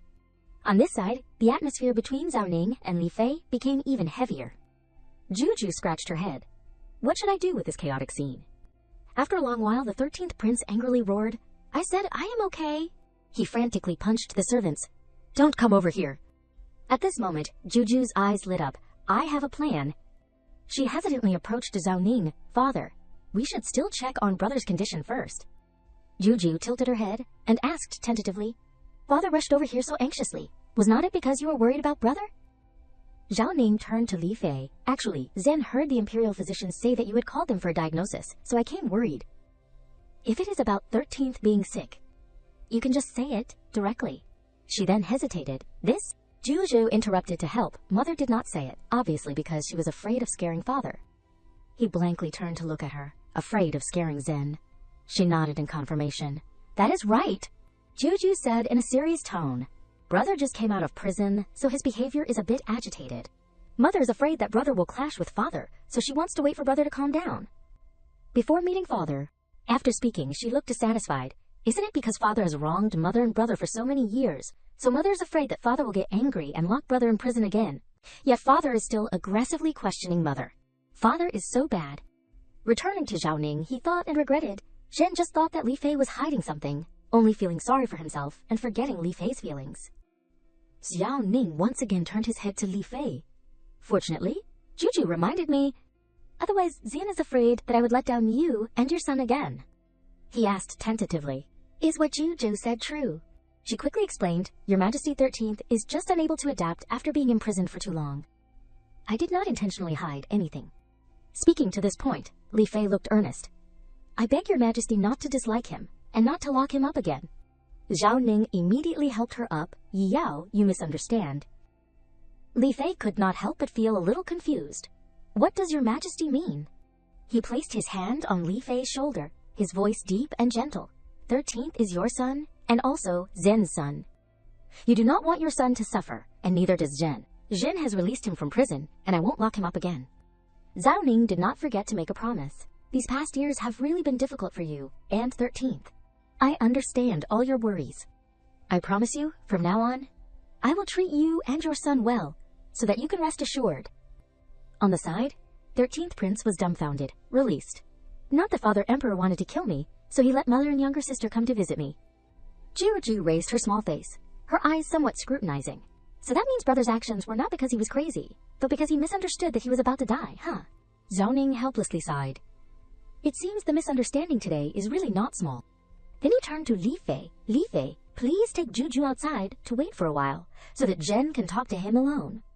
I have neglected him for many years. Now it is time to fulfill my responsibility. As a father. On this side, she almost suppressed a shout. Great. It seems all the misunderstandings have been resolved. The scene shifts to outside, where the sunlight covers everything. At the same time, Juju asked curiously, Mother, did not father say he would not lock brother up again? Why are you still crying? She smiled kindly. No, mother is crying because she is happy. Li Fei gently stroked her head. Now that 13th has been cleared of his injustice, and you are favored by his majesty, mother's family can also rest assured. Hearing this, she became even more curious. Mother has a family, Juju has never met them. Seeing this, Li Fei asked softly, So does Juju want to meet them? She answered quickly and decisively, Yes, Juju wants to go with mother. Then Li Fei suggested, Imperial concubines cannot leave the palace at will. Can 13th brother take you? Hearing this, Juju looked sulky. If mother does not go, Juju won't go either. If we return, we will return as a family. If not, Juju won't return either. She called out with a choked voice, Juju. Just then, Zhao Ning approached. Juju is right. He declared loudly, If we return, we will return as a family. If not, no one will return. After speaking, Zhao Ning immediately gave the order. Prepare today. Tomorrow after the morning court, Zhen will accompany you, leading Juju and 13th to visit your parents. Li Fei was momentarily flustered. Your Majesty, I am afraid that is not appropriate. He smiled and looked at her. This is a sacred decree. If anyone thinks it is inappropriate, tell him to come see Zhen. Suddenly, Zhao Ning turned around. 13th. What Zhen promised I have said. Now it is your turn. Li Fei and Juju tilted their heads to look at him. At the same time, 13th Prince hesitantly approached her. Juju. He took out a small gift. About the last time brother pinched you. Brother was wrong. Brother apologizes to you. This is something brother made himself. I hope you do not dislike it. Juju quickly took it. Thank you, brother. Juju likes it very much. About the previous matter, Juju does not blame brother. 13th Prince smiled awkwardly. Brother will always protect you, and will give you better gifts in the future. At this moment, Zhao Ning suddenly approached. That is right, Li Fei, about tomorrow. He hesitated. Tomorrow. How about we change Juju back to her male identity? I am unconsciously worried. If we let Juju return wearing female clothes, I am afraid her parents will blame Zhen. Hearing this, Li Fei turned to look at Juju, speaking of which, until now, Your Majesty still does not know that Juju is a girl. The 13th Prince could not help but panic internally. Isn't Juju my younger sister? She almost screamed. Juju does not want to be a boy. She quickly grabbed Zhao Ning's sleeve and begged. Juju does not want to be a boy again. Juju is a girl? Really a girl? He flinched, his heart pounding. Oh no, Juju has been a girl for too long, to the point that she can't even distinguish whether she is male or female. It is all caused by Zhen's selfishness. It seems I have to think of a way. After a while, Zhao Ning said gently, Zhen has decided, from today on, Juju will be a boy again. All of Juju's girls' clothes will be collected, and she is not allowed to wear them anymore. He thought to himself, it is all for Juju's sake. I have to endure even if I can't bear it. She became increasingly dissatisfied. How can father treat Juju like this? In that instant, the 13th Prince blankly turned to Li Fei, so my adorable younger sister will really turn into an annoying younger brother. She could not help but laugh. Juju and 13th are one thing, but even His Majesty is like a child. Li Fei said to herself, wait a little longer. Wait until the family restores its power. His Majesty will definitely be able to protect Juju, and then we can reveal Juju's identity.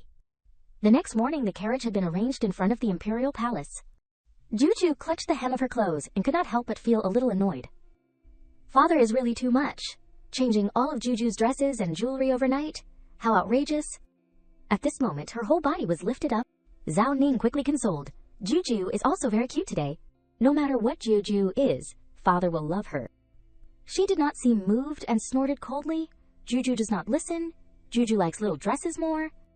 Hearing this, he could not help but worry. Why does she still have the thoughts of a girl? If this continues, how will Juju be able to stand firm in the future? Zhao Ning secretly made a decision. I must correct Juju's views, so that Juju realizes she is a man, and must have the demeanor of a man. Immediately afterwards, he carefully taught, Juju, you are a big boy now. You must learn to get on the high-quality carriage yourself. Seeing her struggling to climb up, Zhao Ning cheered and encouraged. Juju, come on. She almost went crazy with anger. Her hands clenched together. Father is so bad. It is really a bargain for father. Juju is only 5 years old. Why are you treating Juju like this? After a long while, the carriage arrived at its destination. Li Fei's parents immediately performed the ceremony. Greetings, Your Majesty. Zhao Ning smiled slightly. He said in a low voice, Rise. Today, Zhen is only here to visit your home with Li Fei. You do not need to be so formal. Then Zhao Ning blankly turned around. Li Fei, why have not you gotten out of the car yet? She hurriedly replied. This concubine will get down right away. On this side, Juju looked confusedly at Li Fei's worried expression, Mother. She then put on a sad expression. Last night, Mother was always worried. Afraid that her natal family would be implicated because of her. Worried that her natal family would resent Mother. Now it seems that Mother is afraid to go home. He immediately understood, so Li Fei is hesitant because she is afraid of this. Li Fei's father also began to worry. Your Majesty, why has not the divine consort gotten out of the car yet? Could there be a problem? Hearing this, Zhao Ning unconsciously smiled. Seeing them worrying about Li Fei, there is definitely no resentment in their hearts, only love. In that case, the matter of Li Fei thinking too much will be easy to solve. He then urged, Yi Yao, your parents are all below, eager to see you. Get down quickly. At the same time, Li Fei said with a choked voice, They still want to see this concubine. Zhao Ning affirmed firmly, Of course they do. If Zhen deceives you, then Zhen will never get your heart in this lifetime. She laughed softly after hearing this. Your Majesty is joking. Li Fei raised her hand and touched Xiao Ning's hand. This concubine does not distrust you at all. She gently called, Father, Mother. As soon as he saw Li Fei, he could not hide his feelings. Good daughter, it is good that you are back. Juju thought to herself. Considerate that father coaxed mother to be happy, Juju reluctantly forgives father a little bit. After a while, the family of 3 appeared before Li Fei's father's eyes. She looked up at him. That is right. Why do not I see older brother and sister-in-law? Li Fei's father sighed. 6 years ago, during the Yangji riot, your sister-in-law was poisoned, and now her condition is getting worse and worse. He said in a sad tone, Your brother is taking care of her by her bedside, so he could not come to greet you. Hearing this, Juju unconsciously thought the Yangji riot is the incident where the capital was invaded by rebels. Juju remembers that they specialized in poisoning the women of officials, the families. Princess Wen's mother was also a victim. She lowered her head and could not help but feel a little uneasy. I did not expect my aunt to be too... Li Fei's parents were both confused at the same time. This voice is Juju's, but she did not open her mouth. Could it be her inner voice? The two looked at each other in astonishment. But how does she know about what happened before? It is rumored that Juju is a lucky star, or is this the reason?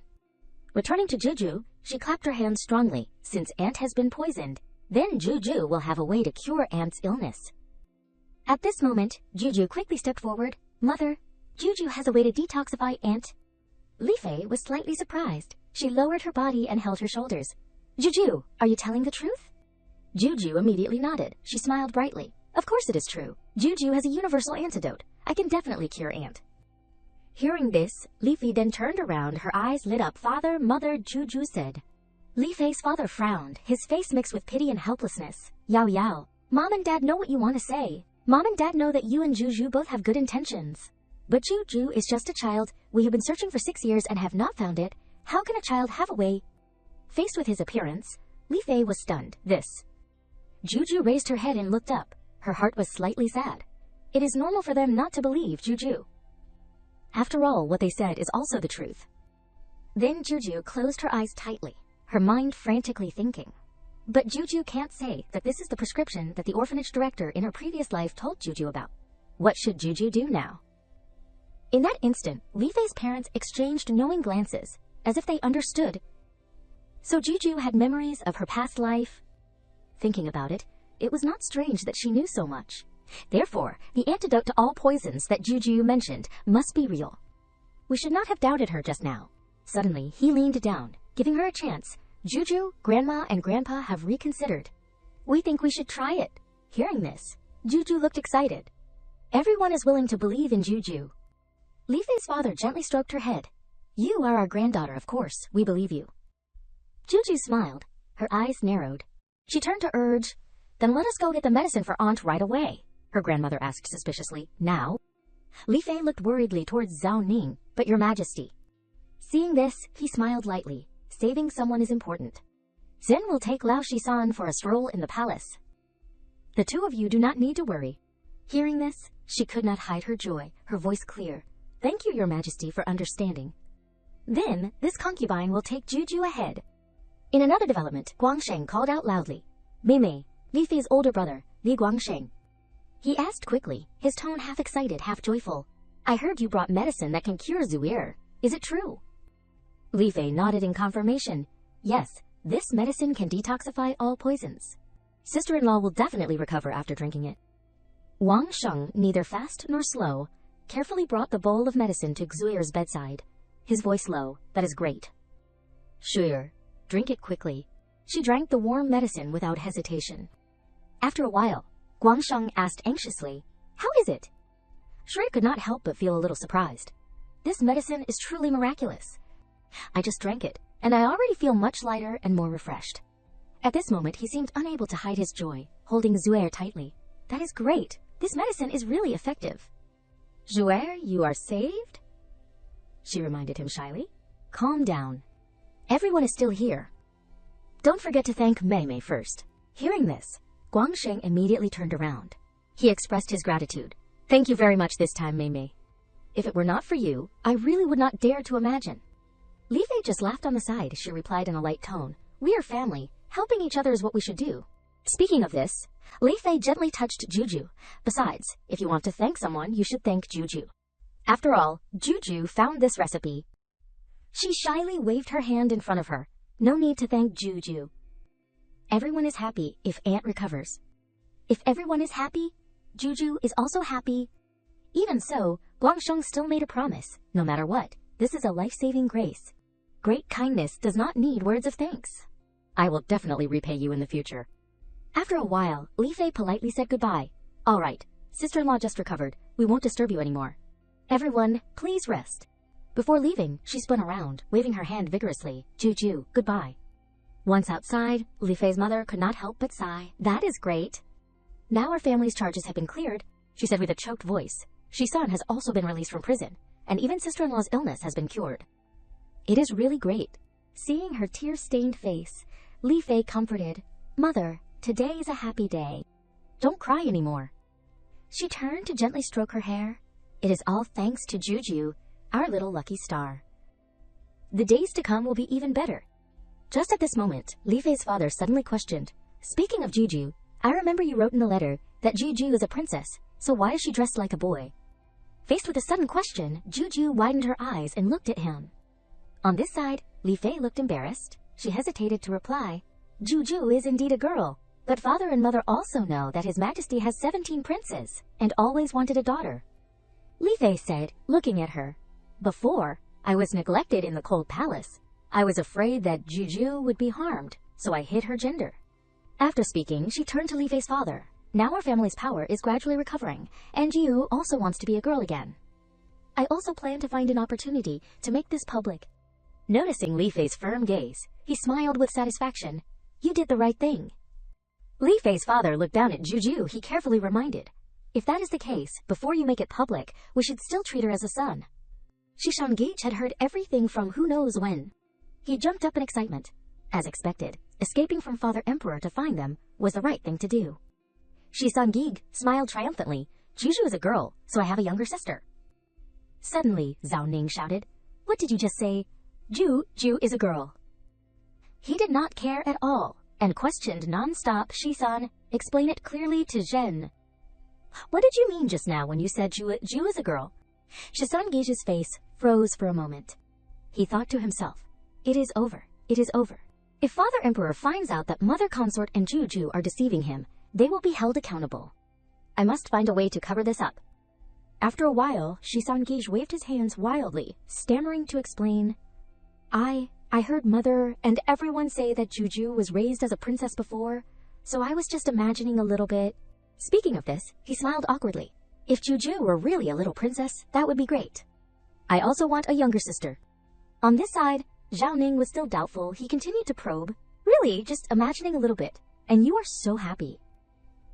Shishangij quickly turned around. He said, Of course it is true. I suddenly remembered that I have something to find Mother for. I will take my leave first. Zhao Ning hurriedly reached out. Wait. At that moment, he pondered alone, originally thinking that Shisan had just been released, so it was normal for him to be a bit incoherent. Zhao Ning peeked out, his eyes fixed on the figures of Li Fei and her daughter, but his reaction just now was really suspicious. A wave rose in his heart, and he secretly made up his mind. Perhaps I should find an opportunity to investigate. Zhao Ning once again reminded himself. His eyes glanced at Li Fei, who was carefully playing with Juju. If Juju is really a girl, Yi Yao must have her reasons for hiding this. Yi Yao is easily worried. Zen does not want her to be uneasy. Originally, I wanted to investigate secretly alone. Thinking of this, Zhao Ning laughed helplessly. But Li Fei is always by Juju's side. There is really no chance. His eyes stopped on her again. Yi Yao, how many things are you hiding from Zen? Li Fei said sweetly. Juju, Shisan. Play hide and seek slowly. Be careful not to trip. In that instant, she suddenly turned around. Li Fei tilted her head slightly, meeting Zhao Ning's gaze. She confusedly touched her cheek. Your Majesty keeps looking at this concubine. Is there something on this concubine's face? He smiled gently. Nothing. Zen just wants to look at you a few more times. At the same time, Juju blankly watched the figures of the two people. At that moment, she smiled, her eyes sparkling with happiness. Father and Mother are getting closer and closer. Juju closed her eyes slightly, an idea rising in her mind. When Mother is at ease, Juju can go back to being a princess again. Then she suddenly cried out softly, staggering a step. Hearing the sound, Li Fei turned around confused. Juju, what is wrong? Shisan Gaig clumsily removed his blindfold. Sorry, Juju, I did not mean to. She hurriedly shook her head, her smile round. It is okay, because Gay could not see. It is because Juju did not dodge in time that I fell. Li Fei hurriedly helped Juju up. Are you hurt? She quickly replied. No, it is just that my clothes are dirty. Xiaoning looked at the scene, the corners of his lips slightly curved. The opportunity has come. Seizing the opportunity, he spoke, his voice gentle. It is okay. It will be clean after a bath. Xiaoning gently stepped forward, wrapping his arms around Juju. It is not early anymore. It is a good time for Juju to take a bath and rest with Father Emperor. Hearing this, Li Fei was slightly startled. She hurriedly advised, Your Majesty, let Mama take Juju to bathe. You are the king of a country. You really should not do this yourself. She also echoed, Yes, Juju wants to bathe with Mother. After speaking, she tilted her head, her small face slightly wrinkled. Juju can't bathe with Father. Just at this moment, Li Fei and Juju stared at Xiaoning. He paused, a flash of thought in his eyes. Their reaction really has a problem. But Jin does not want to force them. Now is not the time to investigate. Then Xiaoning looked down at Juju. He planned, just go around in circles. I can't scare Juju. After a long while, Xiaoning gave a forced laugh. That is right. Then let us just do that, shall we? Only Mama and Juju went into a bathroom. She turned to her. Juju has arrived. Thank you for the trouble, Mama. Mama, go back and rest early. Mama bowed. Then this old servant will take my leave first.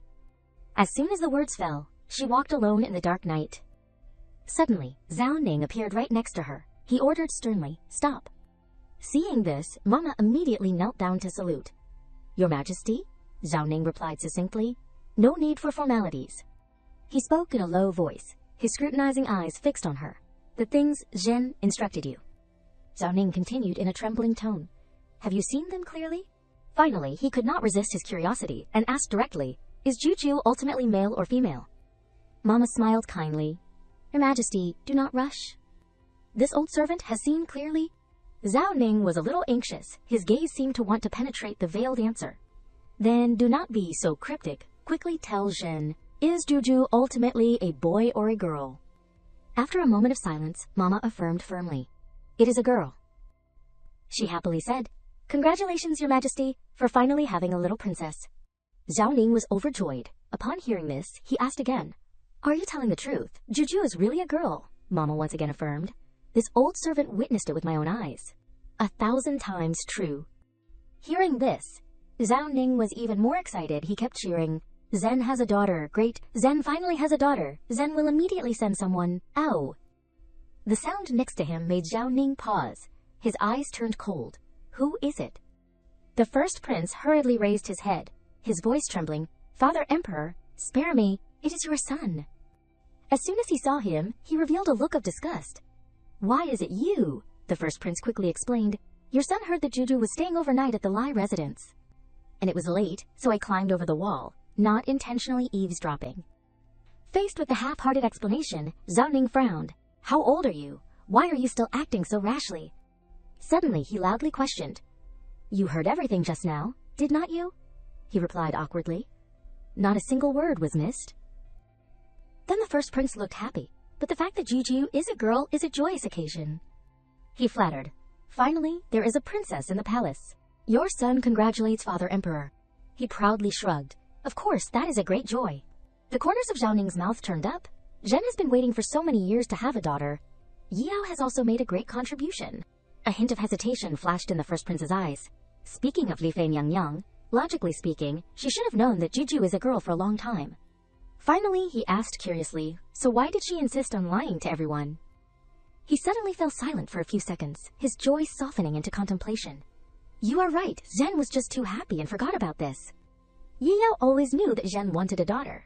Why would she hide it from Zhen? After speaking, Zhao Ning immediately turned around. No, Zhen must go ask Yao right away. He quickly interjected. Your son requests to go with Father Emperor, and by the way, visit Juju too. Hearing this, he angrily pointed at his face. Go quickly. Come tomorrow morning. Suddenly appearing at this time will scare them, mother and daughter. The first prince nodded on the surface. Yes, inwardly evaluating. Petty? The first prince smiled faintly, knowing that Li Fei Miangyang has something to hide, but Father Emperor is still worried that she will be startled. It seems that Father Emperor will not make things difficult for them. Returning to Zhao Ning's side, he happily raised his head. That is great. The lights are still on. It seems they have not slept yet. On the other side, in the room, Li Fei was faintly worried. Juju, what are you saying? The person who just helped you bathe was Mama, who came from the palace. Then has the matter of you being a girl been exposed? She bent down, holding her shoulders tightly. The harem is a dangerous place. Li Fei said with a serious face. If others find out that you are a princess, it will be extremely dangerous. After speaking, she sighed helplessly. Mother has just returned to her maiden home. Her power is no longer as before. Mother is useless, unable to protect you. Juju tilted her head, her lips in a bright smile. Mother, do not worry. When changing clothes, Juju found a way to chase Mama out. It has not been exposed. She hugged Li Fei's face and patted her comfortingly. Juju is fine, Mother. Do not cry anymore. Outside, Zhao Ning suddenly understood, so Yao hid it from Zhen because of this. The events of that year, Zhen was indeed unworthy of her. Just like what she said, if she had not hidden this, I am afraid Juju would have been framed by others long ago. If she has her own difficulties, then Zhen will pretend not to know for now. When she regains her trust in Zhen, it won't be too late to make it public. Finally, Zhao Ning softly called, Yi Yao, Zhen is back. Li Fei quickly opened the door, her eyes shining with surprise. Your Majesty, when did you return? He smiled, stepping forward. Zhen just arrived, wanting to sleep with you and your daughter. Zhao Ning pretended not to know. Where's Juju? She quickly replied. This concubine just carried her to bed. From inside the curtains, a small head poked out. Juju called softly, Father. She looked up at Zhao Ning with her sparkling eyes. Juju is here. He hurriedly stepped forward, then kissed her soft cheeks repeatedly. Juju, Zhen's darling, let Zhen kiss you a lot. Juju tilted her head, her round eyes dissatisfied. It has only been a while since we last met. Are you drunk, Father? Hearing this, Zhao Ning coughed softly. Zhen has something to say. Then suddenly he made a proposal. Zhen has thought about it. If Juju likes, she can wear dresses again. After all, those outfits still suit Juju better. Her eyes lit up like fireworks. Are you telling the truth, Father? You can't take back your words. Zhao Ning could not help but laugh. Of course I won't take them back, as long as Juju is happy. After speaking, he turned to look at Li Fei. Yao, it is getting late. Come to bed together. She nodded lightly, her curved eyelashes fluttering. Yes. In that instant, the light seemed to be radiating warmth.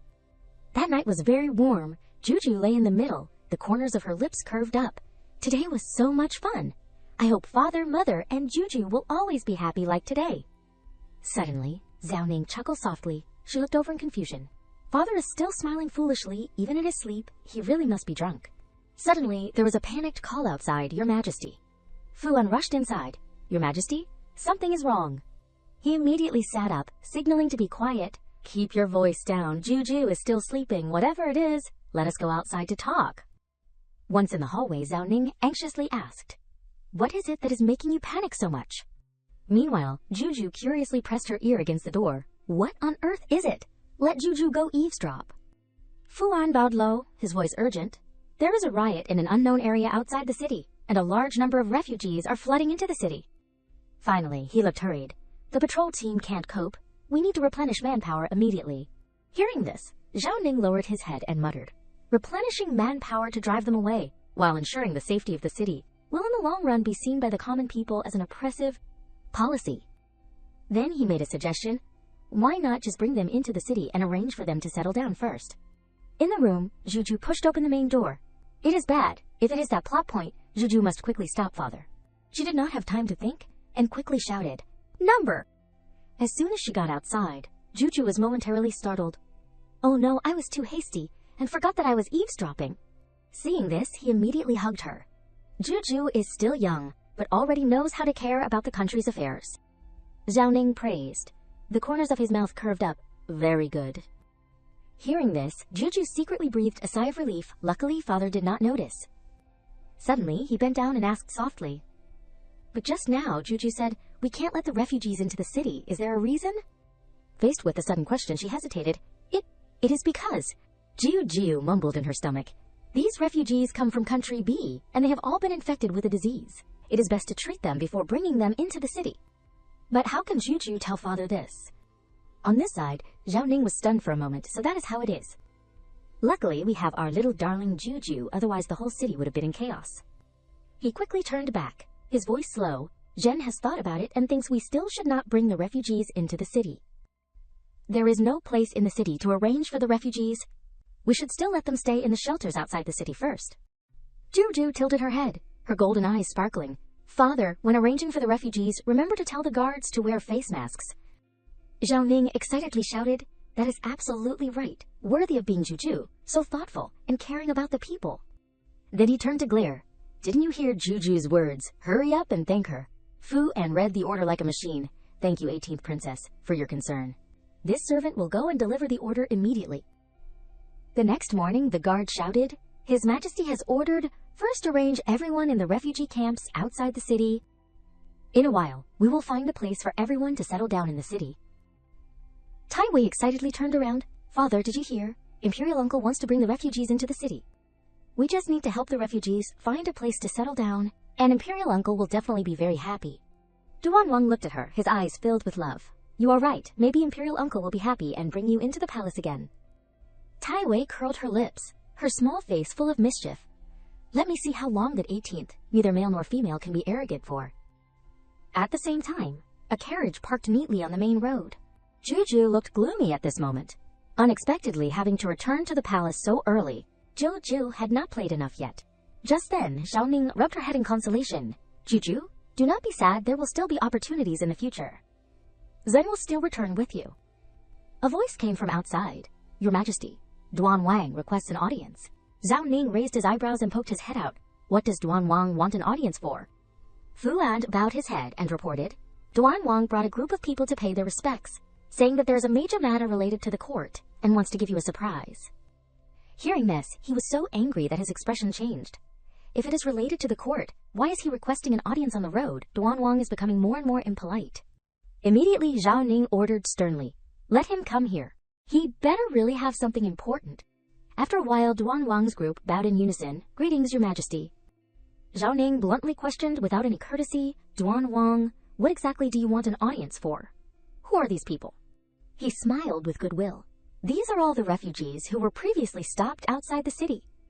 Hearing that Your Majesty was worried that they had no place to live, this younger brother helped them find a place to reside.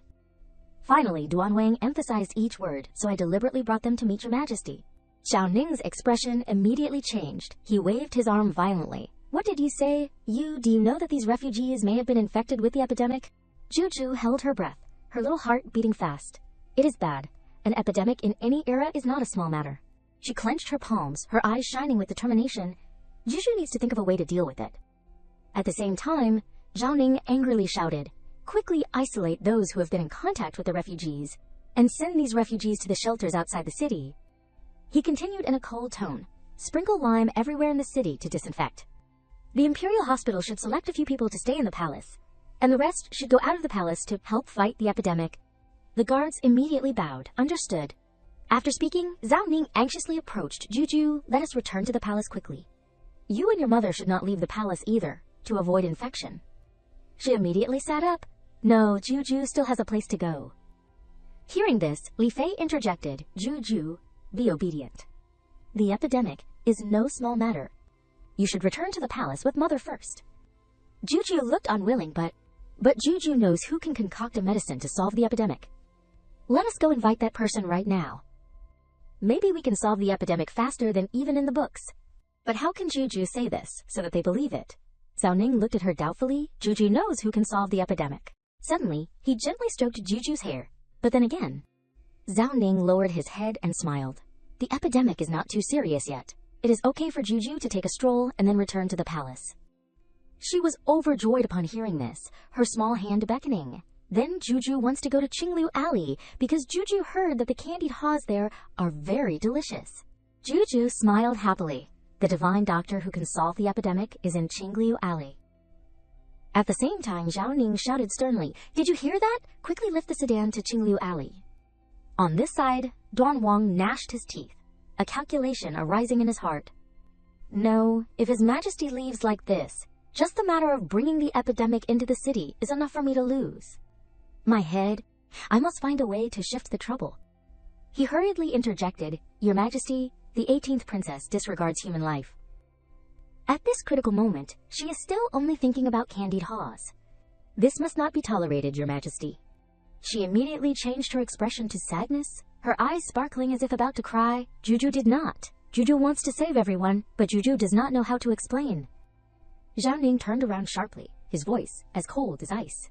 You still have the nerve to say that Juju disregards human life. If you had not disobeyed the imperial decree and allowed refugees into the city, how would this have happened? Speaking of this, he suddenly waved his hand. Guards, take the entire Duanwang family and the refugees out of the city. Duanwang struggled hard, shouting frantically, I know my mistake, Your Majesty. Please spare me, Princess. Please spare me. At this moment, Juju called out softly. Father. She tilted her head and asked softly, her eyes filled with curiosity. Why does not Father think that what Duanwang said is right? Zhao Ning gently stroked Juju's head. He smiled lightly. What he said is all nonsense. Whatever my Juju does has a good reason. Faced with Zhao Ning's sincere appearance, she was even happier, unexpectedly. Father trusts Juju so much. Juju must not let Father down. Then Juju excitedly suggested, Then Father, let us set off quickly. Intuition tells Juju that there will be a surprise waiting for us there. He immediately chimed in. Okay, we will set off right now. In another development, Qingzi asked worriedly, Grandma, is your illness much better now? She earnestly instructed, Just go home and decoct the medicine according to the prescription and drink it for 5 days, and you will be cured. The old lady smiled kindly upon hearing this. That is great. Luckily, there is you, Qingzi. Otherwise, if the whole area got sick, we would not know where to go for treatment. Speaking of this, she angrily scolded. It is just that your husband is really useless. You have such great abilities, and not only does not he help, but he also hinders you from practicing medicine. Every day. Qingzi looked sad for a moment, she said in a low voice. Please do not say that anymore. After all, it is a marriage arranged by the family. Now, it is already good enough that I can secretly treat illnesses and save people. Just at this moment, a fierce voice came. Very well, you disobedient thing. I have told you so many times not to practice medicine, yet you still dare to secretly treat others. Qingzi's husband suddenly appeared, grasping the wooden staff tightly. Today, I will beat you to death. The old lady immediately stood in front. Qingzi is doing a good deed by treating illnesses and saving people. Don't be unreasonable and cause trouble. Qingzi's husband was unaware of what was right or wrong. He blatantly criticized. You nosy old woman, mind your own business. If you provoke me to go crazy, even you will be beaten. Noticing the dire situation, Qingzi hurriedly chased people away. Grandma, hurry up and go. I will be fine. Inside, Qingzi's husband's screams rang out madly. I have told you so many times. Once you marry into my family, you have to listen to me. Today, I will teach you a lesson you will never forget. Seeing this, the old lady turned around anxiously. No, I have to go find someone to help them. Returning to Qingzi's side, he coldly pointed the wooden staff at her face. You are a woman, and instead of staying obediently at home, you are showing your face every day, and even flirting with others. Qingzi's husband brazenly continued, You are shameless, but I still need my reputation. Qingzi retorted in dissatisfaction, I am just treating illnesses and saving people, there is no flirting. Please do not hit me anymore. Upon hearing this, he raised the wooden staff high. You still dare to talk back to me. Today I will break your leg. Just at this moment, a voice rang out, Stop! Qingzi looked blankly towards the source of the sound. Who is it? Juju sternly questioned. Only a useless person would hit women. She declared loudly, Juju won't allow you to touch her even once more. As soon as she saw Juju, Qingzi was momentarily flustered. You are still a child. Why did you come here? She looked worried, her voice hurried. Go away quickly. Do not get hurt. She immediately turned around, her voice childish but resolute. Don't be afraid, elder sister. He can't hurt me. I came to save you. Qingzi's husband looked disdainful. He raised the wooden stick high. A little brat like you dares to interfere in other people's business. I will let you know the consequences of being a busybody. As soon as Qingzi's husband rushed forward, before he could touch Juju, Zhao Ning appeared. He shouted, his tone extremely stern. You better shut your dirty mouth. How dare a scum like you touch Zhen's daughter? Hearing this, he paused. His eyes widened. Zhen, you think you are the emperor? Immediately after, Qingzi's husband growled in his throat. You are not even wearing a dragon robe and you are pretending to be the emperor. I think you are clearly just a gigolo having an affair with my wife. It seems like I won't be able to leave unless I beat you all to death today. Zhao Ning frowned, his voice lowered. What nonsense are you talking about? Zhen has always maintained my purity. If you continue to talk nonsense, Xin will sew your mouth shut. Juju stood beside, pouting slightly. She thought to herself with a sigh, I really do not know how to complain about father anymore. Is now the time to explain about his purity. Then Zhao Ning covered his mouth with his hand. Forget it, national affairs are more important. Xin does not have time to personally teach you. He glanced at the crowd of servants and beckoned his hand. Whether you believe Zen is the emperor or not is not important.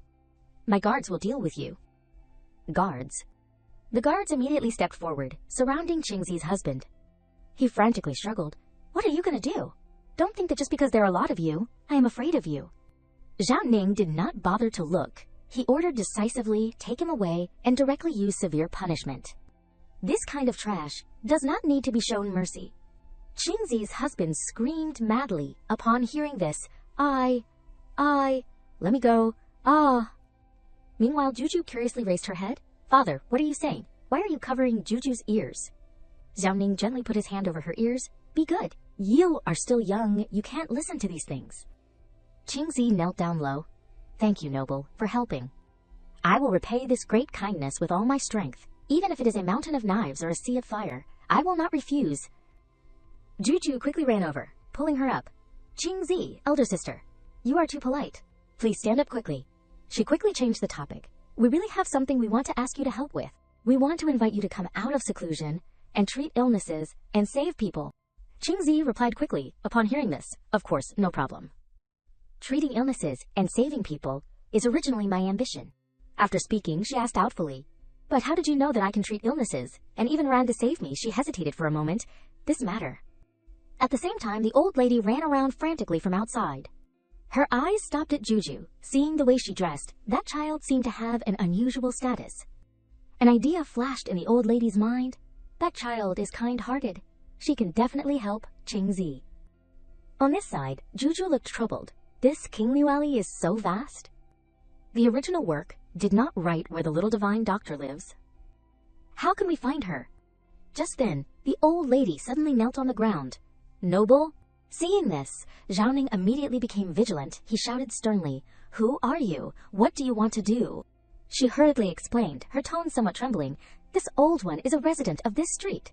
There is a woman named Qingzi in this alley. She is a very good person, but her husband is really a scoundrel, finding excuses to scold her every day and even hitting her. Please, noble, help her. Zhao Ning was somewhat wavering upon hearing this. This matter is important, but with the epidemic breaking out, finding the divine doctor should be the priority. He looked hesitant this matter temporarily. Juju suddenly interjected, Okay.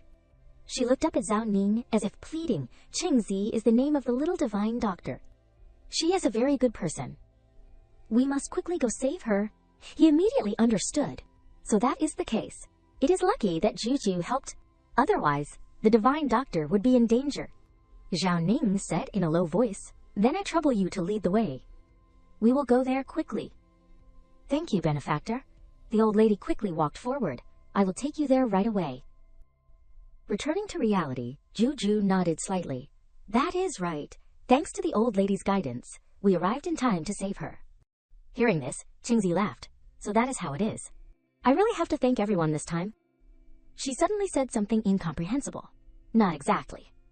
You were able to be saved, thanks to yourself. Qingzi asked suspiciously. Me? Only to see Juju gently touch her hand, her voice clear. That is right. If Qingzi elder sister did not persist in doing good deeds, treating illnesses, and saving people, then the old lady would not have remembered your kindness. She continued with a radiant expression. Naturally, she would not have risked offending nobles to find us to help you when you were in trouble. Speaking of this, Juju looked straight into Qingzi's eyes and affirmed, So you were able to be saved only because you deserved it. She smiled upon hearing this. I did not expect you to be so young and already understand so much.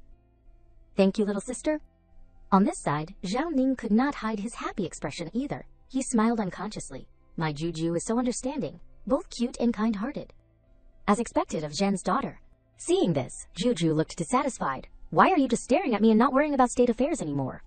Hearing this, Zhao Ning hurriedly changed the subject, his eyes revealing urgency. Divine Doctor, the epidemic is about to spread in the city, and the situation is extremely critical. He frowned, his voice half cold and half urgent. Zen asks you one more time, are you willing to come out of seclusion and research a method of treatment? Qingzi affirmed without hesitation, please rest assured, Your Majesty and Princess. No matter how difficult the illness is, I will try my best to find a way to treat it, for you, and for the common people. Suddenly, she said sternly, her eyes fixed on Zhao Ning. But this commoner still has one matter that I can't let go of. I respectfully ask Your Majesty to take charge. Seeing this, he replied, just say what is on your mind. Zen will naturally preside over justice for you. Receiving the confirmation, Qingzi bowed to the ground. Thank you, Your Majesty. Immediately after, she hesitated and glanced towards the corner of the room. It is this commoner's son, Yun Yin. Qingzi recounted the bitter story. That man usually either beats or scolds my son and me. This commoner begs Your Majesty to grant my son and me a place to take refuge, so that we will no longer be harassed by him. As soon as the words fell, Yun Yin cautiously stepped out. He said in a trembling but clear voice, Greetings, Your Majesty. Zhao Ning's eyes narrowed slightly when he looked at Yun Yin. This child hid there for so long without being discovered. Juju's eyes lit up immediately. So young, and already has such a talent for concealing his aura. If he becomes a hidden guard, he will definitely be very powerful. Immediately she turned and gently tugged at the hem of his robe. Father, Qingzi is so talented. Let us agree to her request. Hearing this, Zhao Ning immediately turned to Qingzi. He declared loudly, if that is the case, Zhen will immediately issue a decree. As long as you cure the plague, Zhen will appoint you as an imperial physician and grant you a mansion.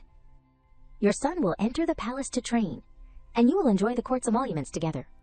She emotionally hugged Yun Yin, her eyes full of gratitude. Thank you, Your Majesty. Thank you, Princess. This commoner will definitely do my best. In that instant, Yun Yin unconsciously stared at Juju, if it were not for the princess. My mother and I do not know what day we would have died tragically at the hands of that beast. Immediately Yun Yin straightened up. He said softly, Your Majesty and Princess, please rest assured. I will definitely practice diligently and protect the princess in the future. Zhao Ning praised endlessly upon hearing this. It is good to have such ambition. It is not early anymore. The matter of treatment is still more important. You all come with Zen? Qingzi nodded quickly. Yes. He looked down at Juju, his eyes full of love. This time, it is all thanks to Juju. If you had not demanded to eat candied haws, I do not know how serious the consequences of this epidemic would have been. After speaking, Zhao Ning turned and thought to himself, actually, Zhen heard your thoughts, but this matter is still not convenient to say. She raised her head, her eyes curving down. It is all thanks to Juju's luck. Juju is also very happy that father is willing to go with me. A few months later, sunlight flooded the Wang residence. At this moment, Juju tilted her head and looked at the scenery. She could not help but think, I did not expect elder sister Qingzi to be so talented, curing the plague in just 1 month. Then Juju suddenly smiled brightly. I heard that Yun Yin is also making rapid progress and will soon become a probationary guard. She leaned back on the bed, cheering at the same time. Recently, everything has been peaceful, and the relationship between father and mother is getting better and better. If the days could always be so leisurely and carefree, that would be great. Suddenly, Juju paused, her eyes shining with confusion. But still, I feel like something has been forgotten. What is it? Elsewhere in the palace, a servant approached. Your Highness, do not wait any more. He continued with certainty. It has been several months and she has not come even once. The little princess must have just said it casually to deceive you. Dijiang said in a low but firm voice, I believe that she did not just say it for the sake of it. Don't talk about her like that. The other person snorted lightly, his eyes showing disapproval. Why can't I say it? It was she who begged Zhao Ningdi to treat us better at the beginning. But how long has it been? We do not even get enough firewood for the winter. He angrily shouted, Enough! The princess must have something important to do, so she was delayed. The firewood issue is probably because the people in the Department of Internal Affairs do not like us. We can't blame her. A familiar voice suddenly rang out. You are also aware that you are very easy to be hated, huh? Zheng Cheng said sarcastically. Is a hostage worthy of using good charcoal? Dream on. This young master won't hide it anymore. I am the one who cut your charcoal supply. What can you do to me? Zhang Cheng, Zhang Shuer. Dijiang did not flinch. He coldly exposed. Aren't you two also children of criminals whose entire families were executed? Only because you were young did you have your lives spared and become slave. Officials, how is your situation different from mine? Hearing this, Jiang Sheng growled. It seems like you need to be taught a lesson again. Zhuer gently pulled his hand to stop him. Brother, do not be angry, she said softly, her eyes full of sarcasm. He is just a daydreamer anyway. Suire covered her mouth, then burst out laughing sarcastically. He is foolishly waiting for the princess to visit every day, but no one even mentions him. Clearly, she has never taken him to heart. At this point, Dijiang was almost going crazy. He angrily questioned, You two dog slaves, daring to discuss the princess behind her back like this. Are not you afraid of death? Zhang Cheng immediately retorted, You are the dog, daring to scold me. Today I must give you a beating. Zhuer stopped him again. Wait, brother, I have a plan, she said in a small but calculating voice. If we beat him and get caught, we will also be punished. But if we take all of this charcoal away, he won't have anything to keep warm with. The end of the year is approaching, and no one will find out. He will suffer all kinds of pain, only to see him narrow his eyes, the corners of his lips turning up. Good idea. I will let you freeze to death this winter, and torture you terribly.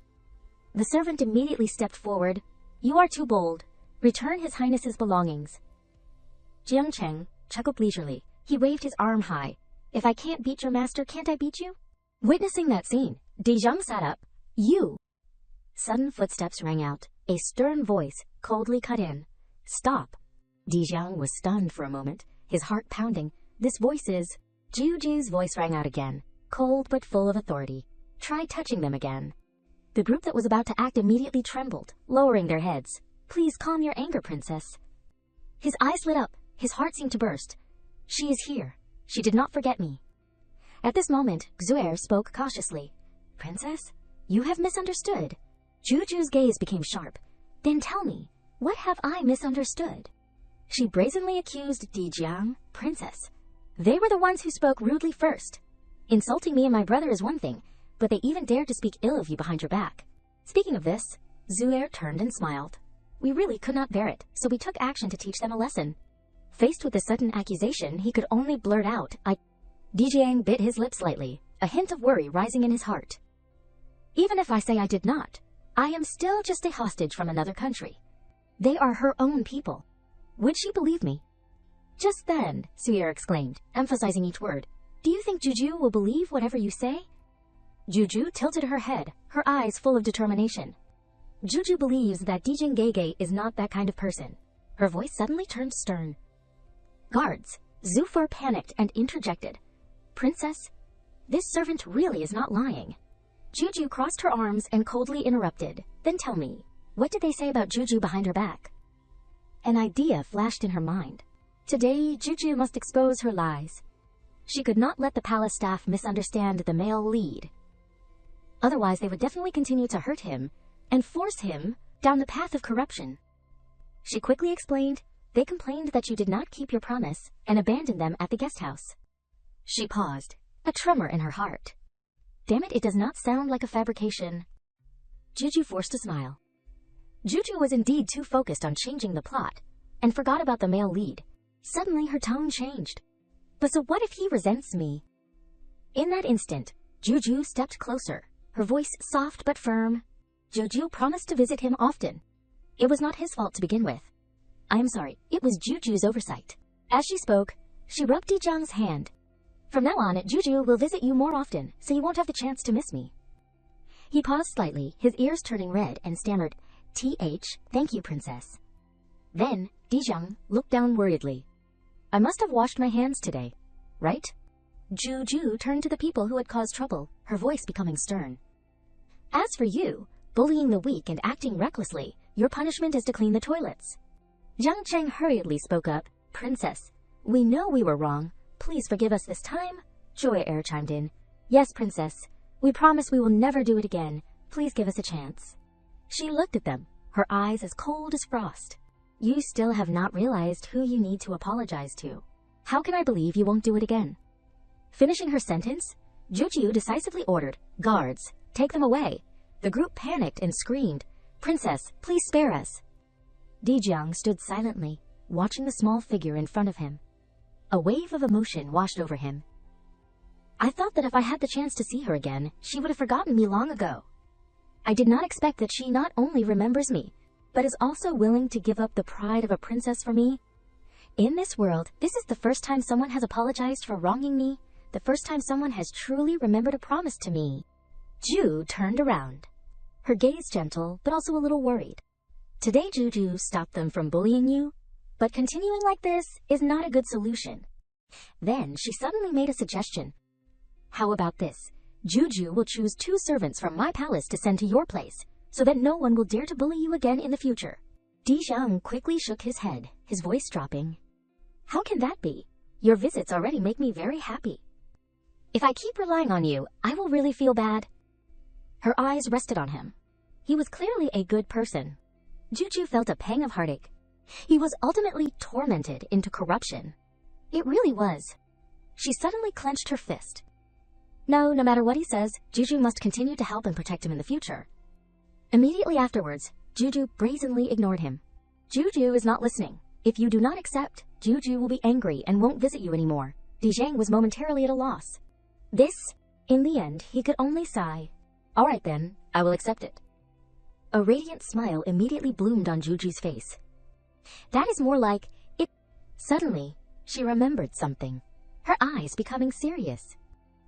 Oh, right, Dijang Geije, there is an epidemic in the city today. Father Emperor has ordered all the palaces to prepare medicine for treatment. Juju hurriedly asked, has the Imperial Hospital delivered medicine to you yet? He replied honestly. No, I have not heard anything about it. Her expression changed, her eyes drooping. As expected, just like it was written in the book, those Imperial physicians are planning to wait for him to get sick and then take advantage of the situation to profit from him. Although thanks to Qingzi appearing early, the epidemic is not serious. The behavior of those Imperial physicians cannot be tolerated. If they want to fish in troubled waters, would not it be good for Juju to help Dijang Geije fight poison with poison? Scene changed to a separate courtyard, covered in white snow. Juju looked up ahead. We have arrived. Dijang was stunned. This is... He tilted his head slightly, looking at her with some surprise. Princess, why did you bring me to the Imperial Hospital? Are you feeling unwell? Juju chuckled and shook her head vigorously. No, you have misunderstood. Juju is very healthy, Dijang curiously asked further. Then why did the princess bring me here? She winked mysteriously. You will find out in a moment. Juju stepped in front of the main entrance, her voice ringing out clearly. Where is the Imperial physician in charge of delivering medicine to the guest house? An old Imperial physician hurried out, bowing in salute. Greetings, Your Highness the Princess. This humble official is in charge. In Wei Tai's eyes, a flash of contempt flickered. Seeing the princess's disgusted expression, he was sure that the lowly hostage had made a mistake.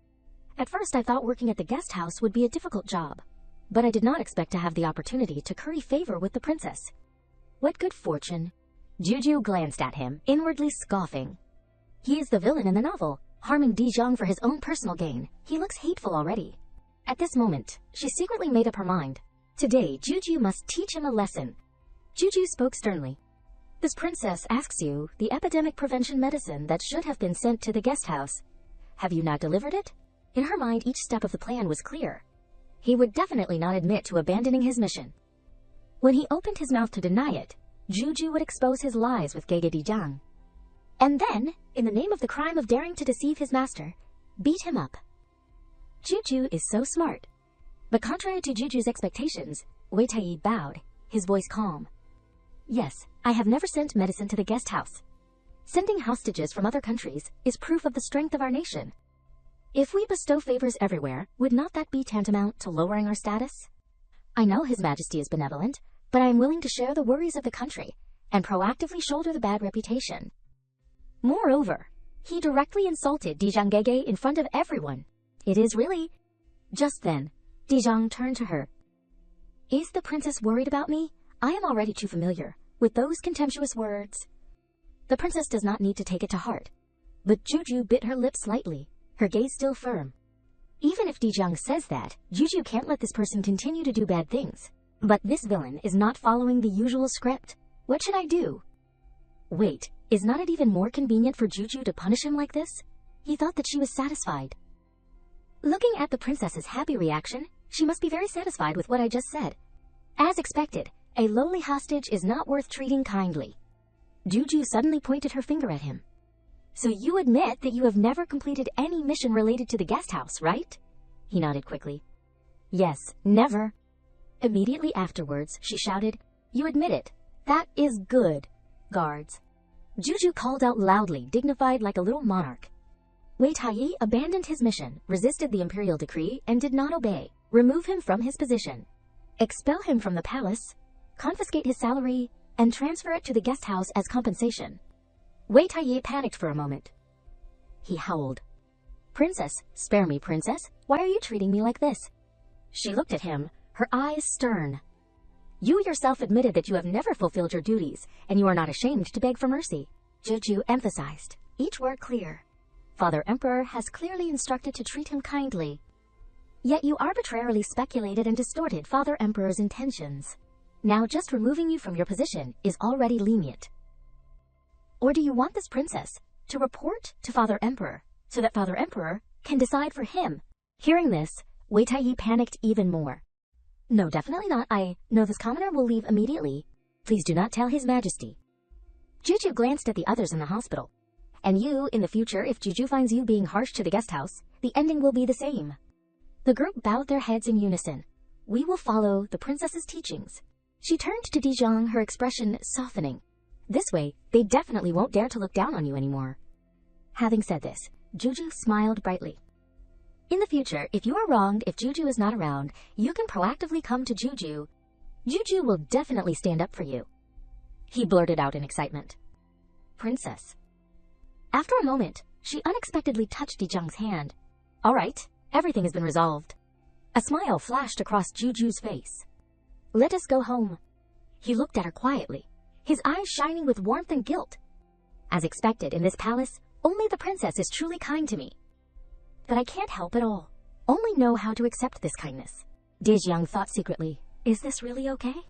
Meanwhile, she was constantly cheering. It is too much. Today, Juju also did a good deed. Juju happily walked into the room. Mother, Juju is back. She looked around in confusion. Did Mother go out? Why is not anyone in the palace? Just then, a crying sound went straight into Juju's ears. She immediately turned around. Mama, I think Juju heard crying. I must have misheard, right? The princess probably did not mishear. She frowned, lowering her voice. This old servant also heard crying. At that moment, the crying became louder and louder. Juju stared, wide-eyed, in the direction of the sound. What is going on? Could it be that Autumn Water residence is really haunted? She shrunk back, trembling. Our Autumn Water residence has ghosts, and Mother is not here either. At this time, Juju shouted, What should I do? Gimama smiled helplessly. Princess does not need to worry. How can there be ghosts in broad daylight? Hearing this, she suspiciously turned her head. Really, Mama is not lying to me, right? She once again affirmed, of course, His Majesty often comes here, the yang energy is definitely sufficient. Princess does not need to worry. Perhaps it is a palace maid who has been wronged and is hiding in a corner, crying. Immediately, Juju jumped up. She said with a resolute tone, If that is the case, then Juju must find her. Juju does not allow anyone to be wronged in her Autumn Water residence. Juju walked quickly in the direction of the sound. Where are you? Are you here? After a long while, her eyes stopped at a figure. Angirin burst into a sob. What will happen to my son? Juju was slightly startled, then asked softly, Are you the one crying? She hesitated. Sorry for startling you. Looking at your clothes, you must be a consort in the palace, right? Juju has never met you before. Anguiren could not help but feel a little surprised. Juju, could this little girl be the legendary 18th princess? She quickly saluted. Greetings, princess. I am Anguiren. At this time, Anguizen hesitantly explained, Because my appearance is damaged, I usually live in seclusion. It is understandable that the princess has never met me. Juju muttered. Oh, softly. Memories from the original novel suddenly flashing in her mind. So it is her? Juju remembers this plot. Anguiren is the biological mother of the third prince. She was once the top beauty in the palace, but when she was pregnant, she was poisoned, causing the third prince in her womb to also suffer from a birthmark on his face and lose favor. Later, when the third prince grew up, he was engaged and then became seriously ill. Anguiren ran around looking for doctors, but because she was not favored, She was repeatedly turned away at the door.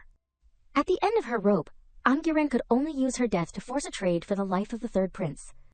Upon waking up, the third prince could only face the corpse of his mother. He finally blackened, betrayed the country, leading to the destruction of Western Su. She secretly made up her mind. And Anguiren is still alive now, meaning that there is still a chance to reverse the situation. Juju must confirm this matter. Immediately afterwards, Juju asked gently, "And Yang, you are hiding here crying. Is it because of the third Gege's illness?" Anguiren was momentarily stunned, then nodded softly. Yes, how did the princess know? Faced with the unexpected question, she quickly explained, "Oh, this. Juju just came back from the Imperial Hospital and heard it said there."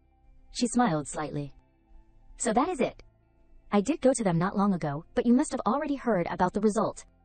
Suddenly, Anguiren turned around. "It is really impolite to let the princess see me like this. I will take my leave and return to the palace to take care of the third prince." Juju hurriedly stepped forward. "No, if I let her leave like this today, the tragedy will definitely continue." Ju does not want that." She immediately grabbed Anguiren's sleeve. "And Yang, do not go. Juju has a way to help the third Gege." She gently stroked her head. "I appreciate the princess's kindness," Anguiren said bitterly. "But perhaps the princess does not know the situation of our mother and son. It would be better for the princess to stay away from us." Juju looked at her, a feeling of pity rising in her heart. She is already in such a difficult situation, but she is still worried about Juju. And Yang is really a good person. Juju can't stand by and watch. Immediately afterwards, she affirmed confidently, "Juju will definitely save the third Gege. I will prove it to you now." Hearing this, Anguiren advised, "Princess, I have already tried. The Imperial physicians won't help. We should think of another way." She winked. "It is okay. Today is not the first time Juju has come to bother them." Finishing her sentence, she chuckled. They must have learned their lesson already. At that time, Juju called out loudly, "Imperial physician, where are you?" The group turned their heads in shock. "Is this little demon here again?" The Imperial physician immediately stepped forward. "What is the matter that the princess has come here again? What new instructions do you have this time?" She beckoned. "Juju will protect An Yang, and the third Gege, understand?" He nodded repeatedly. "Understand, of course I understand. This official will immediately send someone to treat the third prince." Anguiren could not help but sigh. The Imperial Hospital's copy action is too fast. Juju is really excellent. Yama was full of confusion. So this matter has been resolved. She smiled and turned to her. "Anguiren has not participated in palace affairs for a long time, so you do not know. Juju Princess is the only princess in the palace, and she is obedient and sensible. She is extremely favored by the Emperor, so the Imperial physicians in the palace will naturally listen to her." She nodded blankly. "So that is it." Anguiren looked directly at Juju. "I will always remember the princess's kindness today." She placed her hand on her heart and swore, "If the princess needs anything in the future, as long as I can do it, I will definitely do my best." Juju thought secretly, "Actually just need you to live well, and do not let the third prince blacken is fine." But Juju can't say that. Then, she seemed to remember something. "Oh, right. If the Imperial physician has come to diagnose and treat him, the third prince will soon recover. Then would not Juju soon have another Gege?" Stopping in front of a small palace, Anguiren quickly announced, "We are here, princess." She carefully introduced, "This is the residence of me and the third prince. It is usually not well taken care of. I hope the princess will forgive me." Juju frowned slightly, her eyes looking around the empty room. An Yang and third J were the victims who were poisoned, but they have to endure such treatment in the palace. Anguiren led her inside, gently introducing, "This is the third prince." She turned her eyes to the person lying on the sickbed and continued, "Your third G." Juju sighed softly in her heart. No wonder he will blacken in the future. His days in the harem are no different from Dijong's situation. She pursed her lips, her face brightening with determination. "But with Juju here, I will definitely help you change this tragic fate." Judged to the Imperial physician. "What are you standing there for? Hurry up and treat the third Gi." He hurriedly saluted. "Yes, I will treat His Highness the third prince immediately." Immediately afterwards, the Imperial physician slowly approached the third prince. Anguiren asked worriedly, "How is the child's condition?" Seeing this, the Imperial physician comforted, Don't worry, you two. I will prescribe a few doses of medicine. The third prince will wake up in no more than 3 days. Hearing this, she happily hugged Juju, her voice trembling and choked up. That is great. Finally, my son has been saved. Thank you, princess. If I did not have the princess's help today, I really would not know. She gently wiped away the tears on Anguiren's eyelashes. This is what Juju should do. Juju comforted softly. Anyang Niang, do not cry. Anyang Niang is a beauty. Juju does not like to see beauties cry.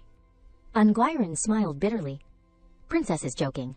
How can I still be called a beauty now? Seeing this, Juju shook her head, her voice full of certainty. Of course you are a beauty. My mother once said that beauty lies in the bones, not the appearance. In Juju's eyes, Anyang Yang is a beauty, so do not cry anymore. She could not help but feel a little touched, looking at her deeply. Princess. At this moment, she startled, turning her head to look at the window. It is already late. Juju ran out anxiously, looking back. Juju has to go back now, otherwise mother will worry. If the imperial physician does not listen, just tell Juju. Juju will come to visit you again, Anguiren called after her. Princess, rest assured. Princess, be careful on the way. 3 days later, a clear voice rang out from the side. Anyang Yang, Juju is here again. How is the third G today? As soon as he saw her, the third prince sternly questioned, Who are you? Juju was overjoyed for a moment. She cheered. Third gauge is awake. He sat on the bed, looking at her warily. You know me speak? What are your intentions? Seeing this, she hurriedly explained. Juju only wants to help you, and has no other intentions. Juju's heart stirred slightly. It felt like the third gauge was very wary, perhaps because he had suffered for a long time and had just recovered from his illness. The third prince was startled. Why do I hear 2 voices? Could it be the thoughts of this child? He questioned in dissatisfaction. Save me. You are just a child. How can you save me? Juju replied with a dissatisfied look. So what if I am young? Although Juju is still young, I am the only princess in the palace, and naturally have a way. Hearing this, the third prince asked in surprise, You are the legendary 18th Muime. He continued with a cold tone. But since ancient times it is easy to embroider flowers on brocade, but it is difficult to deliver charcoal in the snow. Even if you are really a princess, why would you help me? Juju felt a little aggrieved in her heart. She turned away in dissatisfaction. If you do not believe me, then Juju is helpless.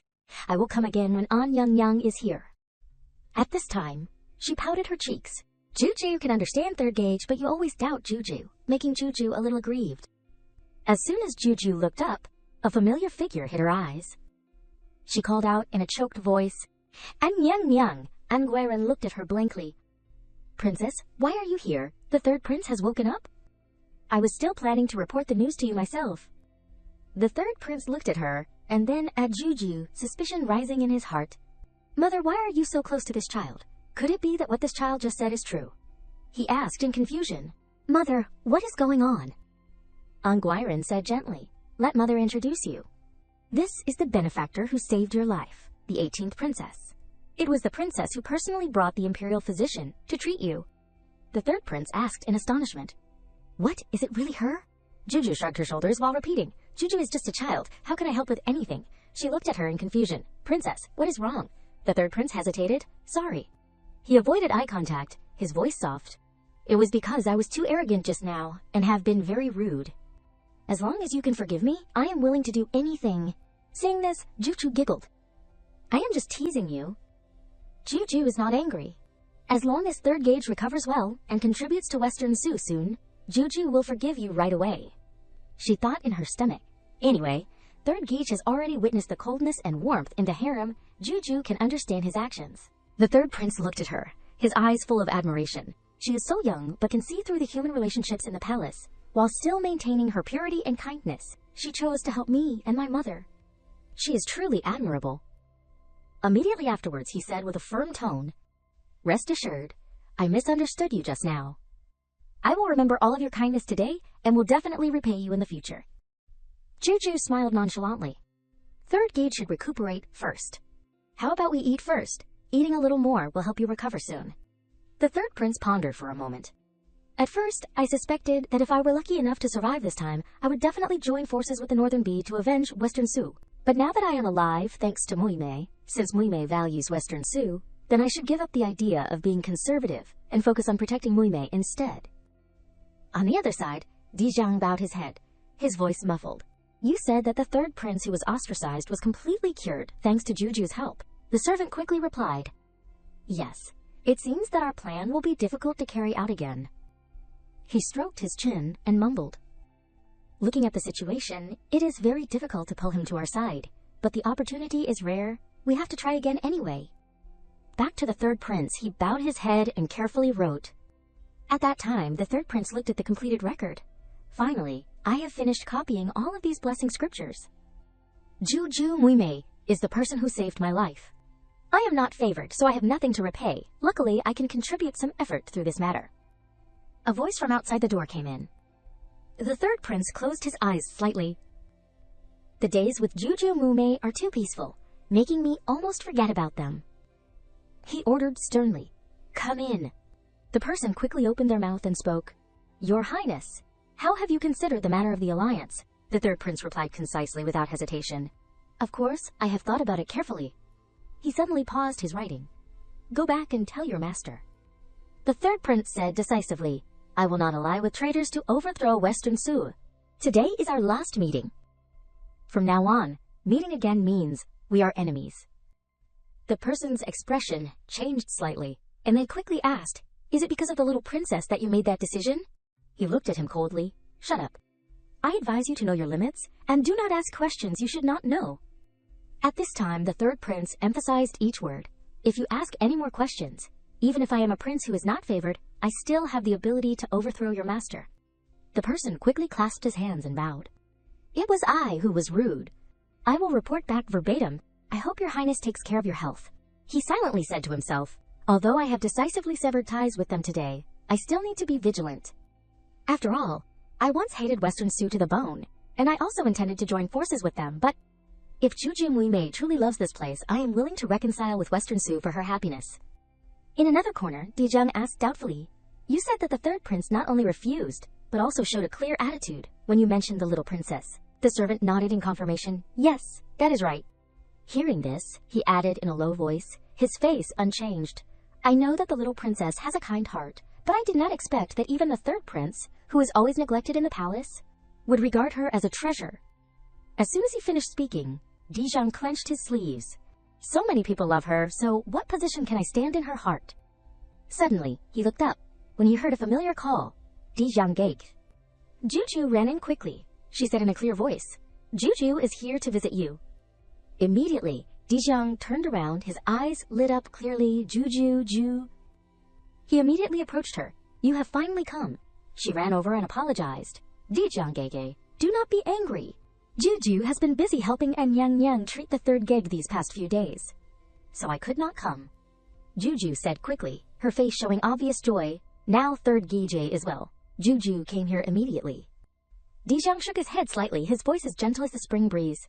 How can I be angry with you? I am very happy that you came. Then he stood up, his tone changing completely. I completely understand. After all, you are a princess who is favored in the palace, and I am just a hostage. It is normal for you not to care about me. Saying this, Dishang turned to Fawn. It is just that on the days without you, I always find that time passes much more difficult. In that instant, Juju was stunned. What he said sounded like he was jealous. At this moment, she took Dijiang's hand, if that is the case. Juju looked up and smiled brightly. In the future, if Juju is busy and can't come, I will definitely ask Mama to let you know in advance when I can visit again. That way you will always have an endpoint for your waiting, and you won't feel so miserable anymore. Faced with her appearance, Dijiang was momentarily stunned. He mechanically replied, Thank you, Princess, for your understanding. Suddenly, Juju forced a smile. No need to thank me. Actually, Juju came today to tell you about this. Dijiang looked puzzled. What is it? She fiddled with her fingertips, her face showing obvious embarrassment. The Spring Festival is coming soon, and there are too many ceremonies and work in the palace, so before the end of the Spring Festival, Juju is afraid that it will be difficult to visit you. Saying this, Juju bowed her head, her voice getting lower. I just promised to visit you more often, but now I am breaking my promise. I hope you will forgive Juju. Hearing this, he comforted gently. Rest assured, You are a princess in the palace, and of course you have a lot of busy work. I completely understand. I will wait for you to visit at the guest house. Before leaving, Juju turned around and said loudly, as long as you are not angry, Juju promises to visit you after the spring festival. In the blink of an eye, Dijiang smiled and then turned serious. He sat alone quietly, a calculation arising in his heart. I really want her to be by my side forever. After a long time, Dijiang looked up. New Year? He stared at the scenery, his heart feeling empty. I did not feel anything before, but this year is the first time I have felt that celebrating the New Year alone is really empty. Suddenly, there was a sound outside. Dijiang was immediately vigilant. There is another Xiao? Someone? He turned around quickly. Who is there?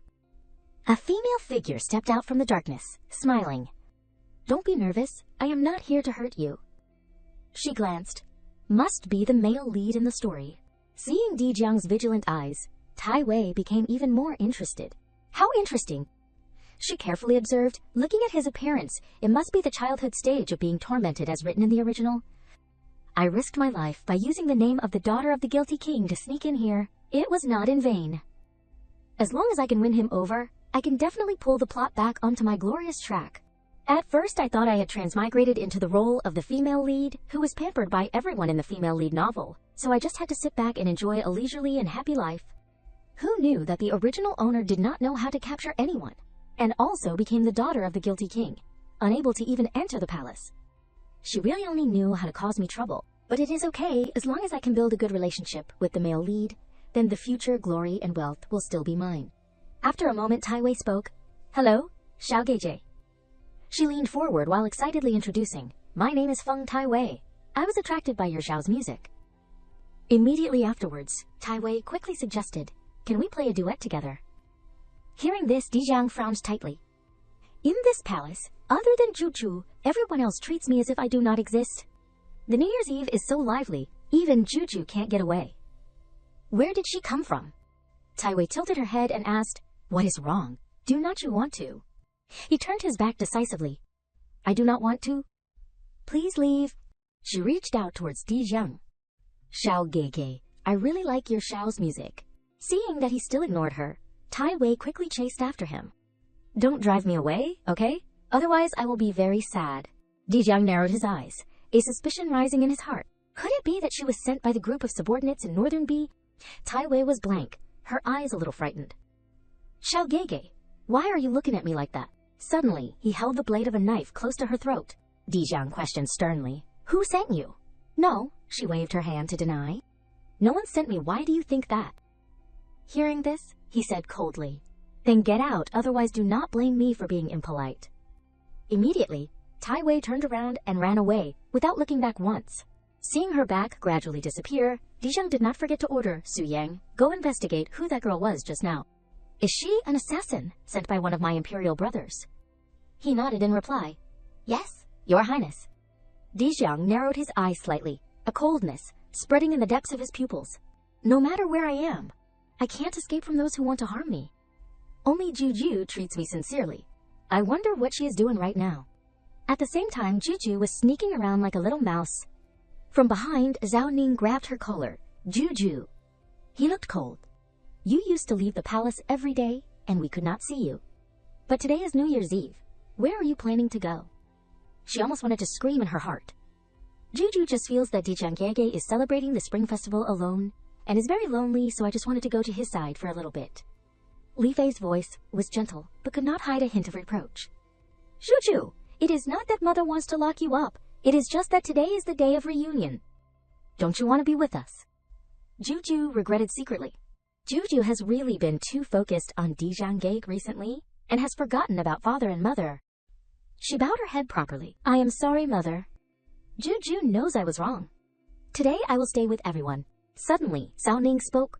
It is good that you know you were wrong. So who does Juju want to follow tonight, father or mother? Juju was momentarily stunned. Can't I follow both? He winked. No. Today you have to choose one person. Hearing this, Juju could not help but feel a little embarrassed. This? She could not help but think, isn't this the classic question of who do you love more? Father or mother? How should Juju answer? If I tell the truth, Juju definitely likes mother more, but if I say that, father will be sad. After all, father has only been good to me for a year, while mother has always protected Juju from the beginning. Back to Zhao Ning, he could not hide the melancholy in his eyes. Juju is right. I neglected the two of them before. That is my fault. If I want Juju not to be biased, then I have to work harder. After a moment of silence, Zhao Ning quickly changed the subject. I was just teasing you just now. Juju, do not worry anymore. Tonight, father and mother will both sit with you. Juju cheered excitedly. Really, that is great. The banquet was lively, and the scent of the Spring Festival filled the room. She smiled happily. The Spring Festival is great. There are so many delicious dishes. Li Fei did not forget to remind, eat slowly. Be careful not to choke. Zhao Ning silently said to himself, well then, Juju can love anyone. As long as I see her happy, I also feel happy. It is just that I do not know when Li Fei will let go of her guard and frankly tell me the truth, that Juju is a princess. Hopefully today's decision will make her completely at ease. At this moment, Zhao Ning stood up, his voice ringing out clearly, everyone. His gaze swept across everyone. Today is New Year's Eve, a very important day of the year. Suddenly Zhao Ning emphasized sternly, here, I have an important matter to announce. Saying this, he turned to look at Juju and continued, the 18th princess is now grown up. The princess was born in the cold palace, so I have always felt guilty towards her. Faced with her innocent eyes, Zhao Ning announced, today, I have a gift to give to the princess. Seeing this, Li Fei gently pushed her. Juju, quickly go and thank him. Meanwhile, Juju curiously looked towards Zhao Ning. What is father planning to give Juju? On this side, he smiled faintly. Before, because Juju's gender was not clear, some things could not be done yet.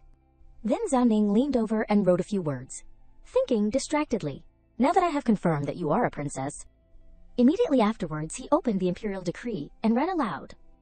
Hopefully this gift will make the two of you happy. In today's family dinner, the gift I have prepared is to bestow a name and title to you. Finally, Zhao Ning emphasized each word. From today onwards, the 18th princess will be named Feng Yanyue, with the title Yongle.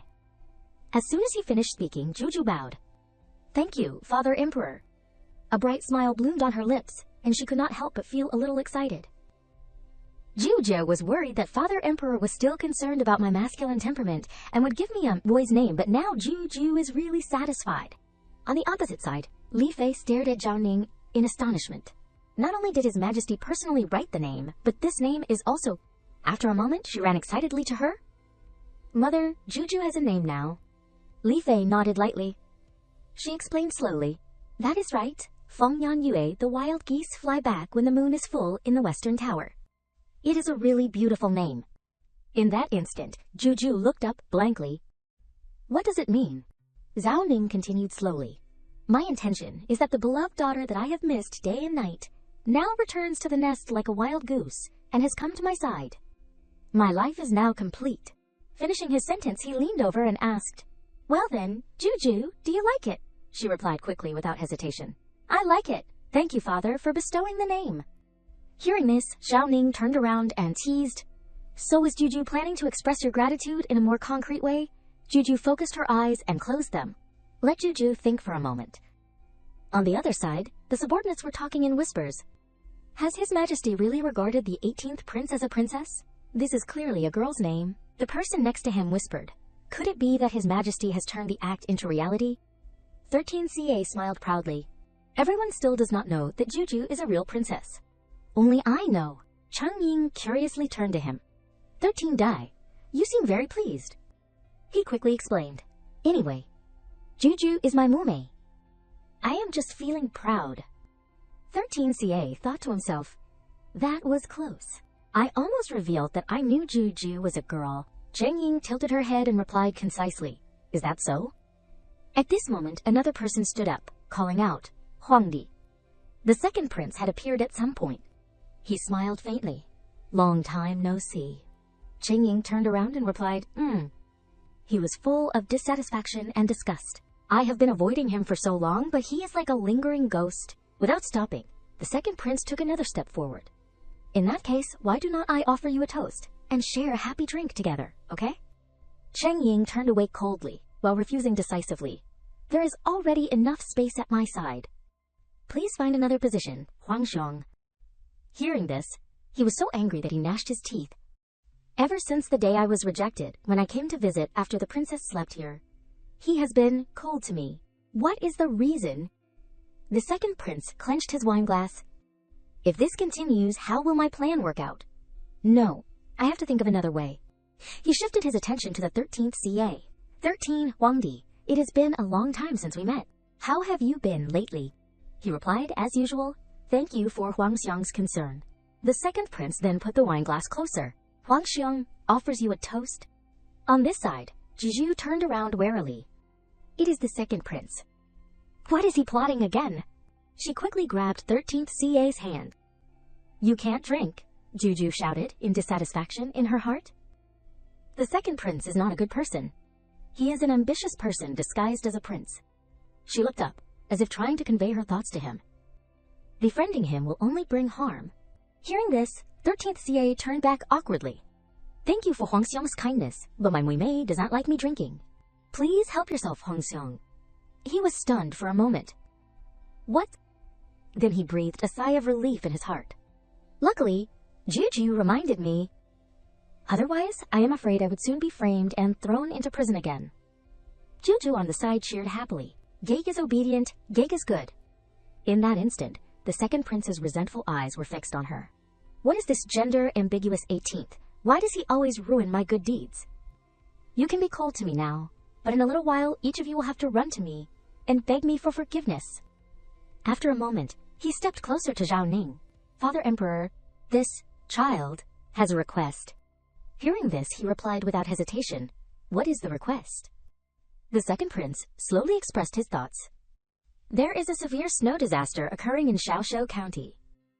Recently, this child has been working with the ministers to provide disaster relief, but the forces are still insufficient. Finally, he quickly made a suggestion. This child wants to ask for permission to send a few Huangdi to help. On this side, 13th CA focused on thinking. This is a good opportunity. I just got out of prison and need a military achievement immediately to gain a foothold in the court. Contrary to him, Zhuzhu affirmed, this second prince is clearly using the name of saving the people to establish merit to win over the brothers. She clenched her hands and then made a decision. There is something fishy about this. No, Juju must stop him. At this moment, 13th CA leaned over. Father Emperor, this child is willing. Juju suddenly took a step forward, stretching out her hands. No. Faced with her unusual behavior, Zhao Ning asked tentatively, why? Juju once again fell into hesitation. Because. She thought to herself, leaving aside the second prince's intentions for now, but the snowstorm in Shaoshou County is really not a small matter. After the spring festival, that natural disaster caused many people to die. The more she thought about it, the more flustered she became. But how can Juju say these things? The second prince curled his lips into a sneer. As expected, he is just a child. This 18th is really a lingering spirit. But in matters related to national affairs, he can't cause any waves. He leaned towards the 13th CA, his voice encouraging. How is it, Huangdi? If you take action to help, you will definitely be able to save the people from dire straits. He bowed his head slightly. Thank you for the second Huang Xiong's kindness, but never mind. The second prince was once again stunned. What? The second prince angrily questioned. You were clearly about to agree just now. Could it be that just because the little princess objected, you do not want to go anymore? Zhao Ning suddenly interrupted and shouted.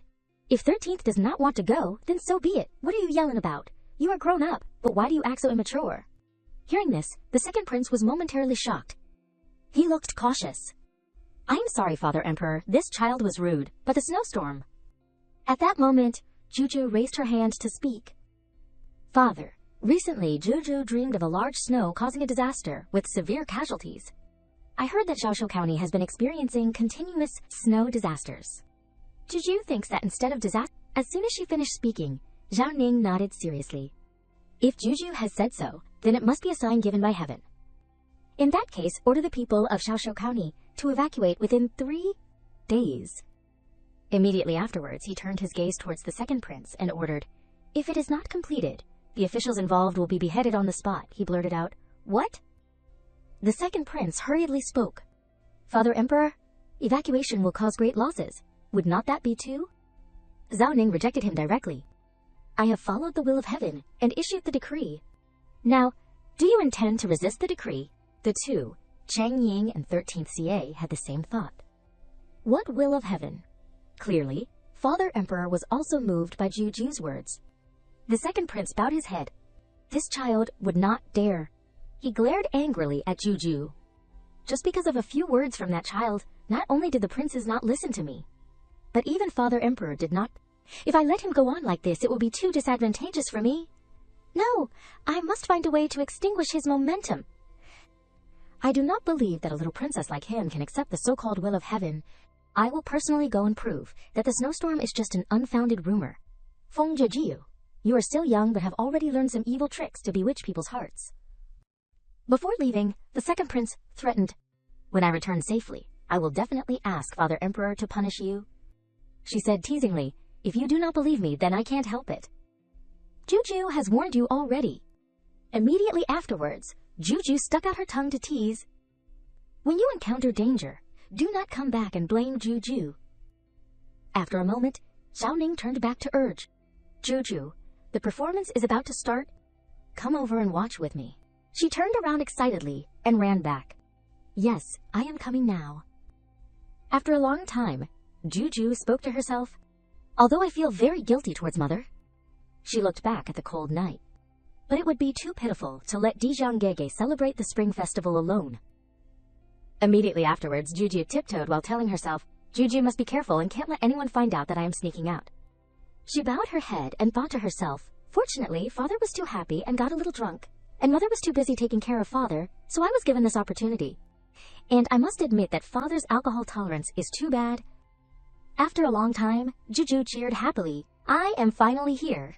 At this moment, she stopped in front of a familiar figure. Juju turned her head to look behind her. Is there someone else visiting Dijiangege too? Inside, Dijiang was playing the xiao alone. He was almost completely focused on the loud tune.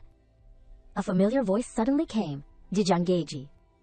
Dijiang turned around quickly, his eyes fixed on her. Juju.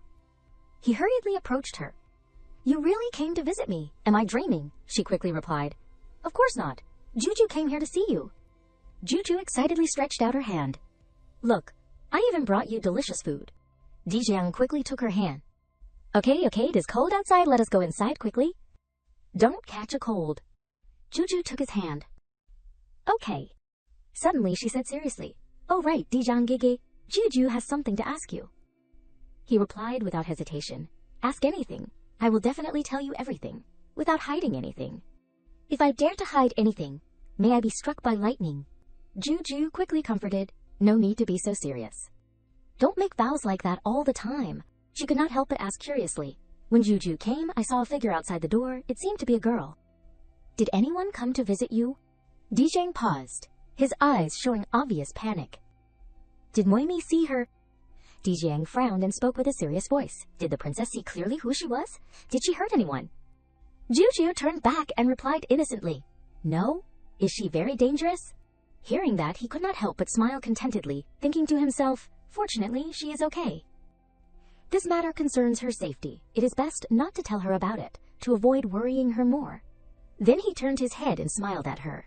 It is just that she came to the guest house to harass my servants. As usual, the princess, do not need to worry. I am already used to these things.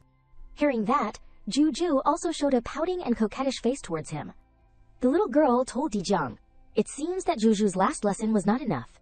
Juju will go back and tell Father Emperor to emphasize it further, so you won't have to suffer any more injustice. Dijiang had a bright smile on his lips for the first time, then replied, Thank you, princess. Hearing that, Juju also smiled with great satisfaction, teasing Dijiang.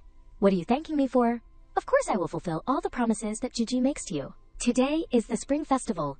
Let us not mention those unhappy things anymore. Dijiangege, hurry up and taste it. After that, he picked up a piece of dumpling with chopsticks and said, I just do not know if it is the filling that you like to eat. Any filling is fine. As long as it is brought by the princess, I like to eat it all.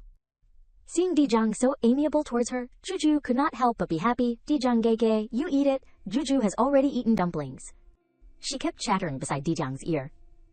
Oh right, Dijiangege, I almost forgot to ask you. Do you eat dumplings in Northern B for the New Year? In Northern B.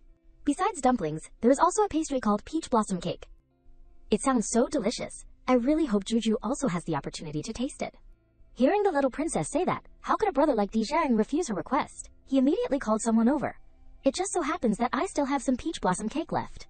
Princess, try some, Su-Yang. Go and get the rest of the peach blossom cake here. But your highness. Seeing him hesitating, Dijang immediately turned on his irritable mode and shouted, I said to bring it for the princess to taste. Hurry up and get it. Shuo-Yang, hearing the order, could only sigh and obey. Yes, the ingredients for peach blossom cakes are all used up, yet your highness still wants to give them to the princess. No matter how good the princess is to us, she is used to a life of luxury and does not understand how to cherish these things.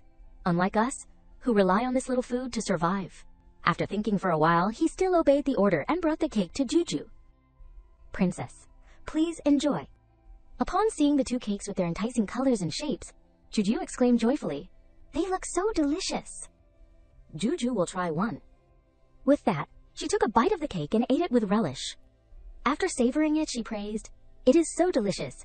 Although ancient times do not have as many ingredients as modern times, food made with all natural ingredients like this is much tastier than modern. Food. Seeing the princess so happy, Dijang could not help but smile along. How is it? Does it suit the princess's taste? It is delicious. I like it very much. I hope I can celebrate the new year with the princess next year too. I hope I will be stronger so I can make the princess happy every day like this. At this point, he suddenly felt a little worried. But first, he should think of a way to find the ingredients for peach blossom cakes. Switching scenes to Anyang, she was shouting incessantly. I heard that the prince's residence is sending people to look for ingredients for peach blossom cakes recently. Find a way to buy some back. Miss, our residence has been under suspicion since before the new year, and we are very short on money. We must be careful with our spending. What do you know? Dijang is destined to be a talented man in the future. Flattering him is using money in the right place. Are you going or not? This. All right. Seeing that things were going her way, Anyang could not help but feel smug. When Dijang receives the ingredients, he will definitely gradually lower his guard against me. Then I won't have to worry about those charges anymore. Then she smiled sinisterly. The old state preceptor could only sigh helplessly at the scene. Ever since the prince was imprisoned, the young lady has become like a different person. I am afraid she has gone mad. This prince's residence has no hope left. I must find an opportunity to plan my escape. Switching back to Dijang's side, Shuo-Yang was bowing and reporting. Your Highness, the identity of the girl who came to see you on New Year's Eve has been investigated. She is Feng Kaiwei, the daughter of the prince who is accused of causing the plague for disobeying the imperial decree at the end of the year. Hearing this, Dijang's expression changed. In that case, she should not pose any threat to me. But why did she come to find me during the new year? Then he sighed and said listlessly, Forget it. If she does not pose a threat, there is no need to think too much about it. How's the matter of finding the ingredients for peach blossom cakes that I asked you to do? Hearing this, Shuo-Yang had no choice but to explain the current situation. Your Highness, the palace only uses ingredients from Shichu. It is really difficult to find ingredients from State B. At this moment, Dijang began to feel the difficulty. He kept muttering, Then what should I do? The princess came to see me today, and did not get to eat peach blossom cakes. She has helped me so much, yet I can't even fulfill this little wish for her. Just then, Anyang ran in from outside, calling, Little brother, guess what I brought you? Seeing her, Dijang immediately questioned, Why are you here again? I do not welcome you. Anyang kept smiling and trying to please him. Don't rush to chase me away. I heard that you've been looking for ingredients for peach blossom cakes recently, so I brought them for you. Take a look. As she spoke, she presented the box full of ingredients inside. Seeing this, Dijang gradually relaxed his expression. It really is the ingredients for peach blossom cakes, and so complete too. Then he quickly turned and left. I am going to make the cake now. Shuo-Yang, I will leave the rest to you. Yes. At this time, only Anyang and Shuo-Yang were in the room. He politely said, Princess, please sit down and wait for a moment. I will be right back. All right. At this point, Anyang secretly rejoiced in her heart because she had partially achieved her goal. Dijang definitely wants to personally make peach blossom cakes for me to eat. So he told me to wait here. He is really just a child, easily manipulated. From outside, Dijang walked in, carrying something. Upon seeing this, Anyang immediately jumped up and rushed over. It smells so good. Let me try a piece. But Dijang coldly turned away. What are you doing? An Yang began to assume things. She rambled, "Isn't this peach blossom cake made especially for me to eat? Why are you avoiding me? Little brother, you do not need to be shy. You told me to stay and wait just now. Was not it to make peach blossom cakes for me to eat as a thank you?" But her words did not reach Dijang's ears at all. On the contrary, they irritated him. "I do not know what you are talking about. This peach blossom cake is not for you to eat. I hope you will have some self-respect." At this point, An Yang realized that the cake was not for her. "Then why did you tell me to stay and wait?" But Dijang did not want to say much and turned to leave. I do not want to talk to her anymore." At this time, Shuoyang's expression changed. "This servant also does not want to, Your Highness." After he left, Shuoyang went to talk to An Yang. "The reason we asked you to wait is because the prince's residence is short on funds. Just now, we had to collect money." He handed An Yang a large bag and instructed, "This is the cost of buying the ingredients for peach blossom cakes. Please take it and leave quickly." What? But suddenly, An Yang turned around and called after Dijang, "Little brother, you clearly know that I did not come for the money." But Dijang was extremely disgusted with these scenes. He directly dodged to the side, causing her to fall to the ground. An Yang's face flushed red, and she angrily gritted her teeth. "You..." Faced with that, Dijang did not care at all. Instead, he blamed her. "I do not know why you came, but I advise you to recognize your own identity and not to harbor any thoughts you should not have. I do not want to owe you anything. Take the money and leave." Hearing this, An Yang could not bear it any longer and turned to leave in resentment. As she walked, she kept muttering, "Just you wait." After a while, Dijang finally sighed in relief. She is finally gone. Then he ordered Shuoyang, who was standing next to him, "Shuoyang, take this peach blossom cake to the princess." Hearing this, he showed a little hesitation and asked, "Aren't you going to wait for the princess to come and personally give it to her? If you do that, the princess might want to come to the prince's residence to see you even more." Dijang honestly replied, "I also hope so, but it was so difficult for me to make something for the princess. She has been wanting me to make peach blossom cakes for her to eat every day. I really can't bear to make her wait any longer. Just take it to her." "Yes." After Shuoyang left to take the cake to Juju, he stood alone and thought, "Juju, when will I be able to escape these constraints and freely step out of the prince's residence to personally meet you?" On this side, Juju was eating the cake and chatting with Li Fei. "Last time I heard Brother Dijang say that he was out of ingredients, and Juju thought she would not be able to eat it anymore. I did not expect Brother Dijang to go out of his way to find them for Juju. Brother Dijang is so good. Does Juju like this cake so much?" Juju happily replied, "Because it is really delicious." "Mother, try some." "You eat it, I won't eat it." But at this moment she suddenly turned her head and said to her brother, "Why do not you go and call 13th brother to try some and tell him to take a break?" Juju turned a smile and said to him, "13th brother, come and eat some peach blossom cake and take a break." But 13th brother did not care about that, and straightforwardly refused, "No, I still have to read books." "You eat it yourself." Hearing this, Juju was a little sad. Why does not anyone want to try it? Juju thinks it is so delicious. "Juju, do not be sad. Your 13th brother did not mean to refuse you." Li Fei began to explain to her. Recently he started studying with the other princes, but because he was imprisoned in prison for too long, his knowledge has fallen behind a lot. He is anxious in his heart, so he is trying so hard to study. He did not mean to be cold to you. Hearing her mother say that, Juju also turned to admire her brother. Brother is so hard-working, it is admirable, but if he tries too hard, his body will be very tired. Juju must think of a way to help brother. Suddenly, the emperor outside walked in and called, "Where's Juju?" "Juju is here." "What is the matter, father? Does Juju want to go out and play?" "Yes. Where does father want to take Juju to play?" He held her in his arms, his eyes full of affection for Juju. In Shaoshou County, although the people there have obeyed the order to relocate, because they were forced to move, many people are dissatisfied and openly causing trouble. I want to Hearing her father say that, Juju felt a little warmth in her heart. So that is why, although the blizzard has not happened yet, Juju only relies on her memory to know it in advance. There is no evidence, so it is understandable that the people are dissatisfied.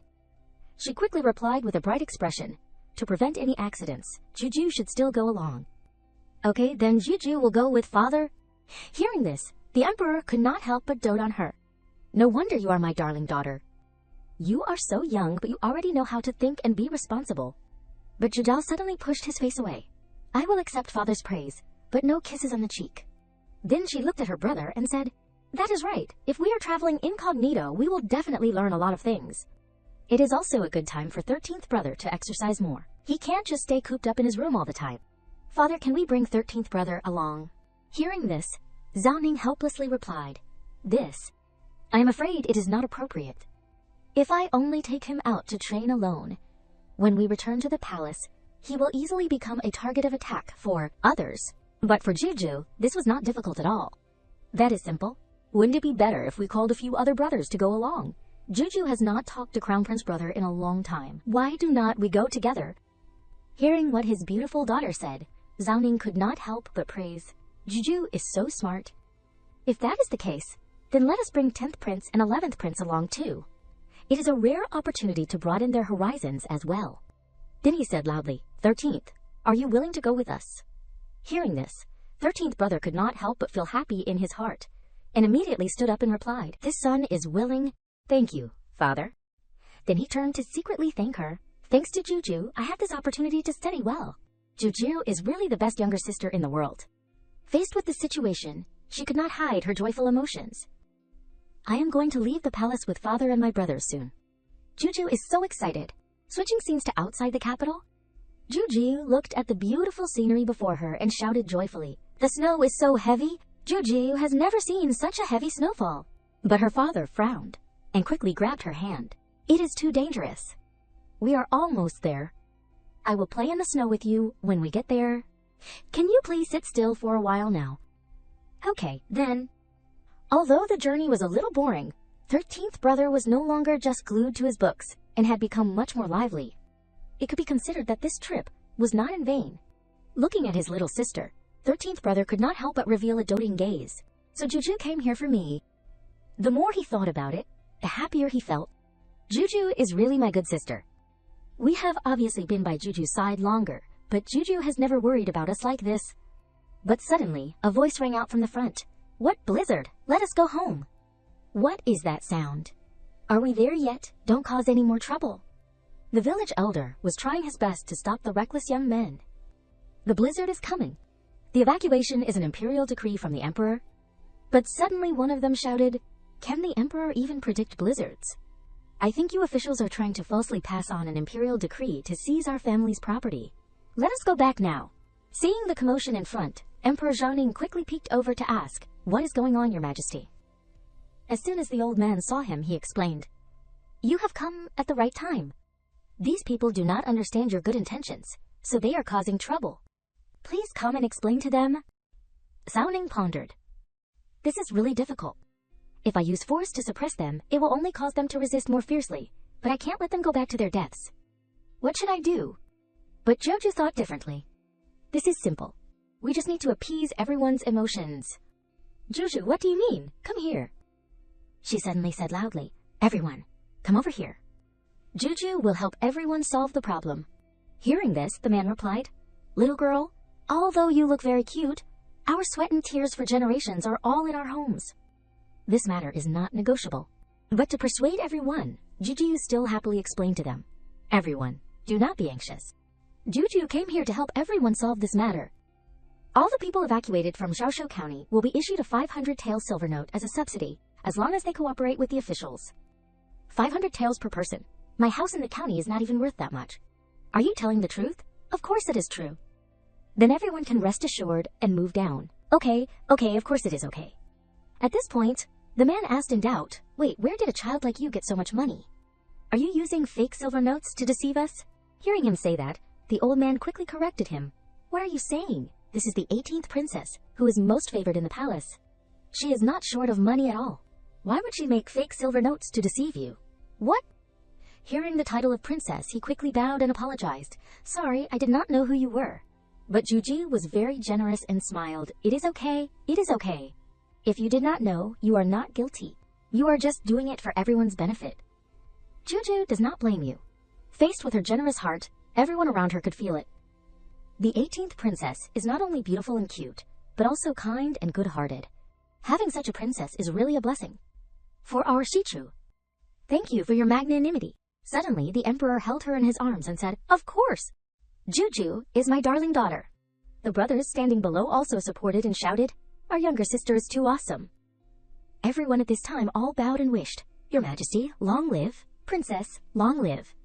Suddenly, the emperor turned to say to her, Speaking of which, Juju, where did you get so much money?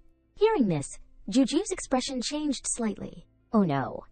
This is the money that Juju got from punishing the corrupt imperial physician before, and I forgot to hand it back to father. How should I explain this? Looking at her frightened expression, the emperor understood and comforted her. No, it is okay. This time, Juju has made a great contribution. When we return to the palace, I will reward you handsomely. Really, thank you, father. That is great, father does not care. At this time, the emperor turned to say to the old man, What happened last time? Why did not I see you? The second prince is still in Shaoshu County. What? Your Highness, I heard that your Majesty has arrived here. Are we really disobeying the imperial decree and staying here? What if there really is a blizzard?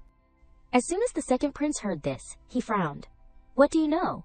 Is the words of a person who is neither man nor woman worth believing? I just want to stay here and personally prove that father has trusted the wrong person, arbitrarily ordering the common people to retreat.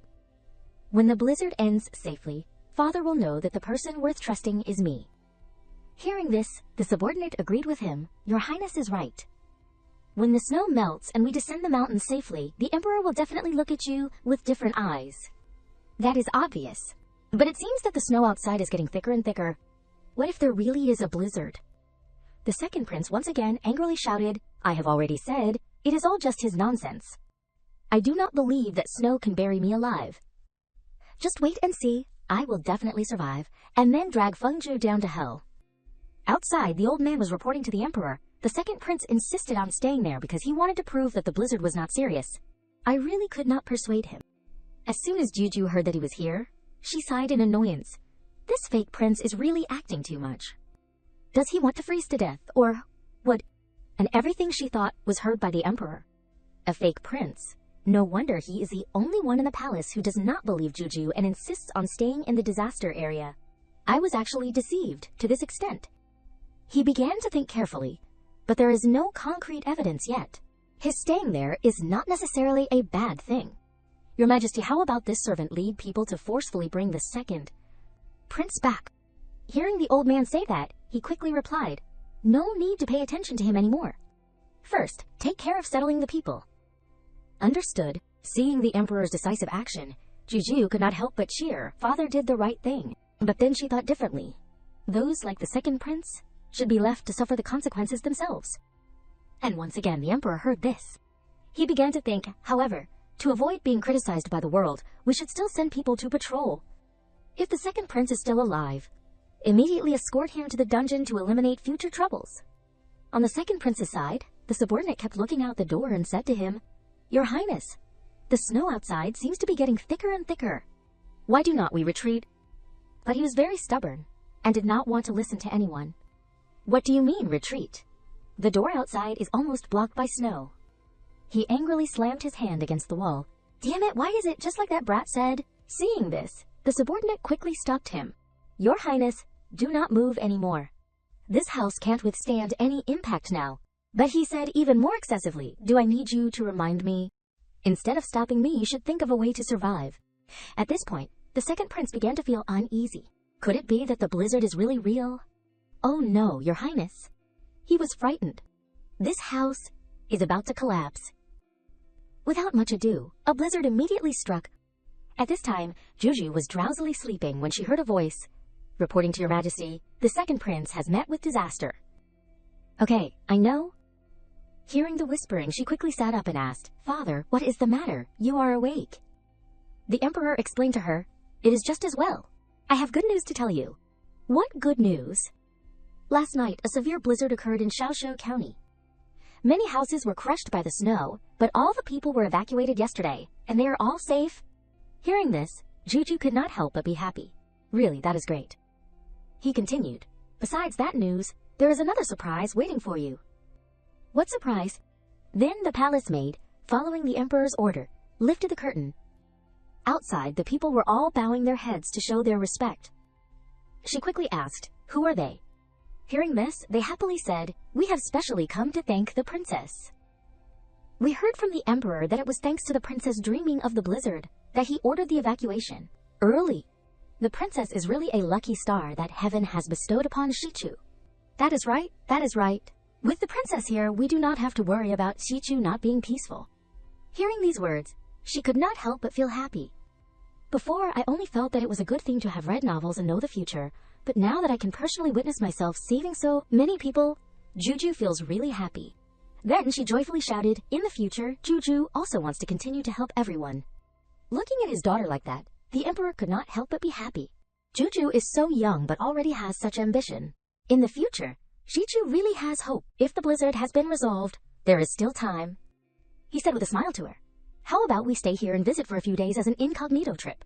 Juju turned to laugh and talk to her imperial father. "Really? That would be great."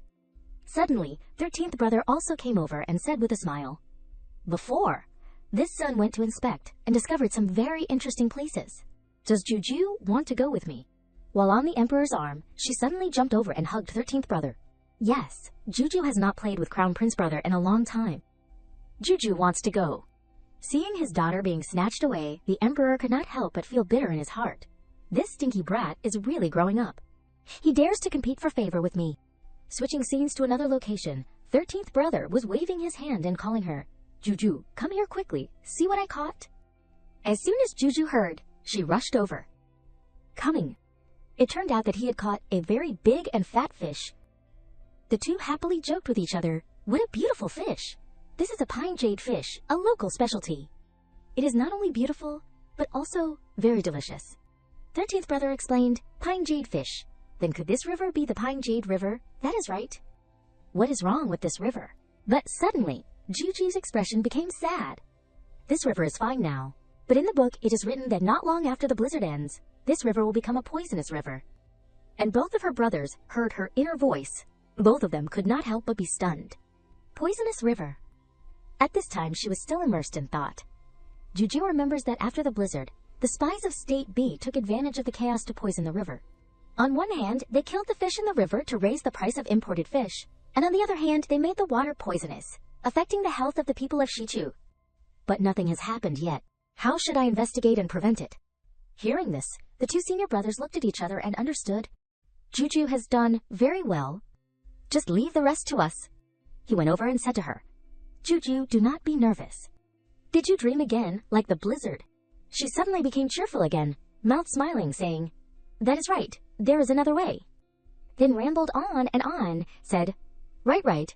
Juju dreamed that someone poisoned the river. A lot of fish died, so pitiful, if Juju said so. Must be something wrong. Let us go ask father to issue an order immediately to send people to patrol around there." "That is right. I believe we will catch the culprit soon." "That is great, thank you, brothers." But at this point, she still felt that something was wrong. But if we are only relying on this reason to create such a big commotion, is there really no problem with my brother's judgment? Moreover, will father agree? On this side, the emperor suddenly asked, Juju dreamed that someone was poisoning. Then he mobilized the patrol force, immediately strengthened the strict patrols. We must capture the culprit. Seeing her father like this, Juju could not help but think, is it precisely because everyone is so blindly obedient that Shichu will be led to destruction? Oh well, as long as the problem is solved, it is good. Then she went to talk to her brother. Isn't the situation very urgent now? Is it okay for us to still go and participate in the fishing season opening ceremony by the river?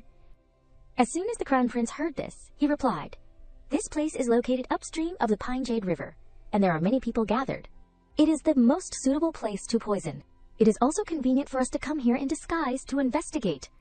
After hearing this, she tilted her head and said, So that is why. Juju will also work hard to look for suspicious people. He happily replied, Then does Juju remember any characteristics of the person who poisoned in your dream? Juju naively said, I vaguely remember that the person was dressed like a beggar. He looked like a homeless wanderer, going around begging for food, but in reality, he was looking for a suitable ice cave to poison the fish. Juju only remembers that much. Even so, the Crown Prince still praised her. Juju is so good. Now that we have a direction, we can definitely catch him. Juju has worked hard. Let brother go buy candy haws for you to eat. As soon as she saw the candy, her eyes lit up, and she happily accepted it, not forgetting to reply, "Thank you, brother." Then the two happily chattered with each other. "It is so cold." "Juju, do not catch a cold." "That is right, that is right. We bought you a hat." "Don't take it off." "Thank you, brothers. The hat is very warm." "Juju likes it very much." "Juju, look, you can catch such a big fish here. We will have something delicious tonight." "Wow, brother is so amazing." But her expression dropped again. "Wait, are not we here to patrol? Why do I feel like everyone came here just to play? Juju is so cute. We can't help but want to make her happy." While walking, her eyes fell on a beggar nearby. "That is." "Brother, look, bowls with patterns have always been much more expensive than plain ones. He is a beggar who relies on begging for food, yet he can afford to use a bowl with patterns. There is something wrong with that bowl." As soon as the two princes saw it, they felt that something was wrong and quickly gave each other a signal. "I will signal the secret guards to take action. Stay here and protect Juju." "Okay, I will go and attract his attention." 13th brother went up to the beggar and happily said, "Hello.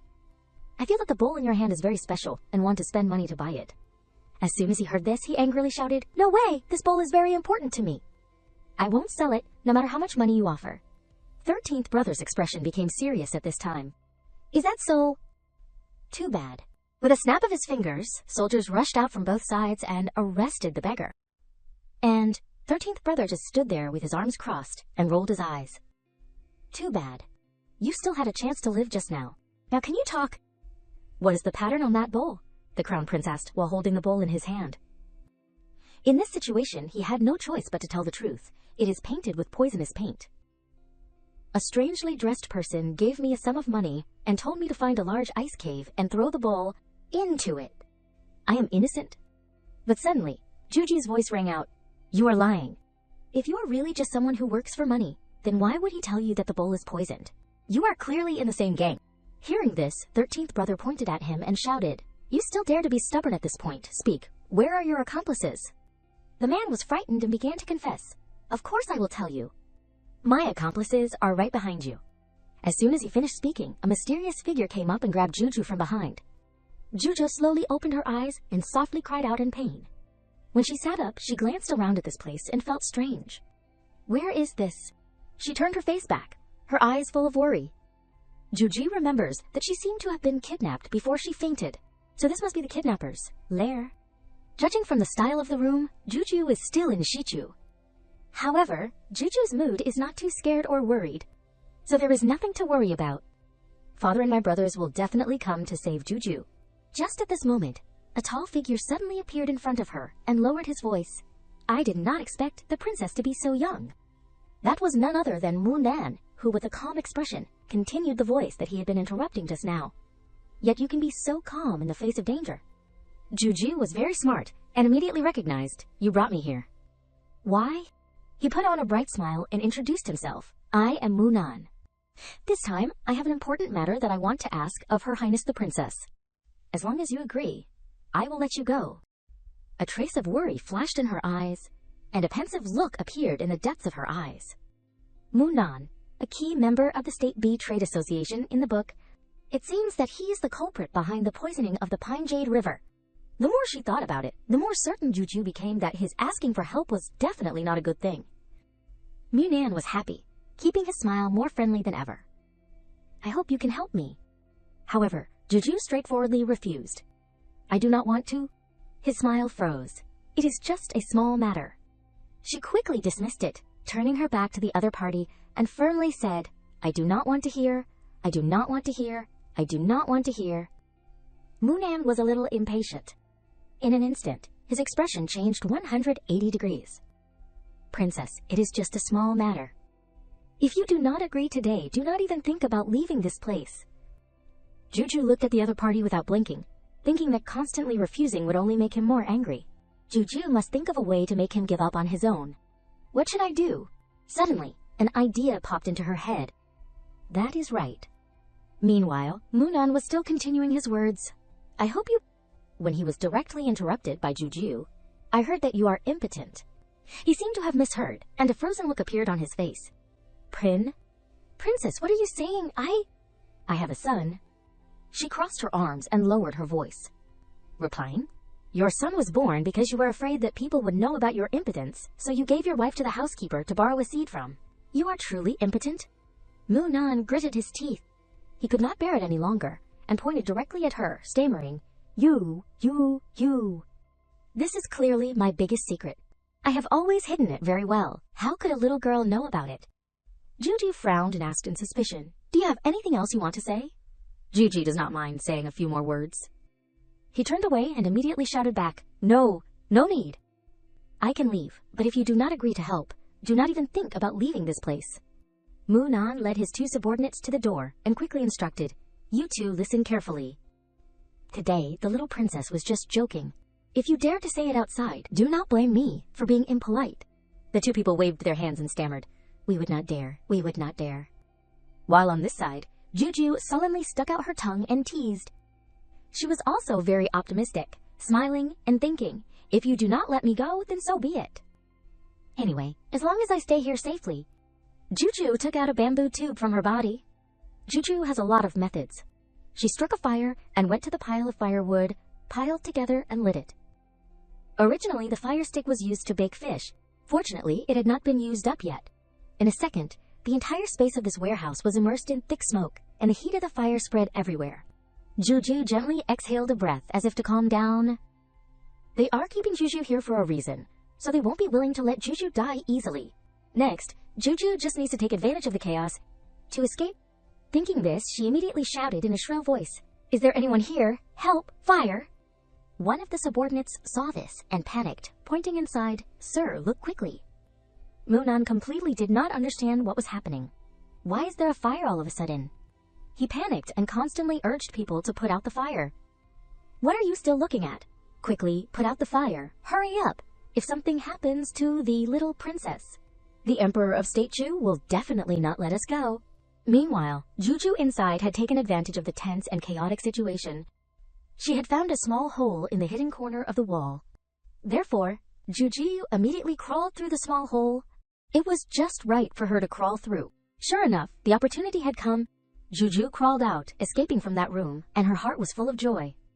No wonder it is Juju. After that, Juju trotted away, her heart humming non-stop. "I do not need father and my brothers to come and save me, and I can escape on my own." Juju's so good. While running, she did not seem to be looking at the road, or perhaps the person suddenly appeared in front of her, so Juju accidentally ran hard into the other person. That was none other than the first prince. As soon as he saw her, he happily called her name, Juju. She was surprised to see this, and her eyes widened in surprise. "Big brother, why are you in this place?"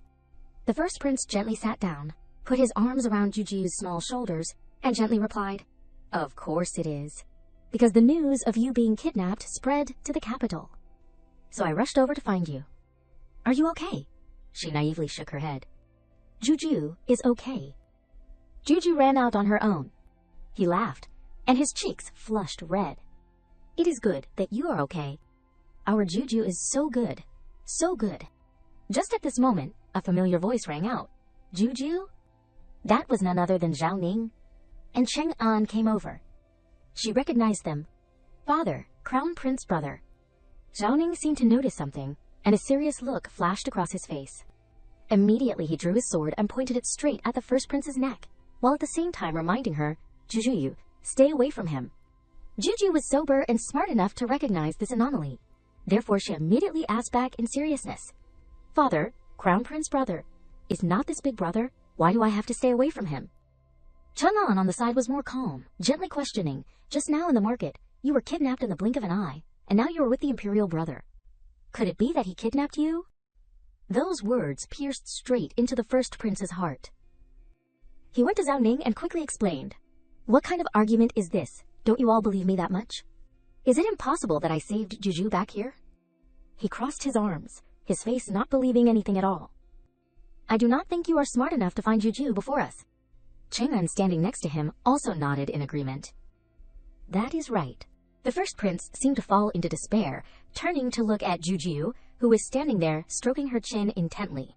Even if it is the truth, father and imperial brother are saying it too bluntly. Even Juju is saying that. He went to a corner and sat there, holding a stick and doodling on the ground. "Am I that stupid? Juju at this time came over and happily explained, "Everyone has misunderstood Big Brother. Juju and Big Brother just happened to meet here. It is really not Big Brother who kidnapped Juju." Zhao Ning was a little uneasy. "If you say you were kidnapped by others, then why did you appear in this place?" She honestly replied, "Of course it is, because Juju thought of a way to escape on her own." In Juju's heart, she was extremely satisfied and confident in herself. "Juju does not need brother or father, I can escape on my own. They will definitely think Juju is very amazing." Suddenly, Zhao Ning hugged her, his tone of relief. Fortunately, you are okay." Chang'an, standing behind him, was no less happy. "You do not know, since you disappeared, Imperial Father and we were worried to death, afraid that something bad would happen to you." Juju heard this, but her expression was not happy at all. But did not Juju escape safely on her own? At this time, Zhao Ning slowly released her, his eyes full of tenderness. "Juju is very amazing, but you are still young. What if something happens while you are running away?" Before Juju's gaping and blank expression, his gentle voice still rang out, "More importantly, we all love you very much and hope you can stay away from all danger." Hearing this, Juju also understood, her eyes somewhat drooping. Father, brother, so that is why. Juju only cared about herself and forgot to think about their feelings. The first prince now came over, rubbing her head a little roughly. "Imperial Father," Juju ran out also, because she was worried that everyone would be anxious. "Don't frown anymore. Juju is so amazing. We should be celebrating." Zhao Ning gently picked Juju up, smiling gently at her. "What you said makes sense. After returning to the palace, we will solemnly announce and celebrate for Juju."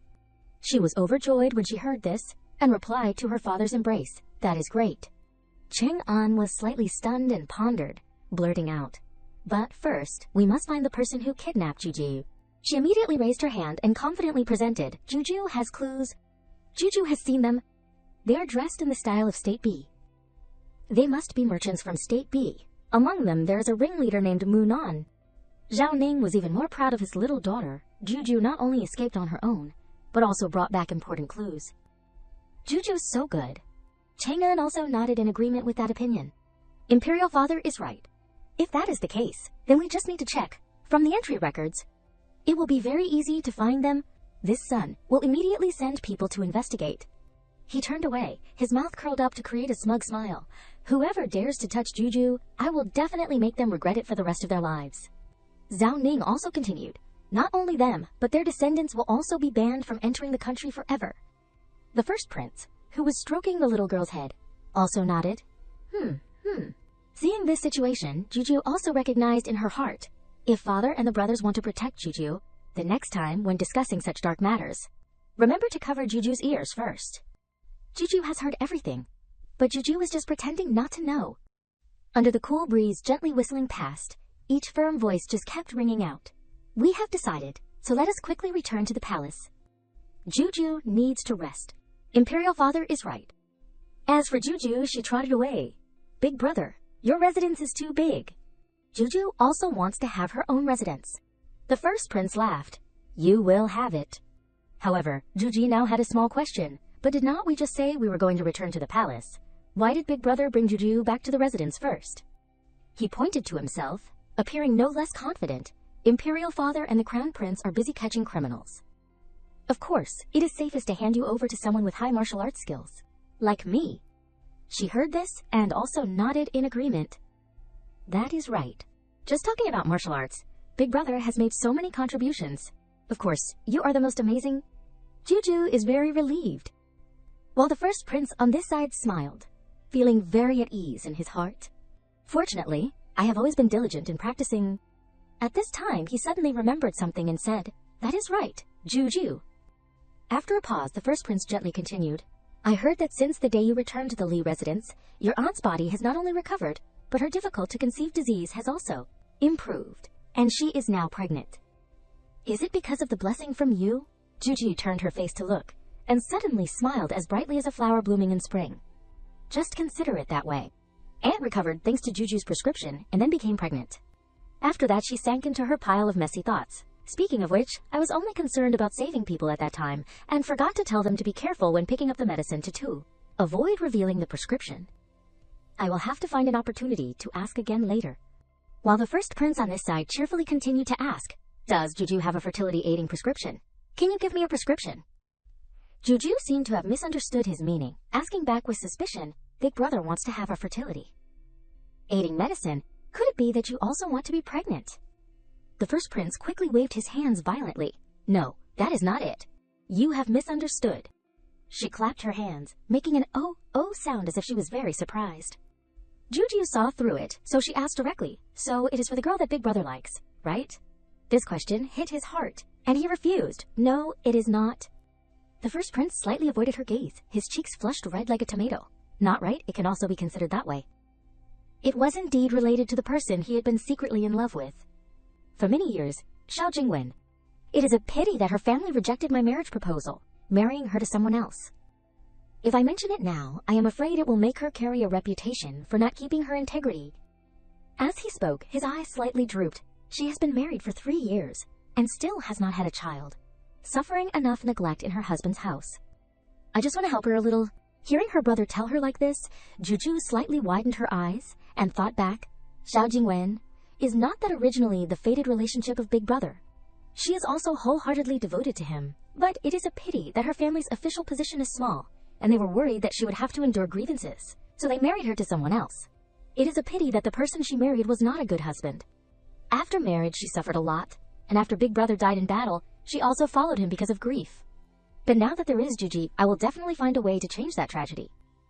If the two of them are in tune, Juju will definitely let the two of them spend a lifetime together.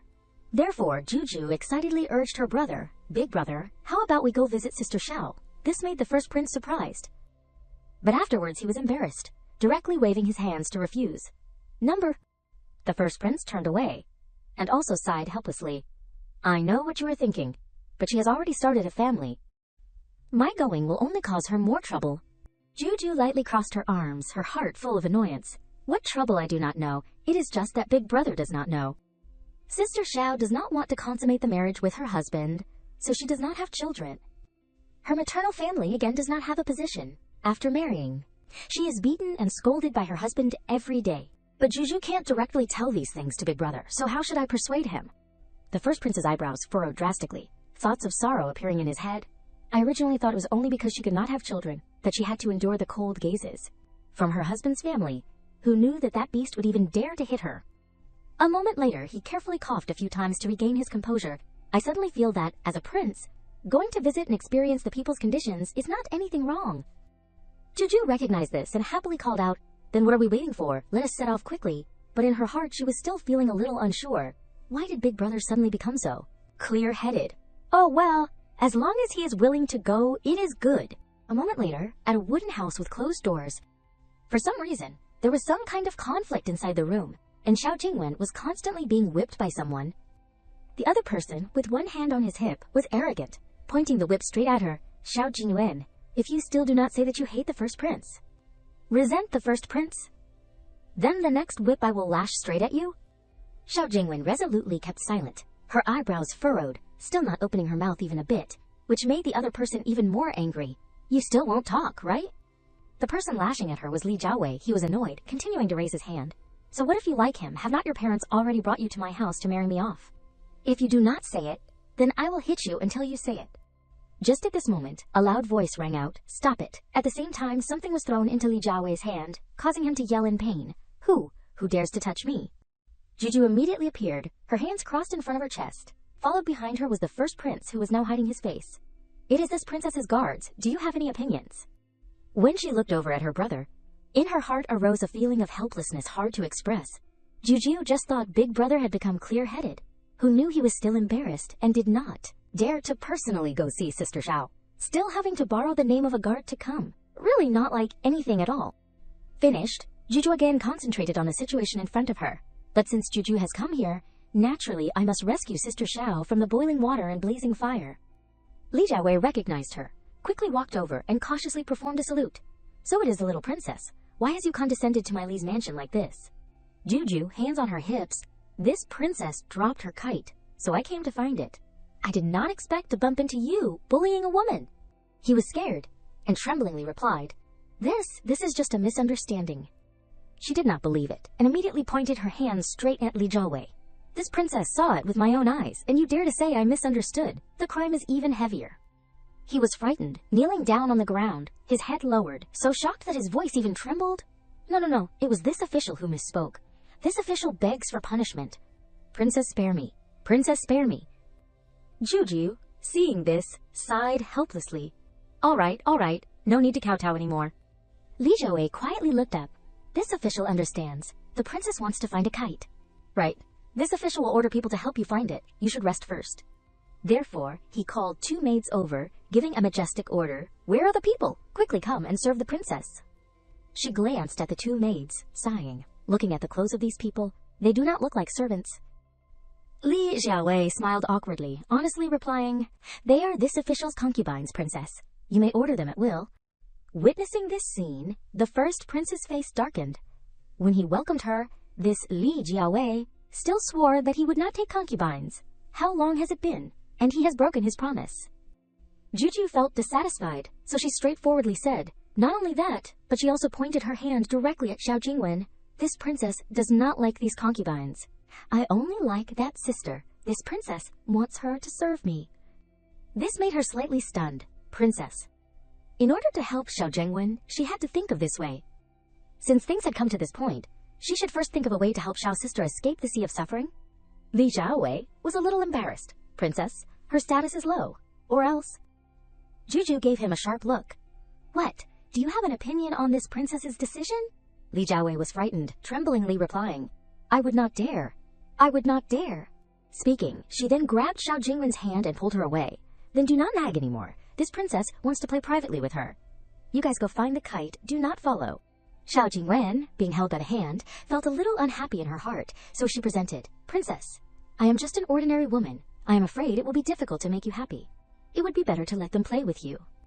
Juju shook her head, putting on a friendly smile, innocently replying, But Juju only likes sister, does not sister like Juju. Xiao Jingwen, hearing this and witnessing this cute expression, had good feelings. The princess is so lovable, how could I not like you? She nodded, offering, Then why do not the princess follow me to the room to rest for a bit? She laughed. The house is simple, I hope you do not dislike it. Juju waved her hand. Friendly. Not at all, and this scene was witnessed by the first prince standing to the side. A moment later, Xiao Jingwen led the 2 people to her home. Upon opening the door, she awkwardly smiled and announced, We have arrived, carefully observing the surroundings. Juju was a little unhappy. Li Jiawei's official position is not high, but his salary is not low, to the point that he has to let his people live in a dilapidated place like this. This was clearly intentionally bullying Xiao's sister. Xiao Jingwen saw her reaction, so she pursed her lips and said, I have made the princess laugh. How about I take you somewhere else? Hearing this, she immediately waved her hand to clarify, Juju does not dislike you. I only dislike Li Jiawei. A man who is 8 feet tall would let his wife live in a place like this, while he himself eats and wears comfortably. Juju looks down on him. Xiao Jingwen breathed a sigh of relief, and also gently wiped the sweat on her forehead. The princess truly has a benevolent heart. However, her complexion did not look too good. Be careful. After that, Xiao Jingwen fell down in a daze. The first prince quickly ran over to catch her. Juju ran over, worriedly asking, Big brother, what happened to Xiao's sister? He, while observing, said, She only has depleted blood and qi, so she fainted. There is nothing to worry about. Gently holding Xiao Jingwen's hand, the first prince's face shined with unrelenting worry.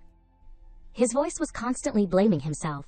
I really did not expect that she would live in such difficult days, and I still consider myself to love her, thinking for her, yet I never visited once. I truly am. Juju could not stand hearing it, so she quickly spoke. Big brother, do not blame yourself. 1,000 mistakes, 10,000 mistakes. It is all Li Jiawei's fault. It is still not too late. Let us work together to make them divorce, and then teach Li Jiawei a lesson. The first prince saw her so confident, so he nodded lightly. Okay. I do not know how much time had passed. Xiao Jingwen finally woke up. Just waking up, her head was constantly dizzy. Xiao Jingwen gently sat up, weakly asking, Why am I here? Juju quickly explained, Xiao's sister, you were too tired earlier, so you fainted, so we brought you here.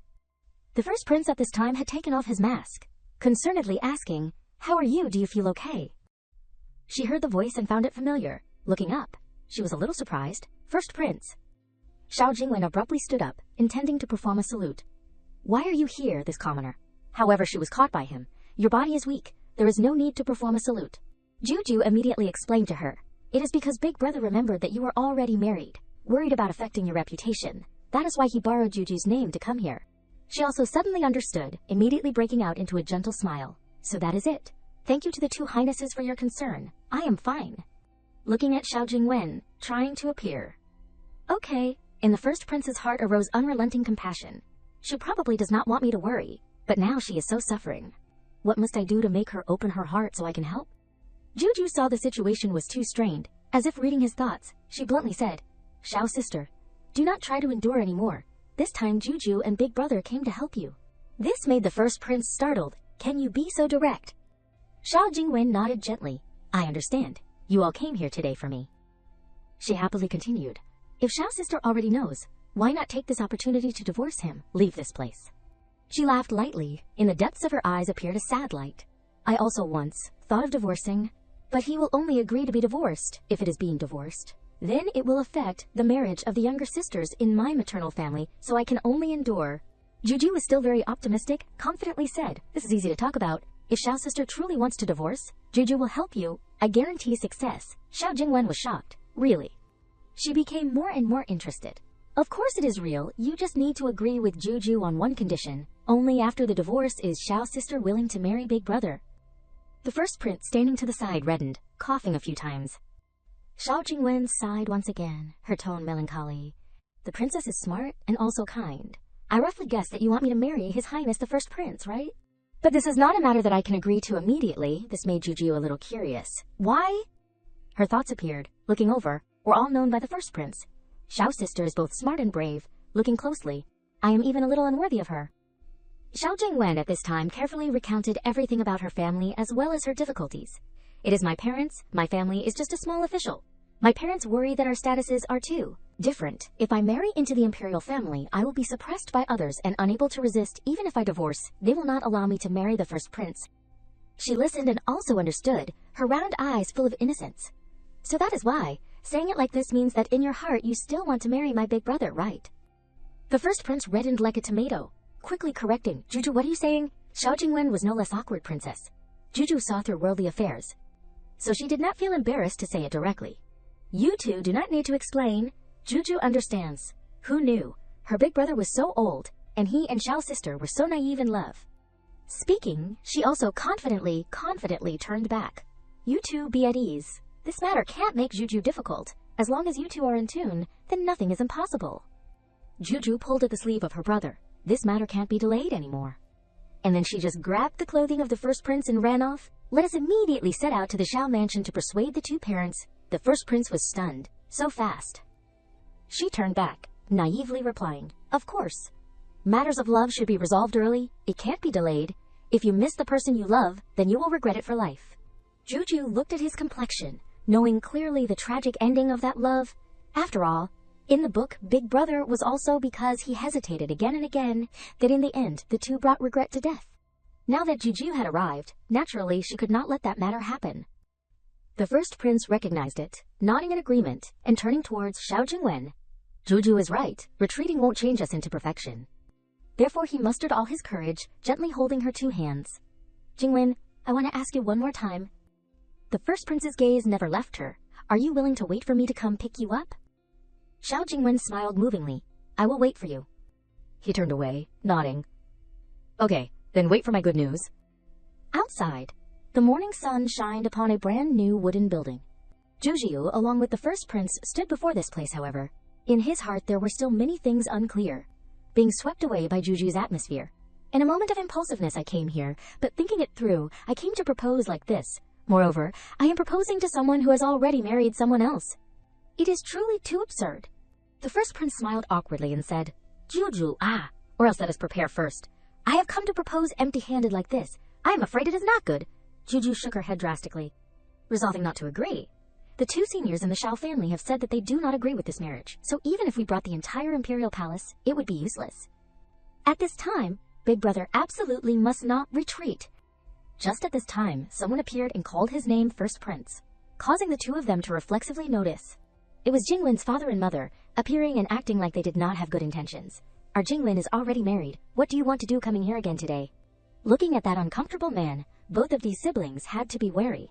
This is the attitude of a small official, who fears that his daughter marrying into a wealthy family will be oppressed. Does someone small dare to talk to the imperial family like this? Juju glanced over at the first prince, thinking in her heart, perhaps it is because Big Brother cares too much about Xiao's sister, afraid of provoking the two seniors, that he is so cautious. Oh well, let Juju handle it. Therefore, she innocently blurted out, but Xiao's sister and Big Brother are truly in love. My Big Brother is also very amazing. Speaking Juju was cheerfully, Juju guarantees that Xiao's sister marrying him will definitely have a happy life. The two people saw her and were curious. Who are you? She happily introduced. Juju is the 18th princess. He heard this and his face immediately brightened. So it is the little princess. I already heard that the princess is very lively and cute. Today I truly got to see it with my own eyes. After that, Jingwen's father became serious again. It is just that, even if our daughter has not married, the imperial family is originally out of reach. It is also not a place that our Zhao family can reach. Juju understood what he meant. Saying it like this means that the two of you are worried that Xiao's sister will not be happy marrying Big Brother. The two people calmly nodded. She clapped her hands, confidently replying, Then what is so difficult about that? Putting one finger up, she smilingly said, Juju has a way to satisfy both sides. Jingwen's father lowered his voice, his face turning calm again. Then let us hear what you call a way to satisfy both sides. Juju thought for a moment and then snapped her fingers, confidently speaking. After Xiao's sister finishes divorcing, Big Brother living as a son-in-law in the Xiao family. Would not that be good? The first prince, hearing this, only knew how to smile awkwardly.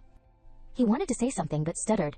Juju, She turned back, her tone firm. What is wrong? You do not even have the courage to bear the pressures of the world for the person you love. He immediately changed his attitude, tightly clenching his palms. As long as I can become husband and wife with the young lady, I am also willing to be a son-in-law. Jingwen's father was still hesitant. The meaning of the two highnesses I have already heard clearly. But my daughter has been married for a long time. Her life is too peaceful. The matter of divorce is even more so impossible. Please, the two of you return. Juju slowly walked forward, her tone gradually getting louder.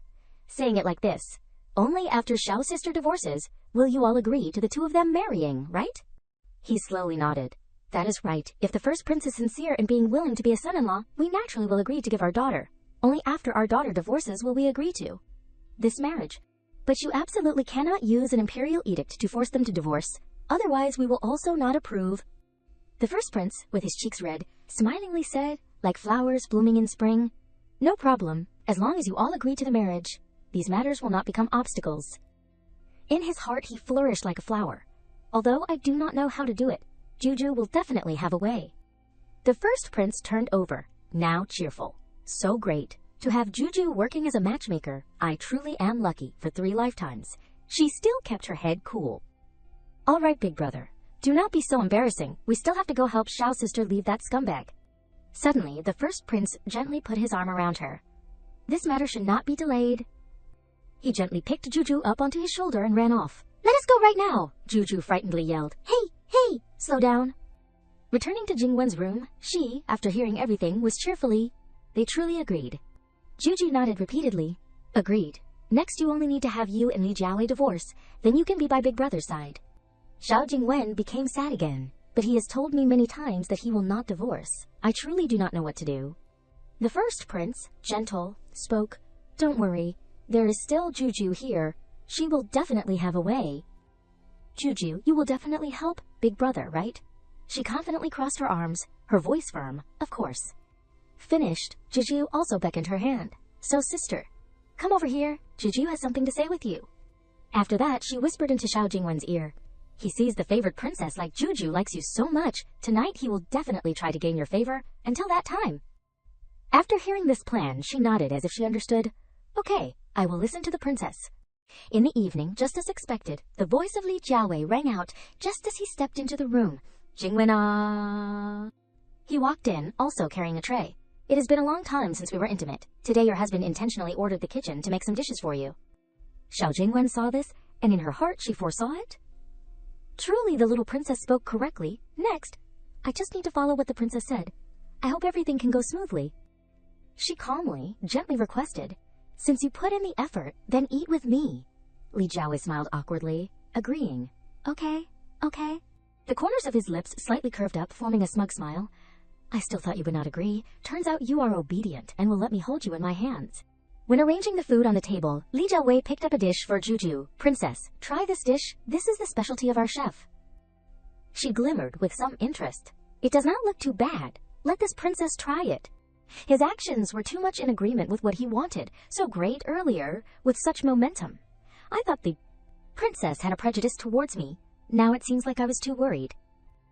Only needing to gain the princess's favor. A wide path for the future is already in reach. Juju looked at Li Jiawei's face, in her heart judging. Looking at his face, I know he's not thinking anything good. But he did not laugh for long. Suddenly she raised her hand, yelling loudly. She hugged her stomach, falling right down onto the ground, causing Li Jiawei to be terrified. "Juju, suddenly my stomach hurts too much." Juju lay, squirming, rolling back and forth on the floor. "It hurts too much. It hurts too much." The first prince seriously observed the situation. "Juju, you ate the food you brought, so your stomach hurts too much? Quickly. Immediately go invite the imperial physician here." Li Jiawei clearly showed his horror on his face, his whole body trembling non-stop. "It is over, it is over. If the emperor knows, do not even talk about a future. I won't even be able to keep this life. No, I have to blame this on someone else." Thinking, he shamelessly pointed his hand straight at Xiao Jingwen, directly framing her. "It is you. I said it. You are just a jinx. The chefs in the Lai Mansion have never had problems. Every time it is your turn that problems arise." Li Jiawei's tone was loud, pointing his finger straight at her. "If something happens to the princess, then it is your fault." The first prince was too angry, but also could not do anything new. It was because Juju timely grabbed the hem of his clothes, her eyes signaling, "We are about to succeed, big brother, do not ruin Juju's plan." The first prince was stunned, seemingly in his heart having questions. Could it be that all of this is also in Juju's plan? But how is this related to the divorce?